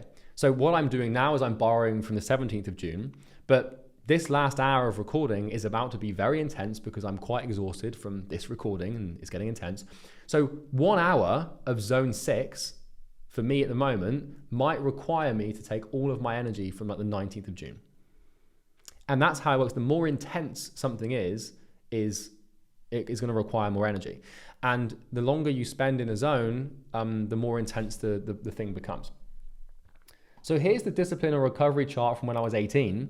So remember the story I told you about that crazy 9-month, 3-job business speed reading discipline sprint? Then I had that 3-month crash out period. So, I was in like deep zone 6, deep zone 7 for like 9 fucking months. Like, not healthy, not good. And the thing about this is I didn't come out of it. So you can go to zone 6 if you want, but you have to be prepared to go to zone 5 or zone 6 rest every now and then to accommodate for it. But I literally spent 9 months up here. And the result of that was a correction where I started having the panic attacks down here and I started getting delirious and ill for like, a good week. And then I started, my recovery was slow. It took me 3 months to get back to normal, where I could get a job again and behave like a normal human, right? So, you can map it there. And it might seem familiar to the oscillatory life cycles that we cover. Now, this isn't just a clean, easy monthly thing. It's not like your energy reserve just resets every month. This is not like, I'm using a 30-day time horizon here, for example, but you need to realize that the body and the mind doesn't really recognize calendars. Like your body doesn't understand the abstraction of time and calendars. It uses binary thresholds and biological markers to determine which state it forces you into. And this is an oversimplified model to help you understand how this stuff works. So why does this happen? Why can't we just be disciplined forever and sit in the high discipline zones for the rest of our lives? Because that would certainly make becoming successful way easier. Well, when you enter a high discipline zone, you obviously, as you know now, you have to borrow energy from the future. So it comes with a cost. You have to borrow it from the future. And the future's coming, so there's going to come, if you borrow from tomorrow and tomorrow rolls around, then you're going to be a little tired tomorrow because you're going to have to borrow from the next day. Think of it in the same way that you borrow money from a bank. When you borrow money from a bank, you go into debt. And when that bank loans you this money, they'll force you to pay it back with interest, meaning you pay a little bit more back than you borrowed. When you borrow energy from your future reserves, you incur a debt that must be paid, and that debt contains recovery interest. This means that you have to pay off the debt, and you maybe have to pay off a little bit more than you borrowed. This is why I had to take off 3 months off of everything in life. It was why, that happened. I was paying my discipline debts off to the bank of energy. So, imagine we've got the bank of energy. So up here, I'm borrowing, I am lending, like I'm taking as much money as I can from the bank at a super high interest rate. And if you borrow loads of money for a very long time from a bank, they're eventually going to want it back. And I had to pay it back. And I had to spend 3 months in here. Now you'll notice how it's disproportionate because I spent 9 months here, but only 3 months here. And that's because rest and discipline are not equal, which we'll talk about in a second. And that's asymmetric charging. I know what you're thinking. Well, shit. If every time I discipline myself, I have to have an equal amount of rest, then surely I'm never going to make any progress, right? Surely I'm going to stay stuck in the oscillatory life cycle. That's a fair thing to think. You're like, oh shit, well, if every time I go up here, I have to come down here, how am I going to make any progress? I'm just going to oscillate. I'm just doomed to oscillate between these two things. That's not true. Because if that was true, no one will make any progress ever. There is good news. The good news is that rest and discipline are not equal. Rest is significantly more powerful than discipline. It's got a multiplier. And what this means is for every point of discipline you score, you only need to compensate it with less points of rest. So for every, it's got like a 2 to 3 to 4x multiplier. Because, if I take a week off of work and I spend a week in zone 6 rest, which means that I've just let everything go and I'm totally undisciplined and I'm just completely off of it. I can take a week off and that might recharge my battery for like 3 months. If I take a nice long weekend, if I take Monday, Friday and Saturday, if I take Friday, Saturday, Sunday and Monday off and stay in zone 5 rest for 4 days on a long weekend, that's 4 days off, but it might recharge my battery for 3 weeks. So rest is asymmetric. And what that means is you don't need to have an equal amount of rest and discipline. Because, when you go through your burnout cycles and your burnout stages, they might only last a week. And then you might be able to go again for like 3 or 4 weeks, right? So it's important to note that for every point of discipline, you might need 0.3, 0.4, 0.5 points of rest, right? Sometimes you get 10x multiple on rest. It's insane. Rest, the return on the ROR, return on rest, which is basically discipline cash, is huge. Like for example, when I had my crazy 9-month stint, it only took me 3 months to get back to normal to be clear and healthy again. Admittedly, I wasn't quite back to normal for a year, but I could function. So you can see this here. 9 months of deep zone 6 and zone 7, and then only 3 months of zone 7 and 6 rest.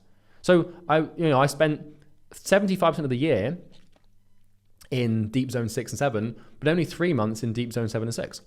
So it only took me a third of the time to get back to the healthy level. So rest is more powerful than discipline in swinging this chart.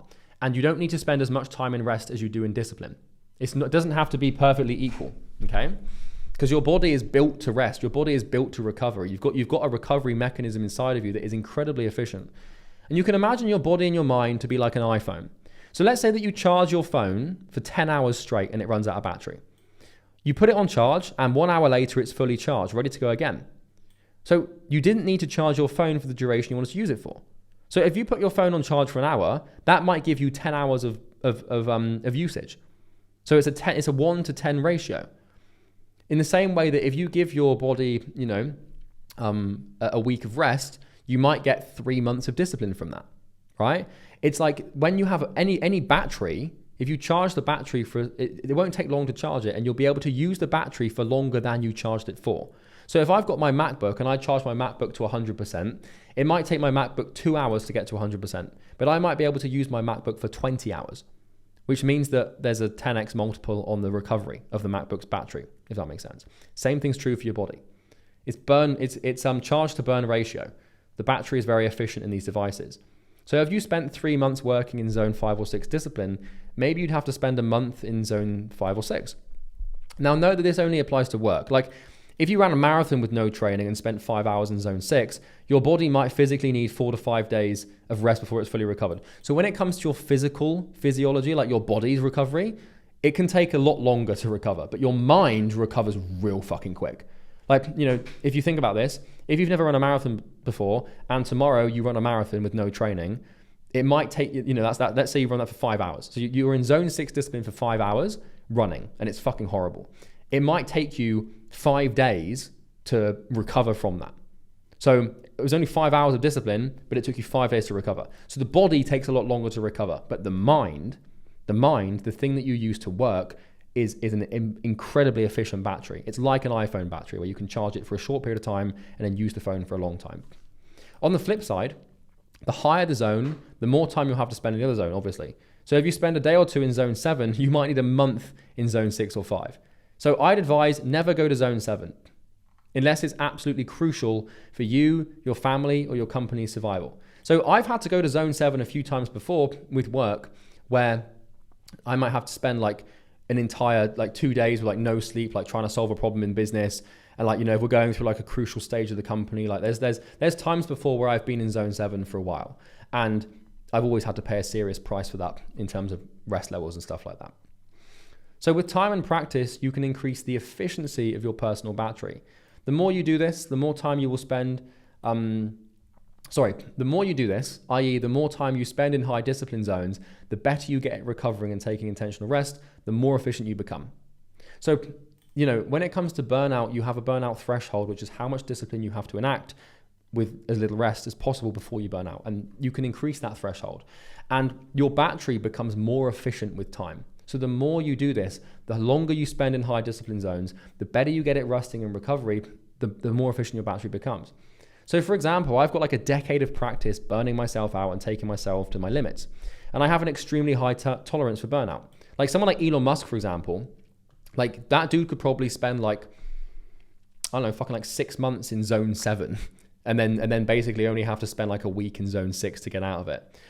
You increase your battery efficiency, and when I'm talking about the level of discipline I can have, you won't want to necessarily emulate that at the beginning because it takes time to get there. But really the only way to get there is to try to be there, because that's how you get better at it, and that's how you increase the efficiency.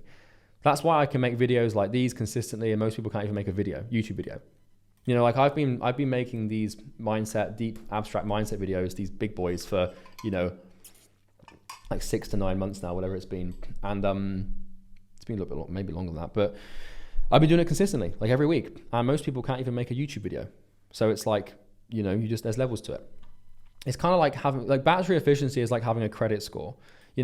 A credit score is something given to people in society to determine how much money they can borrow and how favorable their interest rates are. So if you have a high credit score, you can borrow more money, etc., etc. You can think of having a disciplined credit score. So the better you are at paying back on time, being a reliable borrower, and stuff like that, you can get more money from the bank. And the exact same thing is true with your body, time, and energy. So if I borrow lots of money from the bank and have credit cards and consistently pay them back on time, my credit score goes up, which means I can borrow more money from the bank in the future because they know I'm a reliable borrower. The same thing is true. You have a credit score, but for discipline. So the better you are at paying off your disciplinary debts, which is basically what you're incurring, discipline debt, right? When you spend too long in a highly disciplined state, you're basically borrowing. You're borrowing energy and you have to pay that energy back. So the better you get at paying that back on time with rest, and the better you get at intentional rest and taking time off and taking it easy, the higher your discipline credit score, the more you are reliable to borrow, right? And the more the disciplined bank will trust you with when it comes to borrowing. Draining intensity is something that's crucial to note, which is basically that the lower your long-term battery, the easier it's going to be for you to drain it at lower levels of discipline. So say your long-term battery is nearly empty and you're nearing your burnout threshold. If you spend one day in zone 3 or 4 discipline, that might have the equivalent effect than if you were to spend a week in zone 5 or 6 when you had a full battery. So the more exhausted you become and the lower your long-term battery gets, the more sensitive it gets to being drained. So, if here, right, if you're at this space, you could spend 4 or 5 days straight in maybe zone 5 or 6 and maybe reduce your battery a little bit. But if your battery was here and you spent a day in zone 5 or 6, it might reduce drastically. So depending on how full your long-term battery is, depends on the sensitivity to how much discipline it will require you to burn it off, if that makes sense. This also works on the flip side of rest. So if you take a day of rest and you're already pretty rested, then you'll fill your battery up way more than if you took a day of rest when you're already exhausted. It's pretty basic maths, okay? And disproportionate action. So we've kind of discussed this, how, not all actions will burn energy equally.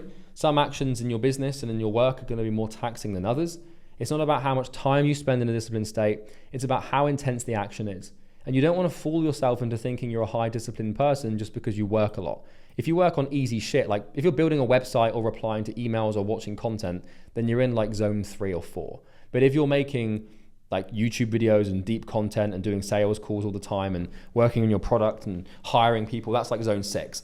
So, you watching this right now, yeah, it requires a bit of discipline because you could be watching Netflix and you're watching, but all you're really doing is just watching a video and doing some action items. So maybe you're in zone 3 or 4, but you could probably find that you'd be able to spend more time doing this than you would doing sales calls or something that's a little bit more exhausting, right? So for example, if you look at this from a gym standpoint, a 1 rep max deadlift is going to take more energy and tax more from your body and your energy discipline levels than 30 minutes just walking on the treadmill. So a one rep max deadlift you could do in 15 seconds, right? But it's fucking exhausting because it's so intense. So you go to zone 7 or high zone 6 just for 15 seconds. But it would cost you more energy to do this than it would 30 minutes on the treadmill. Now, not in terms of calorific burn, I'm talking central nervous system energy reserves, right? So how much energy you burn is not about time spent, it's far more about intensity of activity. So I'm recording this video now, it's a 4-hour recording, it's exhausting. That's me good for the day. It's like, I'll probably keep going after this, to be honest, because I've got quite a lot of energy at the moment. I've really stacked up my reserves recently. But it's exhausting and it's about intensity. So for example, 4 hours of deep work on this Google Doc is going to take more energy than 20 hours of listening to business podcasts or doing meetings. And in case you're wondering, by the way, little plug, program recording is the most heinously exhausting thing I have to do at work. And this build of the academy has truly sent me to the darkness and has done me some harm. So, you can always refer a friend or upsell and buy Easy Grow or something just to say cheers for that, mate. It's a shameless plug, but I was sort of amused as I was recording this because these videos to make, they are exhausting. And, over the last 6 to 9 months, I have been in and out of pretty serious burnout at times because of these and because I'm in such a rush to get them done because, I want to add as much value as I can as fast as I can. It's pretty exhausting, but it doesn't matter. So burnout is kind of one of the last things we're going to discuss here. We've obviously used this term multiple times and you probably know what it is and how it works, but I want to give you some information on this so that you can be better equipped to deal with it should you start to experience it, which you probably definitely will because you're not going to get this right the first time around unless you properly listen to me. So burnout is defined as forced recovery or forced rest. It's when you've pushed yourself so far that your body effectively shuts down and forces you to stop. And it won't listen to rhyme or reason. If the body is burned out, there ain't anything you can do to get it up and do the work. Burnout is a total state and works on a threshold basis. What that means is it will show symptoms and happen gradually until you hit a point of no return in which you will descend into total exhaustion. It's a threshold, and that means there's an arbitrary level of energy reserve that you need to dip in to reach it. Everyone has different burnout thresholds and you can improve yours over time by practicing and working. Now, burnout exists in 5 stages and there's like 5 thresholds to get to each stage. So we've got stage 1, which is mental. So this is easy. This is not really burnout. This is when you get little emotional spikes, a little bit of doubt, a little bit of fear, can't really focus, like just a couple of little mental symptoms, a little bit tired, like this is nothing serious. Stage 2 is physical. This is mild physical symptoms. You feel a bit tired, you can't really get to sleep that well. You're getting a little bit sick, you're getting your bags under your eyes, you're starting to get a little bit burned out. Like, it's nothing serious. It's not going to stop you from working, but it's a little bit tired. Stage 3 is where things get a little bit serious. This is when your stress levels are increased, your cortisol's up, you're not sleeping properly. This is when you actually are starting to get properly burned out.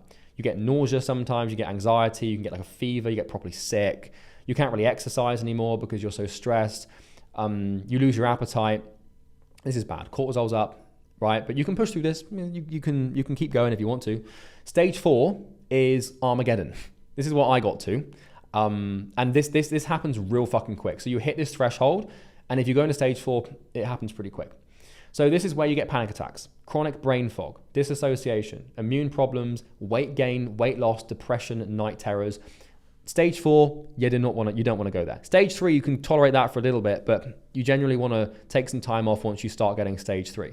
Because this is the thing people ask me all the time, is how do I know when I'm burned out? And how do I know when I'm just coping and I don't want to work? Well, you look no further than the bodily symptoms. So you don't listen to the mental ones. The mental ones are bullshit. Like, the doubts or the little fears or the emotional spikes or the inability to focus. That's nothing. You don't listen to the mild physical symptoms either, because your body can fake those and your mind can fake those through placebo. So if you're tired, if you're not sleeping that well, you don't listen to these. What you listen to is stage 3. That's when you get undeniable biological proof that your stress levels are too high and you need some time off, right? Stage 5 is hospitalization. So this is where you have a heart attack, irreversible psychological damage, like I'm talking drastic personality change and mental disorders, rapid aging, reduced life expectancy. This is shit that can kill you, right? You don't want to go here. So I've been to Armageddon, nearly probably into stage 5, and I'm not proud of it. But generally speaking, like stage 1 will last for like 2 to 6 weeks. Stage 2 will last 2 to 6 weeks. Like, you can be in the early burnout stages for 3 or 4 months really before things get nasty. Now when I burned out and I had my 9-month stint and had my 3 months of Armageddon basically, I spent 9 months, in stage 3. I was like in stage 1 for like 2 months. I was in stage 2 for like another couple of months, and stage 3 for a while. And then it got to this point where it just like was a threshold. Like I just started waking up and I was like having panic attacks and shit. And that was when it got bad. So you want to stop when you get to stage 3, because by that point you're probably, a couple of months in and you need a holiday basically. So a brutal word of advice. I was contemplating putting this in or not. But I'm not going to advise you to do this because it's not healthy and you might have underlying health conditions. So I actually want to say proceed with caution. Do this at your own risk, right? Not advice. Okay, here's the thing. If I was starting again, I would take myself to stage 4 at least once. Because what you want to do is, every great entrepreneur that I've studied, every great athlete, they've all been to stage 4. You learn a lot by going here. You learn your limits, you learn your markers. So for me, my burnout symptom is disassociation and these things. Don't go as far as I did, because I was in stage 4 way before I had that breakdown and that panic attack. But just push yourself into this little bit ever so gently. Now, I'm not giving you the advice to do that, because if you've got underlying health issues and you die because of that, I'd rather you don't, because this is serious shit and it can actually do some real damage to you. So, you can use your judgment. But it does help to learn your limits and explore the darkness and the chaos. Once is enough. I am never, ever going to stage 4 ever again. Now, I've had enough burnout trauma for a lifetime through those three months. I am never, ever going to stage 4 ever again. Now, I've been close. I actually have been close before, but not to the point where I broke down. I think what kind of happened is I was pretty deep into stage 4 and I was about to get into stage 5 and my body just shut down. So I think I was in stage 4 for a good month, where I had these massive issues. I started losing weight. I couldn't eat anything, but I was still working and going for it. And then my body just shut down before I had a heart attack, right? I think that's kind of what happened. Thank God. My body just basically forced me into zone 7 rest. Zone 7 rest is fucking horrible. Zone 7 rest is awful. That's where you just have a breakdown. You can't do anything. It's fucking horrible. But my body was like, hey, if we don't put this guy in zone 7 rest, we're going to die. So yeah, avoid it at all costs. If you feel stage 3 kicking in, you can tank it out for a little bit, but I'd advise you take some voluntary rest before it becomes involuntary. Because involuntary rest is not nice. Forced rest is not nice. That's burnout. But what I would do if I was starting again is gently explore stage 4 just to see the limits and just so I can understand like what is there, because that way you know your limits, you know how far you can push yourself, and it can be helpful sometimes, but it's up to you. So how do we avoid burnout? Because burnout is forced rest, burnout is forced recovery, it's your body shutting down, and basically it's a total depletion of energy reserves to the point where you cannot physically function or work. So we avoid it through integrated rest. You need to avoid burnout, okay? Burnout is too expensive, not only from a business perspective, but a health perspective too. It takes a long time to recover. And the problem with burnout is it basically forces you to have multiple weeks or months off in a row. It's like if you get really burned out, sometimes you might have to take like 3 weeks off of work. And that can be the product of forced rest from burnout. And deep rest zones shouldn't be sustained for too long, because what happens with deep rest, if you stay in like zone 6 rest for too long, it can become part of your identity, and then you can start if you burn yourself out and you spend 3 weeks in zone 5 or zone 6, you're going to bring back all of your addictions, all your habits, and you kind of got to start again. So you want to avoid burnout because it really can set you back. And you might feel like you're proud because you're making all this disciplined progress, but you end up taking a step backwards because of it.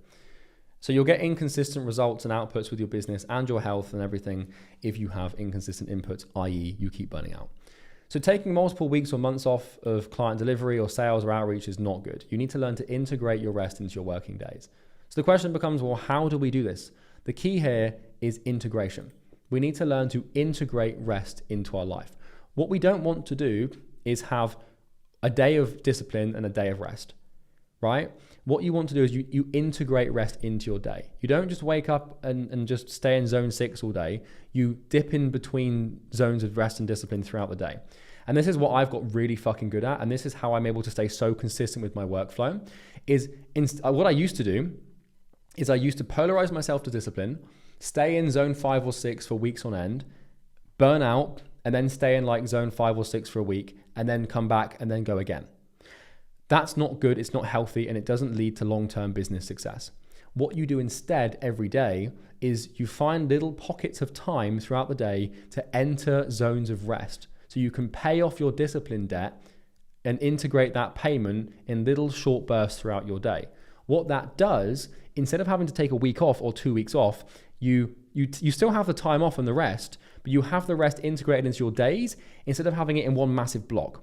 And this is basically how you become consistent, because instead of having these massive gaps in your productivity, you have these little tiny gaps throughout the day.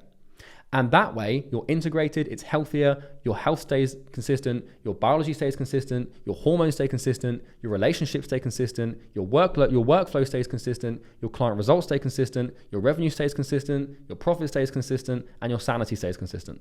So integration is the key. We can't just push, burn out, take a week or 2 off, push, burn out, take a week or 2 off. I've done that. I did it for 4 or 5 years. It's not productive. It doesn't work. It's way better to integrate. Okay. So what we do is we integrate, and there's 8 different things that you can use to integrate your rest. Now, we can integrate on multiple time horizons. So we can integrate in the hour, we can integrate in the day, we can integrate in the week, we can integrate in the month, and we can integrate in the quarter. Okay, a quarter, by the way, a business quarter is three consecutive months. So you've got like January, February, March would be Q1, quarter 1, right? You'd have October, November, December is Q4, quarter 4. So I use all of the following tools of rest at different time frames. So the first one is napping. So if I'm in deep discipline zones, like I am right now, I will nap daily for 30 to 60 minutes in the afternoon. A nap is an easy way to get into zone 5 rest immediately and pay off some discipline debt in the middle of the day. So for example, I'm in zone 6 today, which is exhausting. And I'm borrowing from my reserves a couple of days out, and I need to, if I don't pay that debt off now, I'm going to have to pay it off later, and I'm going to have to pay it off for a long period of time. So what I'm doing at the moment with my days, and I've been doing this for quite a while, is taking naps.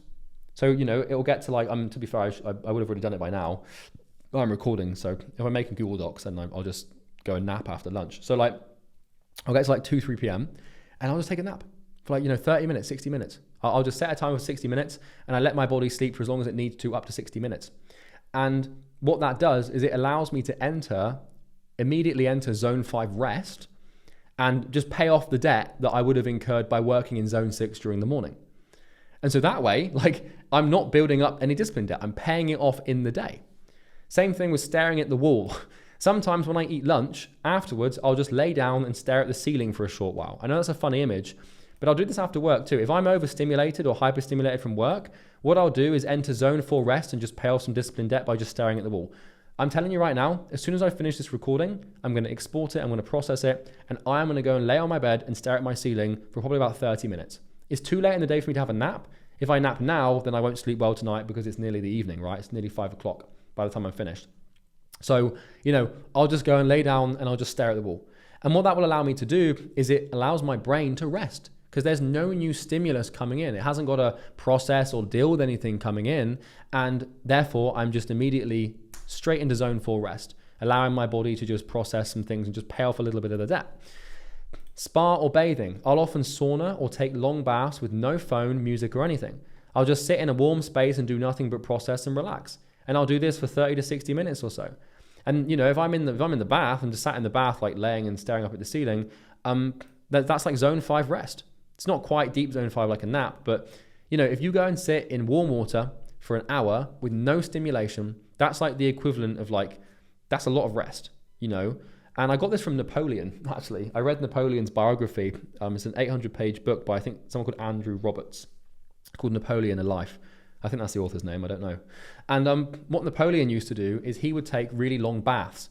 So during an intensive battle, if there was a lull in the fighting for a couple of days, because he got so little sleep, what he would do is just go and get in the bath for 3 hours, 4 hours. And that was basically his way of integrating a pretty extreme rest protocol into a period into which he had to have hyper discipline, because he recognized that during a campaign or battle, you've got to be hyper disciplined, but at the same time you need to bring and integrate rest with you. Now, Napoleon was notorious for hypomania, which is actually a genetic condition that denotes a ability to exert mass amounts of energy with very little rest. So some people have that. I don't know if I have that or not. Maybe I do. Anyway. Maybe I do, thinking about it. Anyway, whatever.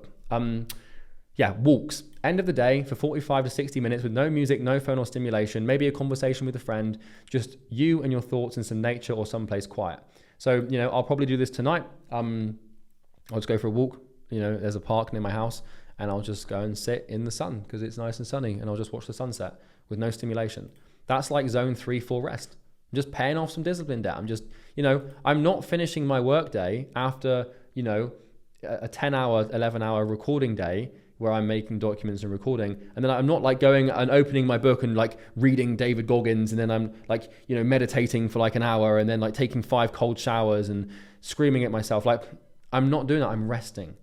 I need to rest. I can't just maintain. If I'm maintaining zone 5-6 discipline for 10 hours, 11 hours, which is what I'm doing when I'm working, the rest of my day needs to be zone 3, zone 4, zone 5 rest. Socializing. So tonight at 9 p.m, I'm playing paddle with my friends. It's a racket sport.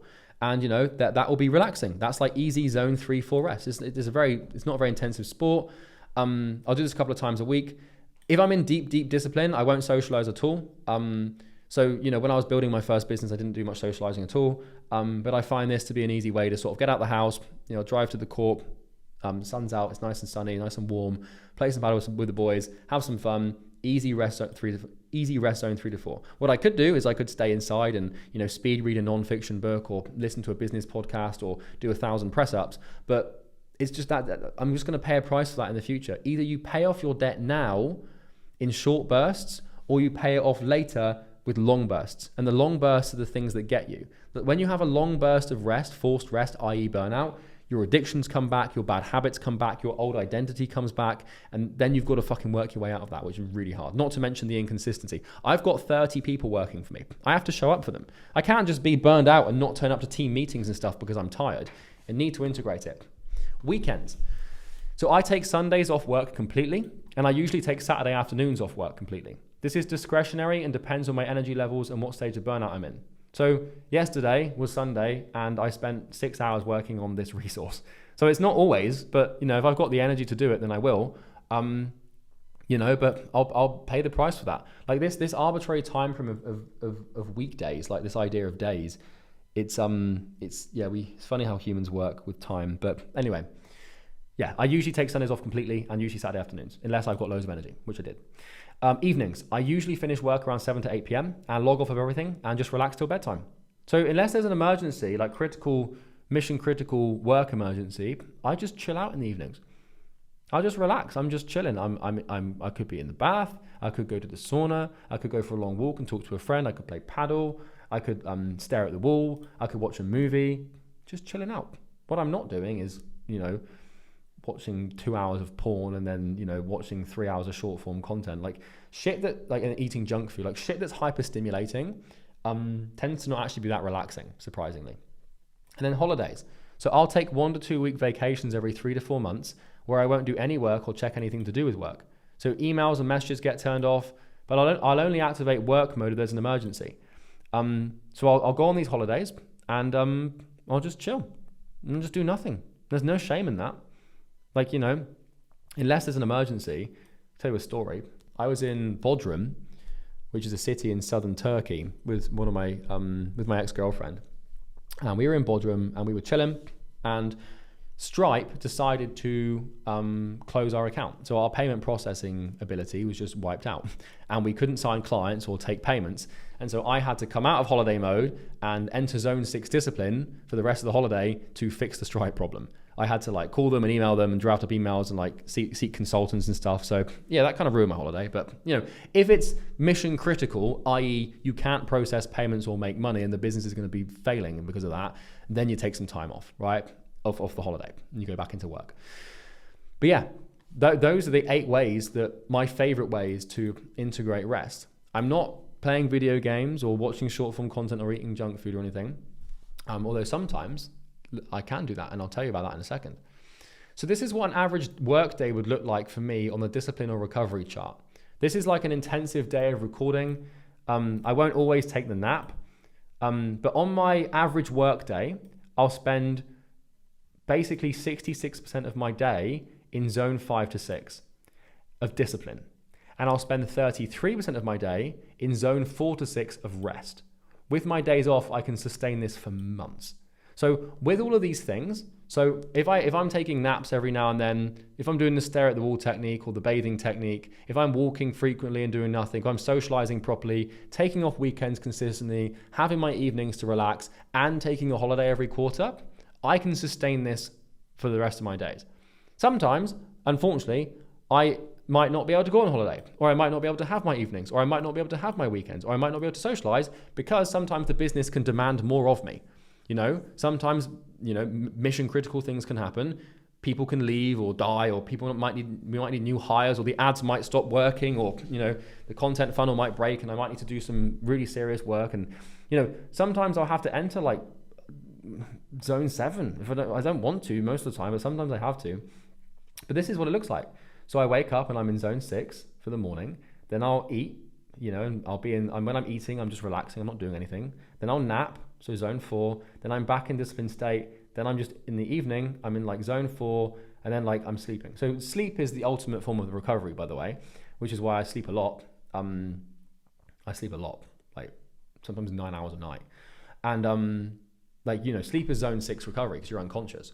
But I'll spend a good 3 hours in the evening just chilling. You can see here. And so what you can see is I've got this perfect balance where 2/3 of my time is spent in discipline and 2/3 of my time is spent in rest. Is this perfectly binary? No. Is it always going to be accurate? No. Is this always what my day looks like? No. But this is what I strive for because I can sustain this for a long, long time. And this is what a typical Sunday looks like for me. So on Sunday is my day off. I keep my diet clean. I'm still going to bed on time. Maybe a drink or two if I'm socializing. I might watch a movie, see some friends or family, read a non-fiction book, or watch a good series. Maybe an avocado or a salad if I'm feeling extra cheeky. If I'm getting bored of the carnivore diet, I'll eat an avocado. That's the extent of my naughtiness when it comes to my diet on Sundays. So Sunday, I'll just spend it zone 4. I'm just chilling. I'm just paying off my debt from the week. You have to do this. It's an obligation, right? So you can see this is a typical Sunday for me. No discipline. I'm not doing anything hard. Not working out. Not doing anything. I'm just chilling. Chilling with my friends, chilling with my family, reading a book, watching a movie, laying in bed, chilling. This is what a typical day looks like for me while I'm on holiday. So on holiday, this is the only time that I will go to zone 6 rest, right? So when I'm on holiday, I go a little bit wild. So I'll be sleeping and waking whenever I want. So there's no schedule to my sleep. I don't work out. I drink and eat whatever the fuck I want. I party. I'll sunbathe all day. I'll binge watch a Netflix series. I'll rot away in bed. I'll watch YouTube. I can play video games, whatever I want. This is usually twice a year, sometimes 3 times a year. I'll spend a week, usually it's only a week, 2 weeks is way too much to be in this state. I'll spend a week letting go of all my impulses. Now, I keep a little bit of discipline because I won't do any drugs and I won't watch porn, but with those 2 exceptions, there's not much that I won't do. I'm not going to crazy extremes or anything like that, but for a good week, every 3 to 4 months, I'll just let go of everything. And this is deep rest for me. And if I do this, like if I work for 3-4 months straight and then have a week of this, like I'm basically just paying off debt intentionally. And I schedule my holidays out. Like I'm in the middle of the year now, and I've got one of these coming up in July and another one coming up in October. And so I know that for the next 6 months, I've got these weeks and I can allow myself to just completely decompress. And this is not what I'm like. I don't drink, I don't eat shit food, I don't party, I don't sunbathe, I don't watch YouTube or binge watch shit. But this is the thing, is you cannot get hard jammed on discipline. This is the judgment mirror thing coming in. If you judge people that are lazy and you judge people that don't do anything, then those behaviors are locked to you for fear of you being judged by the people for doing them, or fear of you judging yourself for doing them. So I won't judge people that are lazy because sometimes I need to be lazy. And if I judge them for being lazy, then I can't be lazy. So don't be afraid. Now, here's the thing. If your life looks like this all the time, or like this all the time, then you're going to be broken, poor, and miserable and fat, right? This is what most people's lives look like. Because they just fucking exist and they're just horrible. But you need to be able to go here. You need to be able to swing between the states. Sometimes you have to be like, shit, I am fucking about to enter stage 4 burnout. I need a good week off. I need a good 2 weeks off. And I'm going to be in zone 5 the whole time, baby. That's fine. So the objective here is to construct a routine that integrates rest into your daily, weekly, monthly, and quarterly lifestyle. Running it 100% without time off, downtime, or relaxation is a surefire way to stay poor and get nothing done. It might feel good in the moment because there is intense pleasure in momentarily dominating the day, but it will not last. You need something sustainable. So integration is the key word here. You must integrate. It doesn't have to be one day on, one day off. You can rest integrated neatly into every time frame imaginable in the hour, the day, the week, the month, the quarter, the year. And I'm going to do it in a minute. I'm going to finish this recording. I'm going to export it, and I'm going to lie on my bed, and I'm going to stare at the ceiling and just let my brain process the last 5 hours of work. And that's integration. Do I feel guilty for doing that? Not at all. Could I instead, open up the next doc and start working on it immediately and listen to a podcast and do as much work as possible? Yeah, I could. But the reason I'm not going to do that is because I need to pay off the debt before I incur more debt. It's pretty smart to do that financially, at least. Just become aware of the burnout signals and listen to your body. And don't do stupid shit on your rest days. So the key here is being able to rest and have little integrated rest periods without doing stupid shit. So if you have a day off on Sunday, keep your diet clean and sleep on time. And don't be a fucking idiot. Don't let all these bad habits come back in. Maintain some discipline, but just the diet and the sleep is the main thing. Don't fuck your diet up and don't fuck your sleep up. Everything else is pretty much fair game. Also, try to avoid frying your brain with hyperstimulation, or alcohol. There you go. These consequences have too long of a half-life. So if I'm relaxing on Sunday, I'm still eating clean, I'm still going to bed on time, I'm not watching short-form content, I'm not doing anything stupid like watching porn or anything like that, so I don't do that anyway, I think it's disgusting. I'm not drinking loads of alcohol or anything. I'm just in a little zone 4. I'm just going for some walks, I'm just lying around and just chilling out, kind of behaving like a cat all day, right? Just laying in the fucking sun. It's nice. Now, the cool thing about this is habitual discipline conservation. So when you habitualize a behavior, it no longer requires discipline to execute on. Certain behaviors require a lot of discipline. So eating clean, exercising, going to bed on time, meditating, working, these things require discipline. But here's the cool thing. Once you habitualize a behavior, which means make it a habit, it no longer requires any discipline. So for example, I eat a hyper clean carnivore diet. I only eat red meat, right? And I don't eat anything else, nothing else, no carbs, no sugar, nothing. It doesn't require any discipline from me anymore because it's just a habit at this point. So I don't get dietary cravings and I actively want to eat clean meat. So I don't get any impulses to eat shit food ever because I've been doing this for like a year and a half, which means that my clean, healthy diet, which allows me to have fully fledged focus with no gut inflammation, requires not a single ounce of discipline from me. It just happens. I just execute on it, cook it, eat it, buy it without thinking about it. And that's cool because now I can take the discipline energy that would have gone into my dietary needs and put it into my work instead. This is why forming healthy habits is a crucial thing to do in the early stage of your entrepreneurial career. If you have healthy habits that support your goal and your business success, you'll eventually be able to execute on them without any discipline. And then you can take that discipline that is in excess and put that into your work. And that's how you produce good work.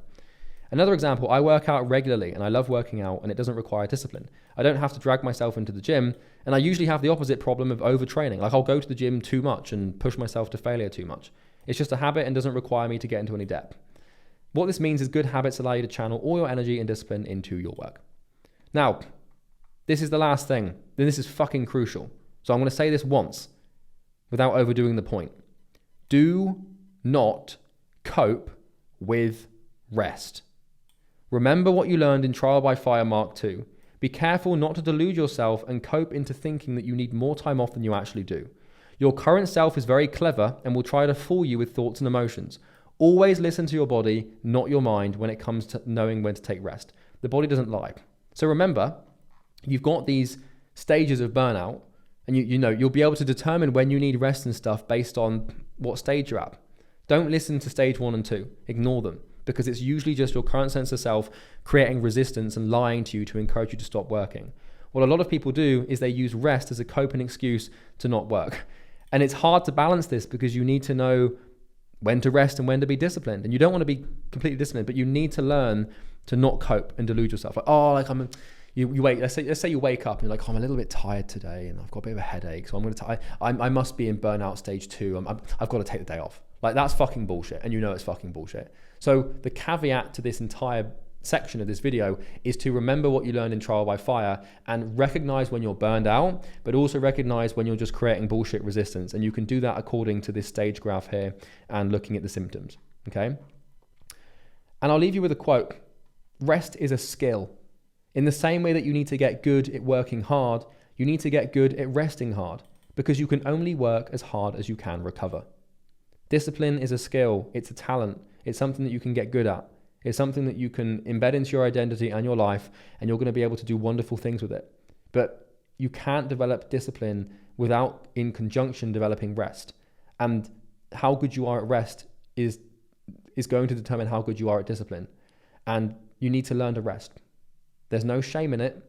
It's necessary. It's appropriate for consistency. So in summary, this was a big fucking video. Total discipline, delaying gratification, all or nothing. Sacrifice, giving to get. Focus, projections and mirrors.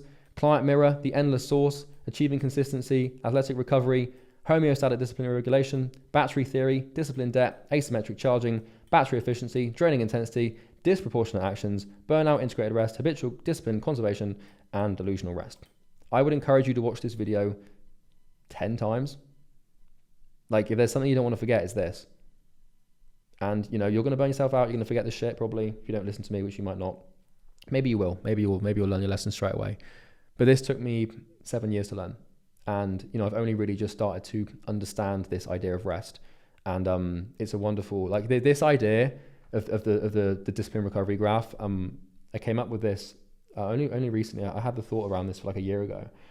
And when I started to build out the my understanding of the academy and how I was going to produce this mindset module, and like this idea is the big game changer, because what a lot of people teach when it comes to mindset training is they polarize you to discipline, and they try and force you to be this machine, but they forget that for every action there is an opposite and equal reaction, and that as above so below, and extreme discipline becomes forced rest. So that, my friends, is a 55-page video on unrelenting discipline. I hope you enjoyed it, and I look forward to seeing you in the next video.